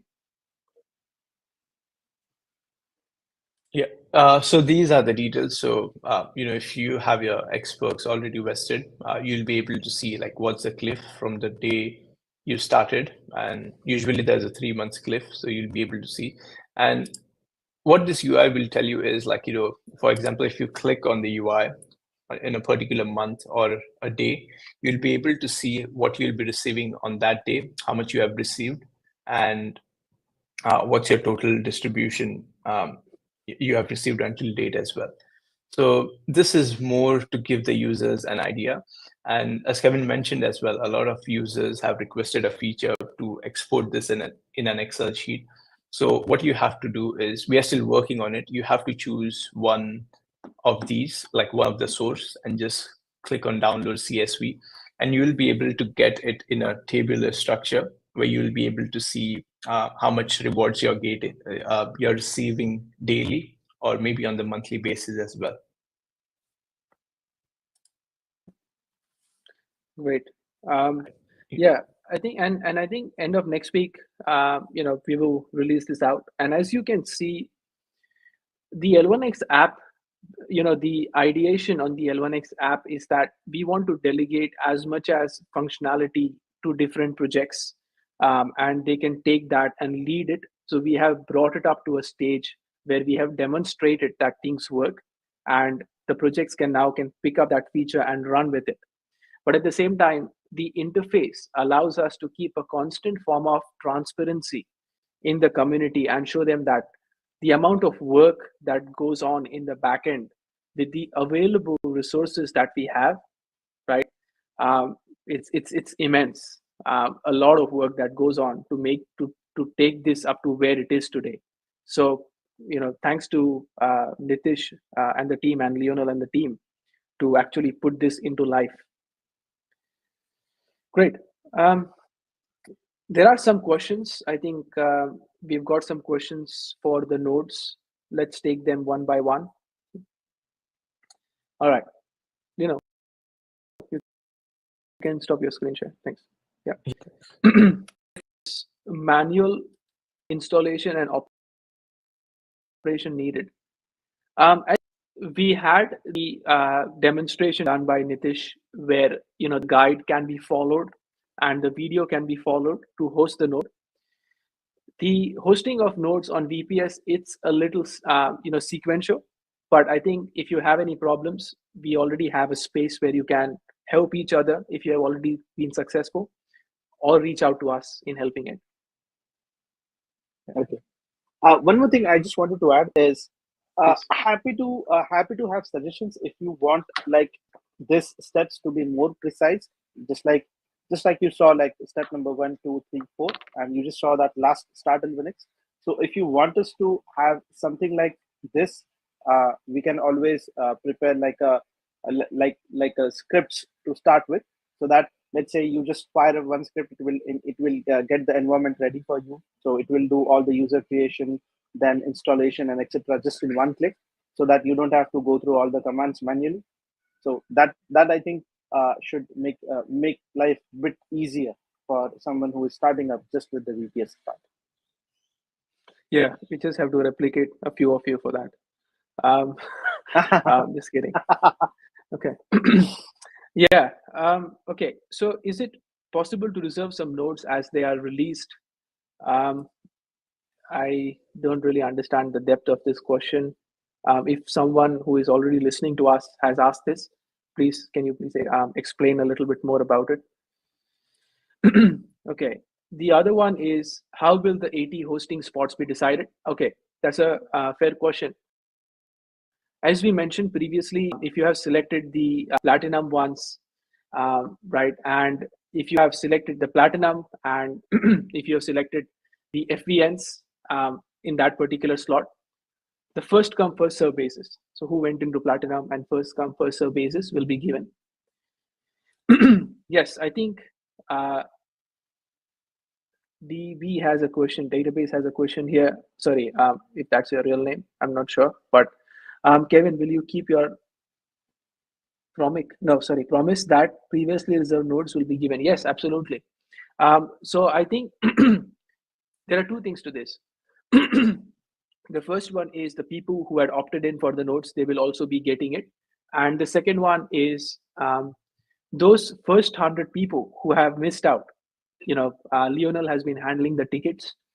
So if there are any more people in there, we will give it to them as well. Okay. Now with the bonus coins and the referral coins, I think, okay, all right. This is the same question about the block rewards, if I'm not mistaken.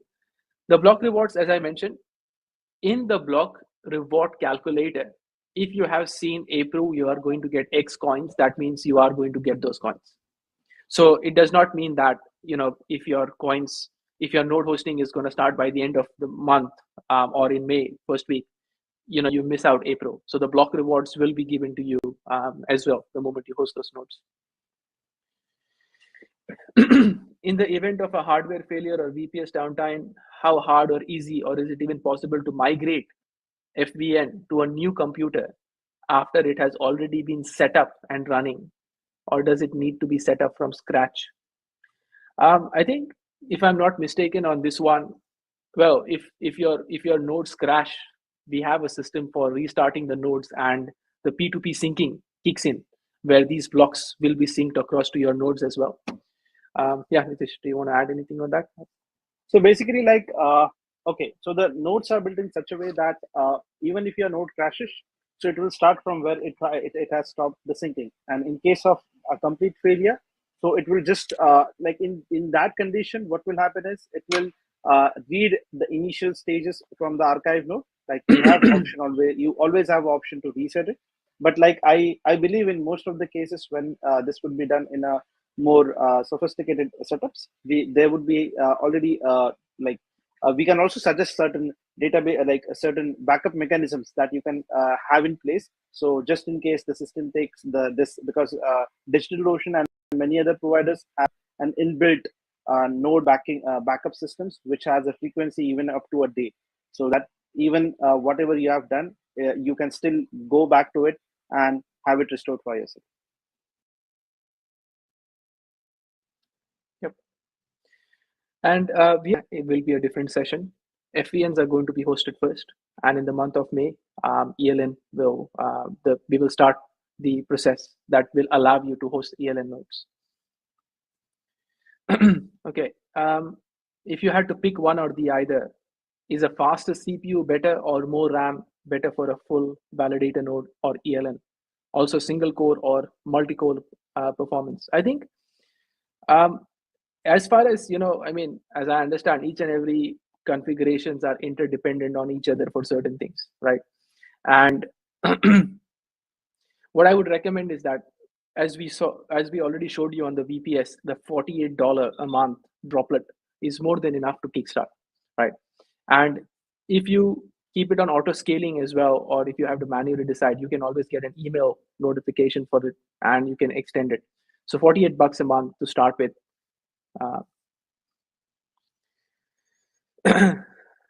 Okay.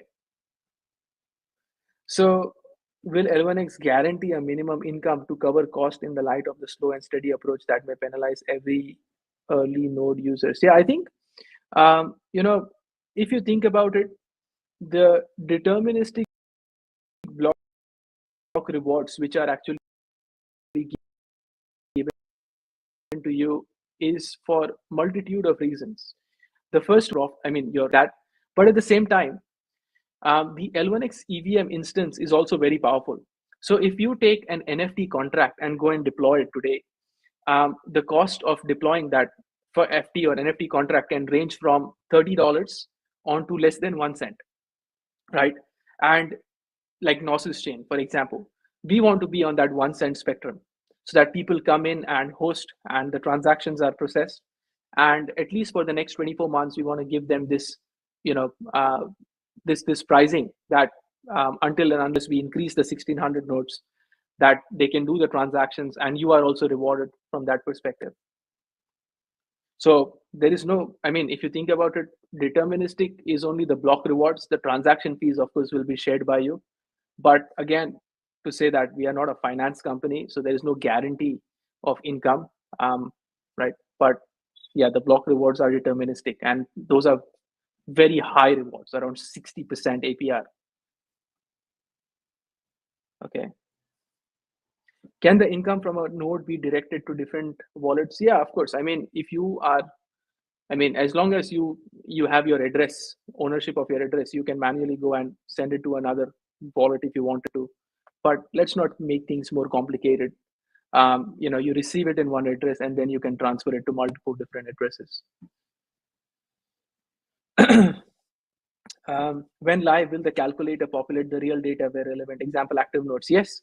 So the core profiler is going to give you the real data. So when I say the real data, the L1X wallet SDK and the projects building with it, they will be able to go and query the blockchain. Different number, and we show you something different. You're not doing the right thing. So you have the actual number shown in there as well. Okay, so what is the plan for the scenario if we have a similar expert situation and the node holders do not set up nodes? 4 weeks in, we have 10 nodes set up. There needs to be incentives, example, dashboard showing actual rewards to demonstrate these are worth setting up. Yeah, so there are two things, right? One is the node reward calculator and one is the node configuration panel. But you definitely bring up a good point because what will happen in this case is that there are certain timelines given to the nodes. So for example, 2 weeks.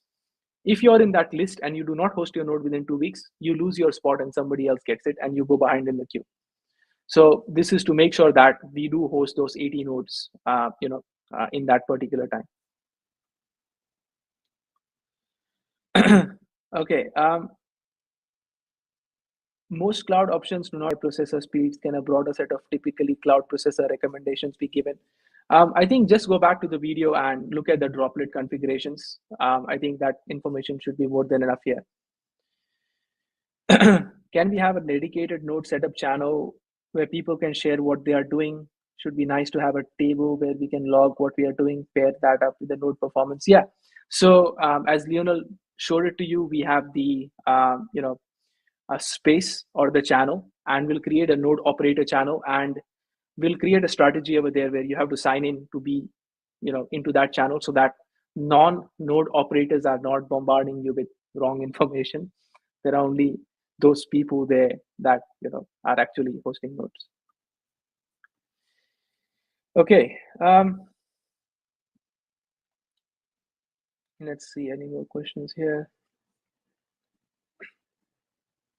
Aren't node rewards predicated by actual node utilization? More use, more rewards. Yeah, of course. But what happens is, we want to do right by the node operators as well. Now, if we only leave it to the transaction, the problem is if we increase the fees, then people won't deploy. And if we lower the fees, then you won't make enough. So that's why the block rewards offer you a deterministic way of making at least 60% APR, by hosting a node, by successfully hosting a node. Just holding the node NFT is not going to get you 60%. You have to host the node to get that.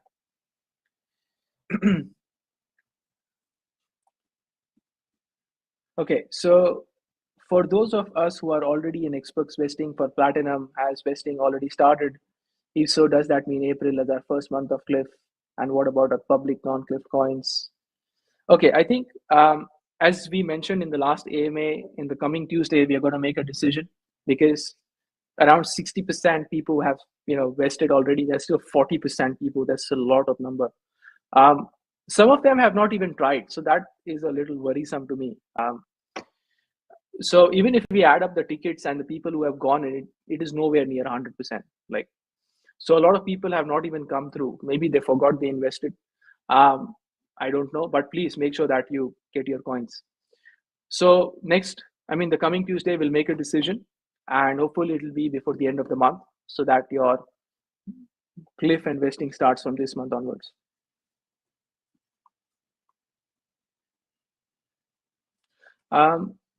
Yeah, DeFi logic, when the ELN rough timeline, that's a very fair question. I would say, conservatively speaking, probably somewhere around the first week of June, because as you've already seen, so much of work has gone in, new projects are coming up. Next month, we'll have at least 2 projects, launched. So the FVNs is the focus right now because we already have a few ELNs that are taking up the burden. But June onwards, we will focus on ELN as well, because the idea over there is that not only L1X coins will be able to be staked into ELNs, but we are working on a liquid staking derivative strategy where Bitcoin, Solana, Optimism, all these coins could be staked into the Xtalk node, where an LSD token can be generated to secure the Xtalk network and make it a multi-chain hub.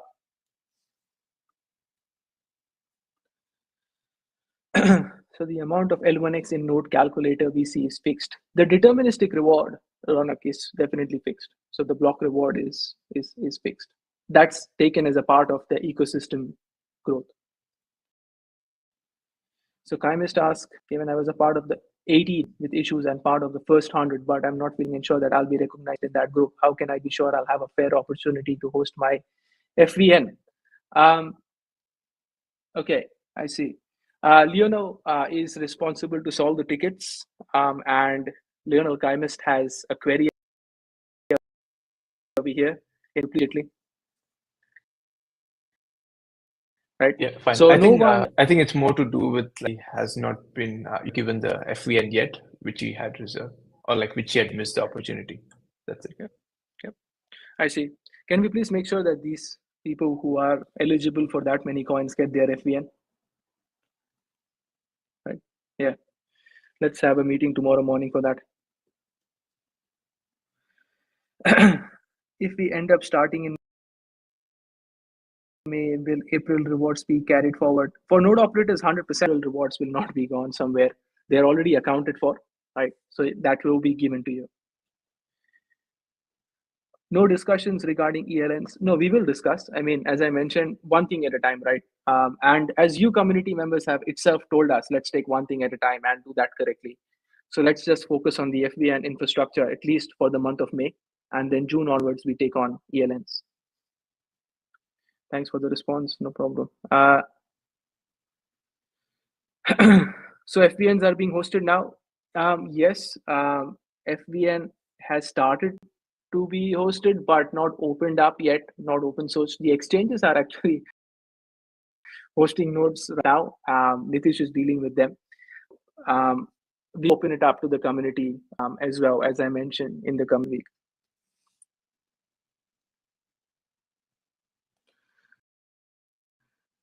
So if we have to change location of a node hosted on a physical system that is changing house, office, etc., with a different network setup, there'll be a downtime, or you'll have to probably stop the node and start it somewhere else on an immediate basis, one after the other, if you're using the same public address. How much data is consumed by the node per month?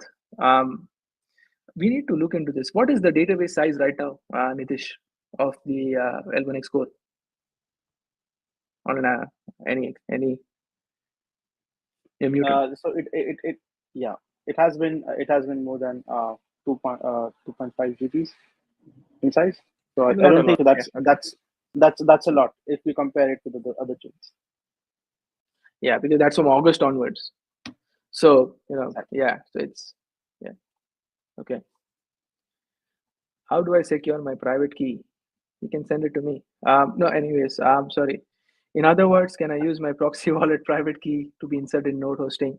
As I mentioned, this is a serious topic. As I mentioned, we are open to getting suggestions on how to do this, and we will look into it further as well.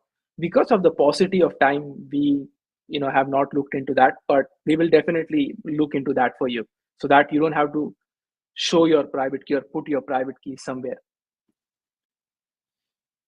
Can an ELN be paired with an FVN or just host each separately? Of course, if you have enough space in there, right, in the beginning, you can definitely pair up an ELN and an FVN together, because the ELN is going to be a very small daemon running into your system. So, and again, it depends on the traffic as well. If the traffic goes bonkers, then you might have to separate it up.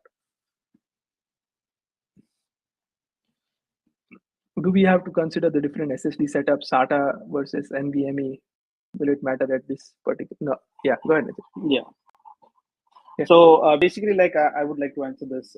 So basically, like definitely it will have an improvement, because as you know that NVMe is like in this case we have seen, like because we have also hosted a couple of nodes with that option, and we have seen that the read write of the databases calls that we are making So it has a significant improvement, and it provides a more reliable way of opting it out.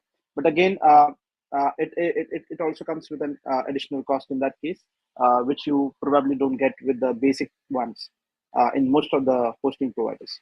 So yes, it is good to have it, but again, it depends on how much you want to spend on the hosting. Yep. How much downtime do FPNs have for maintenance before they get penalized? I think we have gone through this in the consensus, but again, there is the Xcore model, and we have that documentation already available. I think it's in the white paper. So if you have a look, it's very mathematical. So if it's very broad. So I definitely think this is something that you'll have to calculate yourself, because that's one of the parameter, in terms of actually penalizing a node. And again, it's a progressive or a approach where downtime compared to the other nodes versus a base, right? There are the 18 people out of the first 100 that work to initial sanitization with devs were promised 1,000. Yes, definitely it's happening. We have the first 100 addresses. In the coming week, we will issue it out.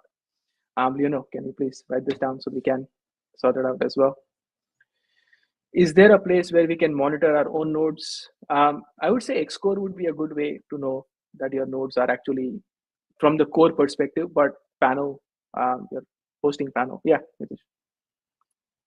So I believe this is a very good point, monitoring your own head. So just like any other services which have their endpoints. So maybe after a discussion with the team, we can definitely come up with something where you can just get like an API response when you query it, and you can have your own representation for that. We can have a community developed UI to interface with that, which will work like a profiler for your own local node. So yeah, definitely this is a good idea. We can think about it. Yeah, and I think that's a good, interesting point you said, community-driven idea. So why don't we do one thing, right? There are node operators over here. Why don't you tell us how you want the design of the analytics to look like, right? The L1X app, all the interfaces are part of the L1X app. So in the node operator panel, we can definitely put a place where you put your wallet address and you can get the health, right? Analytics of that. So why don't you give us a design that you think is required, and we can definitely take that into consideration. So next week, when we open up the space for the node operators, we can discuss it over there. When will the nodes be transferable? That's a good point. So as I mentioned, we actually are trying to integrate with one of the highest monthly visits staking rewards website. Now, I won't give you the name, but they have multiple node operators in there. Now, the discussion I had over there with these guys is that when we list over there, the node operators will also look at it and want to buy. So keeping that in mind, in the coming month, we want to build a simple NFT marketplace. First, where you can just list your usernames and your node NFTs over there, right, to sell. So if you want to sell to someone, trade it, you will be able to do it through the marketplace. But if you want to transfer it, once the wallet SDK is opened up, you will have your node NFT there, and you would be able to transfer it across to someone if it is not operational. Can I transfer an operational node and its rewards to another user? No, you can't. So you'll have to stop the node, transfer the node, and basically the node owner will get the rewards, right? So who is holding the node NFT, that person is going to get the rewards. Kevin looks very stressed, working hard, take a small rest. Yes, definitely. Once you guys host your nodes and we delegate the whole development workflow, I'll take a good break. The node rewards calculator is pretty buggy at the moment. When will this be repaired for the end of the week? Please let us know what is buggy, as you guys are using it right now, so we can, improvise that. If you already know what is buggy, please tell us right now, so we can take a note of it as well.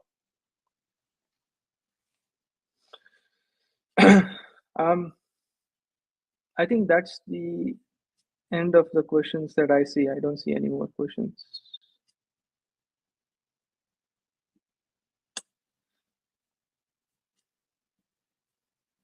Yeah, I think that's all.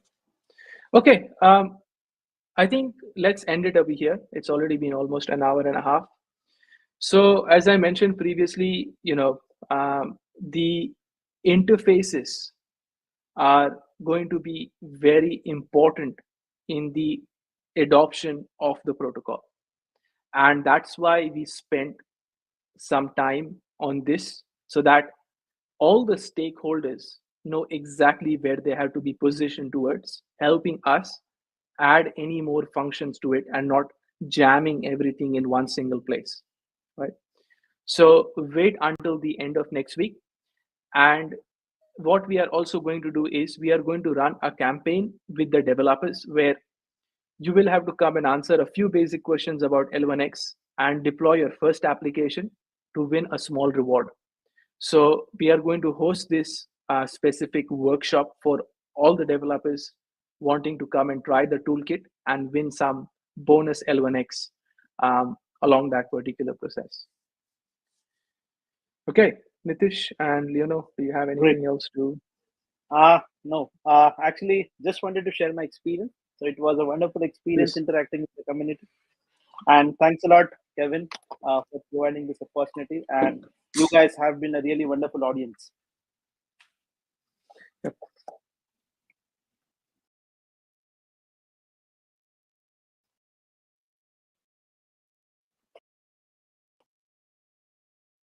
Thanks for and injury on his foot, but still he's working for us the whole week and the weekend. Yeah, that's true. Yeah. Yes, Leono, you're not undergoing any surgery, but you're still a hard worker. So would you like to say anything? Yeah, look, I mean, the community has been like really supportive, even like with the tickets they're generating, and yeah, there's a lot of to and fro communication, but there's a bit of delay sometimes, but it's getting resolved, and everyone is happy that it's getting resolved as well. Yeah, so appreciate everyone's support and patience. Thank you very much. Yeah, and I think Lionel has been very helpful in the ticket solving process, and the community members have had some amazing patience. I would not have that much patience if I was a community member, but these guys are equally patient as we are. So I think that's a great thing. And thank you everyone for the support. And it's been a journey. It's definitely been a journey, but we are getting there, right? We are definitely getting there. So thanks to everyone. Until the next one. Bye. Okay, see you then.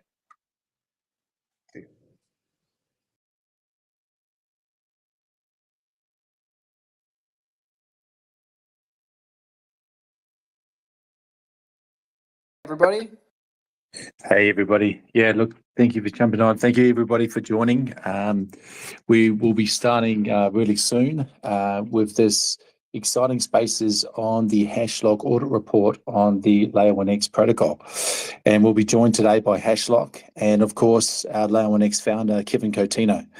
So I'll just maybe do a mic test while everyone's coming in. I think, Hashlock, can you just test your mic again? Yep, can you guys hear me? Yes, we can. And Kevin, I'll just test yours. Yeah, hey, good morning, good afternoon, good evening, everyone.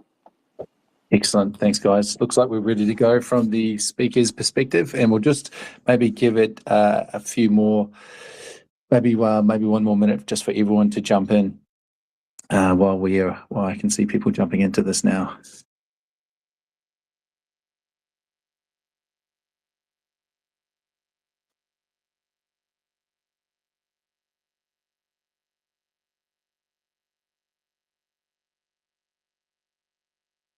While everyone's jumping in, feel free, if you're already in the space, please go ahead, share the space out.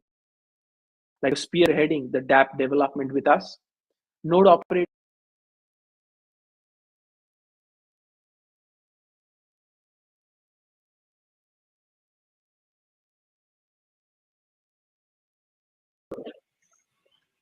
All right, I believe we are on. So good morning, good evening, good afternoon, good night, wherever you are in the world. Once again, welcome back. We have another amazing session.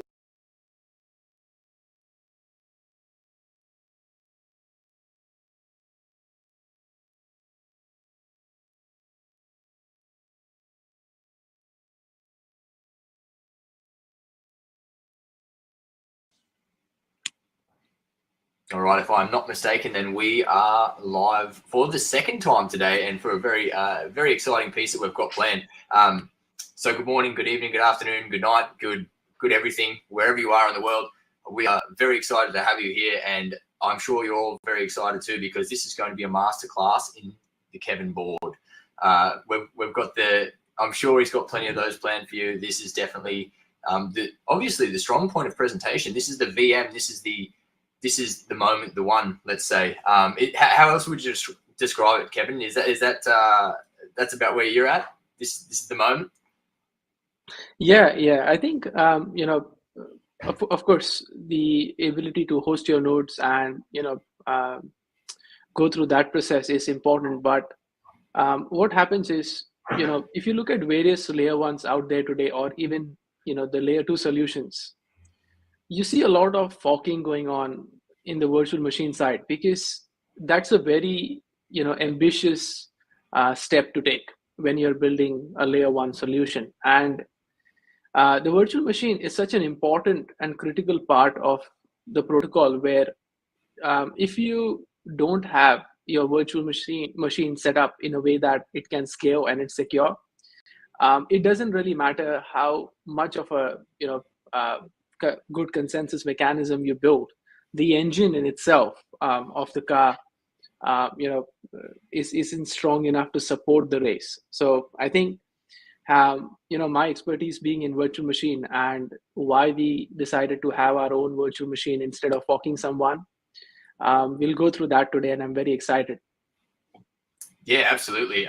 It's funny, the car analogy, obviously we were talking F1, so very pertinent as well. The engine, obviously, it's what propels everything. It's what everything's based around. If you don't have a good engine, obviously you're not really even in the race. So excellent to know that we have, I suppose you could call yourself the leading expert in the L1X VM. So without further ado on that, let's dive straight in, hand over and let you get started, because I know we've got a lot of content to go through as well, to really give an overview of what that looks like, how it all fits together, and any of the nuances, I suppose, that we can dive into that will help the community understand, but also from higher levels as well. Yeah. So I'll just pull up my Miro board. Of course. Yep. Fantastic. Yep. Can you see the board? Yes, sir. Awesome. Okay. So what we'll do is we'll have a relaxed session this time, because explaining the VM requires understanding each and every component. And I think anyone watching this, thank you for taking the time. And this 1.5 hour that we are going to go through is going to be so productive that, put it this way, if you are into Web3 and your investment strategies are there, if a project is talking to you about itself, and you have a few questions on the VM, and the way the answers are given, you can kind of see through it, where is this project going to be sustainable or not, right? From the utility standpoint. So I think this 1.5 hour, we're going to have fun, but more importantly, we're going to learn a lot about the L1X infrastructure, but also the virtual machine, in general. So what we'll do is we'll go through the recap, basically on the node framework and the contract types that we have. I'll try to keep it as less technical as possible, but at places it will get technical, right? In the part 1, we'll go through the compilation flow of the L1X VM and various decision markers, where, based on what type of contract, what type of transaction certain activities happen. We'll go through the execution flow. So first we'll look at the compilation, we'll look at the execution, And we'll also maybe just briefly glance through the contract executor. The contract executor basically is a pretty complex graph. So if any developer wants to have a look at it in depth, they can do that. And at the end, also, we'll have a look at the L1X VM and EVM contract flow. How do these both work together as well? So this is the part one. In the part two, we'll go through the opcode table and the fee calculation. So, how does the fee get calculated on the L1X infrastructure? And also in the part two, we'll go through the database manager and storage instructions. Like, for example, if there is any Solidity developer here, you've got the store and sload opcode in EVM where they cost a lot. So there are certain ways on how you can design your contract that can be more efficient, and we have our own ways of doing it as well. So we'll go through that in part two.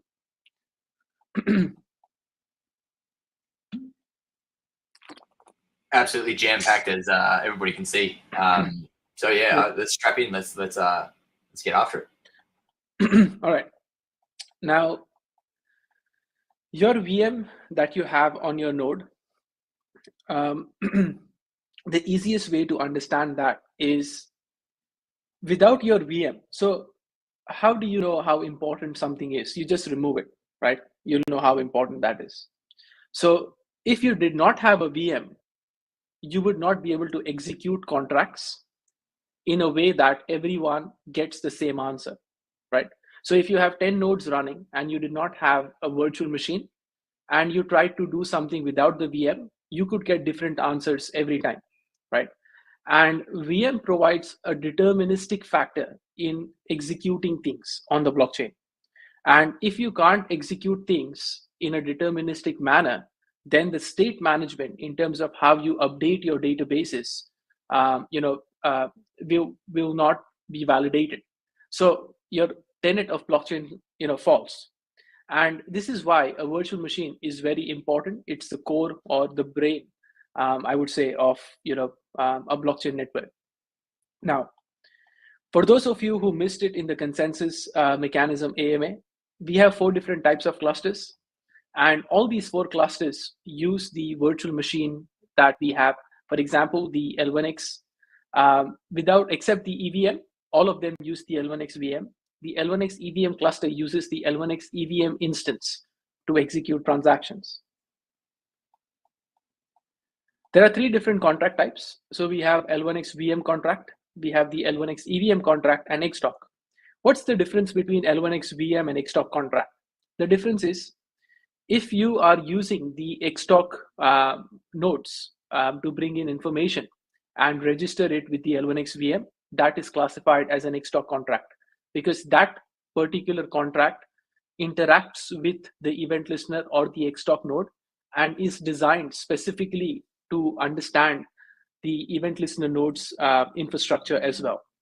Your L1X20 contract, that is your fungible token, or L1X NFT contract, those all that do not use the XTOC infrastructure can fall under L1X VM contract.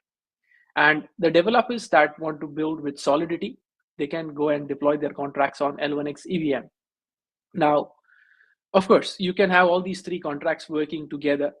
So it's not necessary that only L1X VM contracts can interact with each other. You can let your L1X VM, EVM, and XTOC contract interact with each other using the same infrastructure. Now, let's probably look at the compilation flow. Now, before I explain the compilation flow, it's important to understand what compilation even means, right? So let's say you get a task where you have 2 numbers to be added to each other, and you need to add these 2 numbers on the blockchain, right? So 2 users are going to give their inputs from 2 different parts of the world. They can't see each other's information before they give it in, and you send a request, it goes to the blockchain.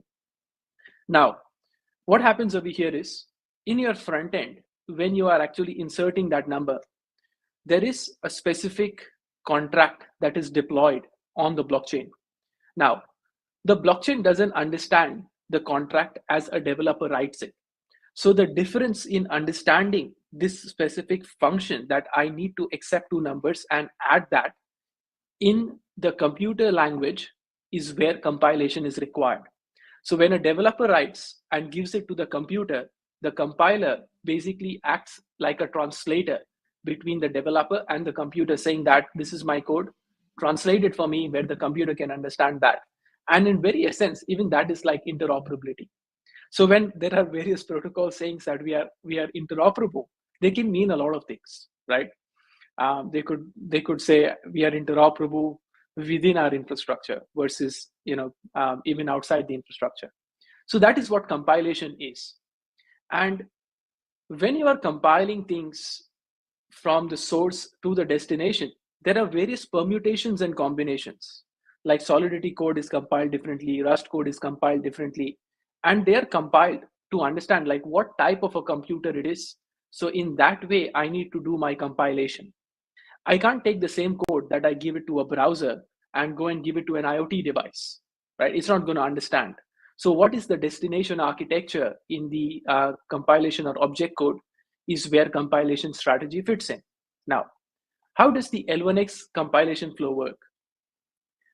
We have Rust code where the developers are actually writing smart contracts in Rust, and the Rust code gets compiled to something called as WebAssembly. Now, how does the Rust code get compiled into WebAssembly? The Rust code first goes through something called as HIC, or high-level intermediate code. It goes to something called as low-level intermediate code, and then you get the WASM bytecode.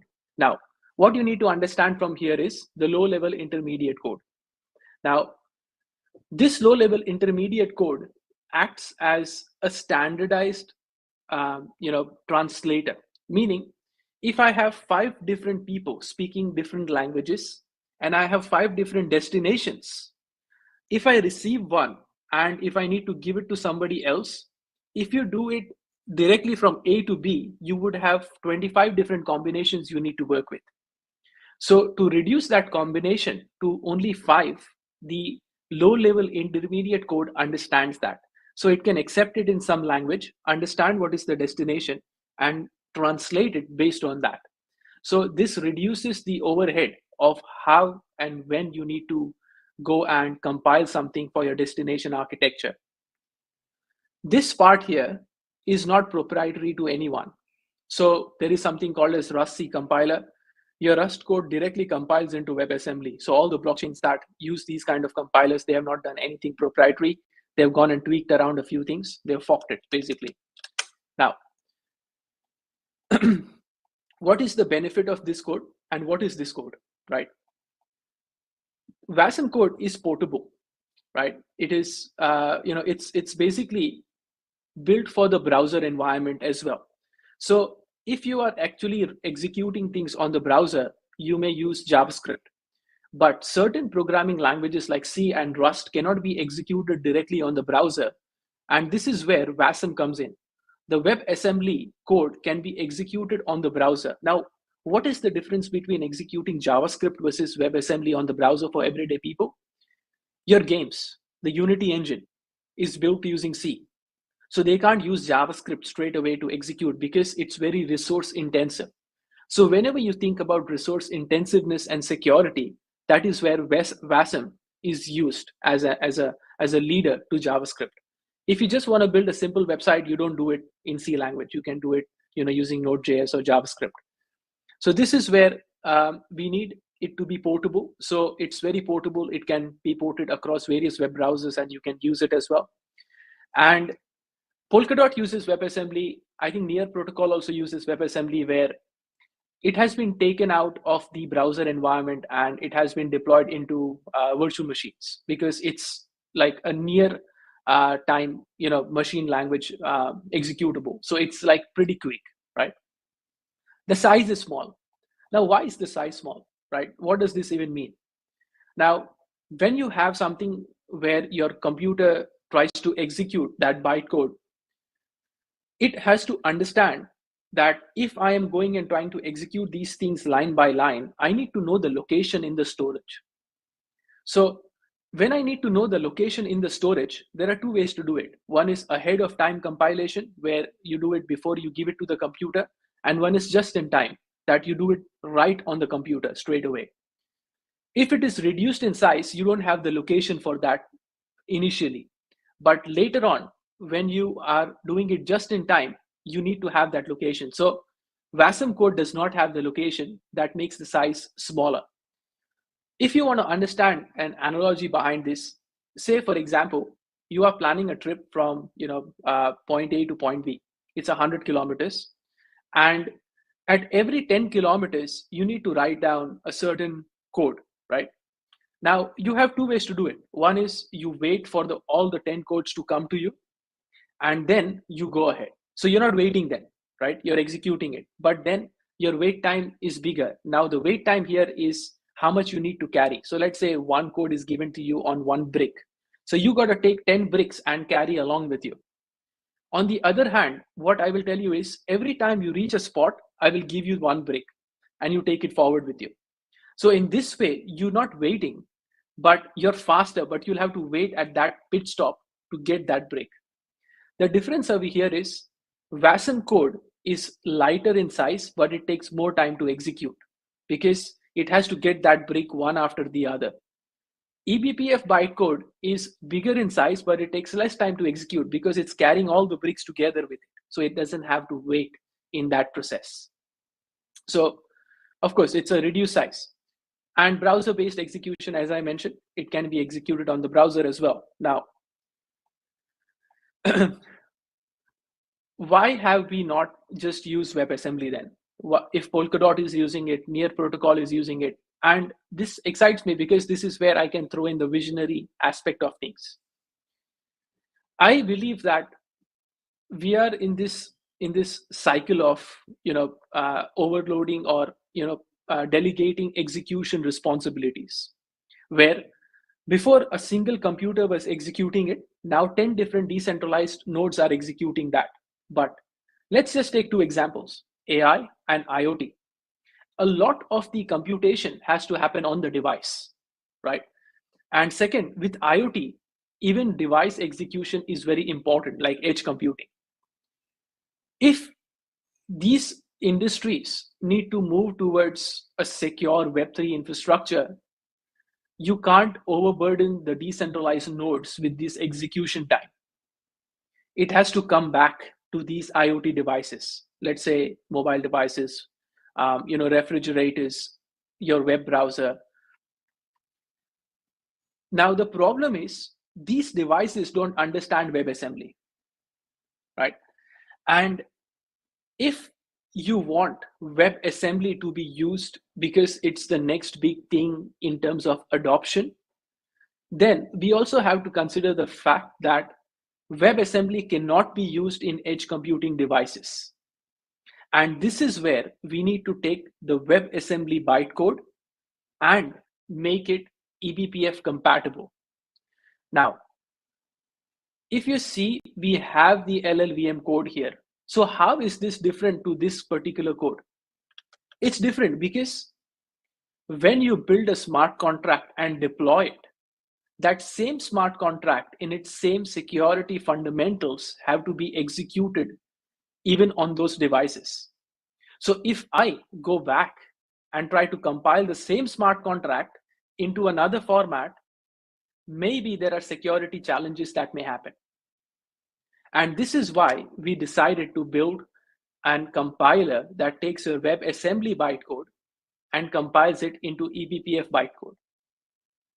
So this process of going from WebAssembly to eBPF, we have to handle one thing, which is we have to take the WASM bytecode that was generated using the Rust smart contract and build it into LLVM IR. This LLVM IR is the same as this one over here, in essence. But when we take the WebAssembly bytecode, we have to translate and compile that same information in a deterministic manner into LLVM IR. And why LLVM IR? Because if I am executing a smart contract on the browser, this is like future version 1.1. If future version 1.2 is with IoT devices, then future version 1.1 has to carry forward the same smart contract onwards. And this is where LLVM IR compilation allows us to go and based on the destination architecture, recompile that code into that format. So if you wanted to compile it into eBPF, you could do that. If you wanted to compile it into low-level language code directly, you could do that as well straight away. This allows us to provide scalability because you don't have to maintain multiple versions of the contract for multiple types of devices. This helps us to even take into consideration, maybe this is the only chain that IoT and interoperability can work together. So when you take a concept like I am executing a certain smart contract on the node, but I am also delegating responsibility to an IoT device for this smart contract to execute, but the IoT device depends on external data coming in from manufacturers, then to achieve this security and scalability, this compiler that translates WebAssembly into LLVM IR is very important. And I'm glad to say that we have been, the contract has been, audited by Hashlock, and we have found no high level, errors there. It's all code restructuring and commenting. And Monday we have an AMA with them to go through that as well. So it allows us three important things. It reduces the burden on the nodes because there is only that much Web3 will scale, like in the next 2 years, 1.5 years. And to really scale the utility of the infrastructure, we will have to look at alternatives where we remove the barrier of computation from the nodes and delegate it back to the devices in an accountable manner. And that's where zero knowledge will come in as well. Environment specific execution. So instead of you going and recompiling your smart Rust code into the same smart contract, you can use the same smart contract and compile it back. So you're going from smart contract compilation to a smart contract, and from one smart contract to the same smart contract for a different format, right?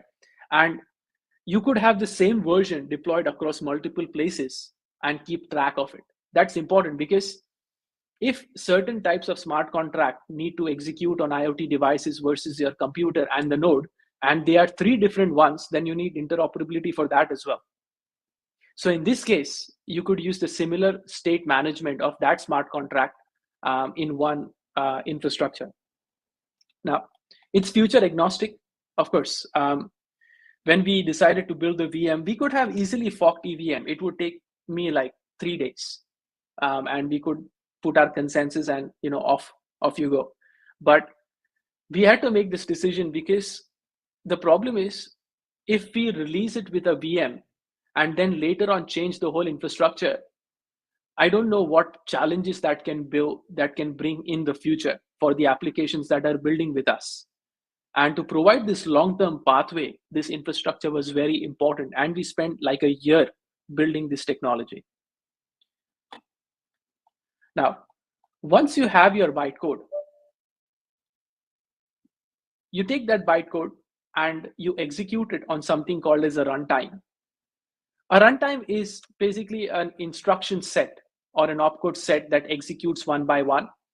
And the difference over there is your runtime can be register-based or stack-based. Now, what's the analogy? If you are looking at WebAssembly and stack-based architecture versus you're looking at eBPF and register-based architecture, let's take an analogy of a kitchen, right? Let's say you got these plates stacked up at one place. Now, every time you need to make something, you need to bring the first plate out, look at the ingredient, put it on the second plate, put the plate back down at the bottom. I don't know if you can do that. You're going to drop the plates, but anyways, let's try, right? You go back to the first plate again, you do the second. So this is like a push and pop, push and pop. So you're taking out one, you're putting back the old plate. Now, when you try to do this push and pop, it's a cyclical process and it's a very time-consuming process. That is WebAssembly trying to execute. And as I said before, if you used an Android version previously, it is slow because it was stack-based. Now, what is eBPF runtime, or what is a register-based system? A register-based system, like if you go to McDonald's and how they've got everything planned out, it's spacious, right? And you want salad, you take it from the first part, you want this, you take it from the second part, and you customize it and you build it. Now imagine building the same burger by this push and pop mechanism. Yeah, sure, you're taking less space, but imagine the time that it's taking. It's not convenient. You would need to wait 30 minutes, right, for your burger. I don't eat McDonald's, so I don't know. Yeah, but anyways, that's what would happen, right? Now, as I mentioned, the LLVM IR compiled to eBPF bytecode, which runs on the eBPF system. This is the place where the VM then interacts with the node, which is the database. The VM doesn't understand, are you a good person or a bad person? Meaning, if you are telling me that please transfer 10,000 L1X coin and you only have 6,000, the VM doesn't know that. The VM is going to go and try. But what the VM does is the VM knows that these are my limitations. So I need to talk to the database driver and say, okay, give me the address of this person or the balance of this person. It returns back the balance. It does a comparison. Is your balance higher? It's not higher, fail the transaction. So the VM is responsible and relies on the state management to make secure transactions. So the database driver and the on-chain tree is on the L1X node, and that is where the VM remains with. So that's the compilation flow of the VM. So what do you think, Joe? Do you have any questions so far? I mean, I don't have any personal questions, but there are a couple that come through from the community that might be worth touching on. Yeah. One just around, I'll just scroll back up here. There's one from Fur, of course. Can we say that L1X VM is a polyglot? Oh, well, I think based on the infrastructure, if you think about it, like the division of responsibility for an infrastructure makes sense, right? And that is why the ability of the VM, where it understands the destination results that you are seeking and adapt to it, I think is important. So maybe it is. I don't know. So maybe it is. You had all the good questions today, Fur. Since L1X is very new and unique tech than others till date, is the hash lock audit enough?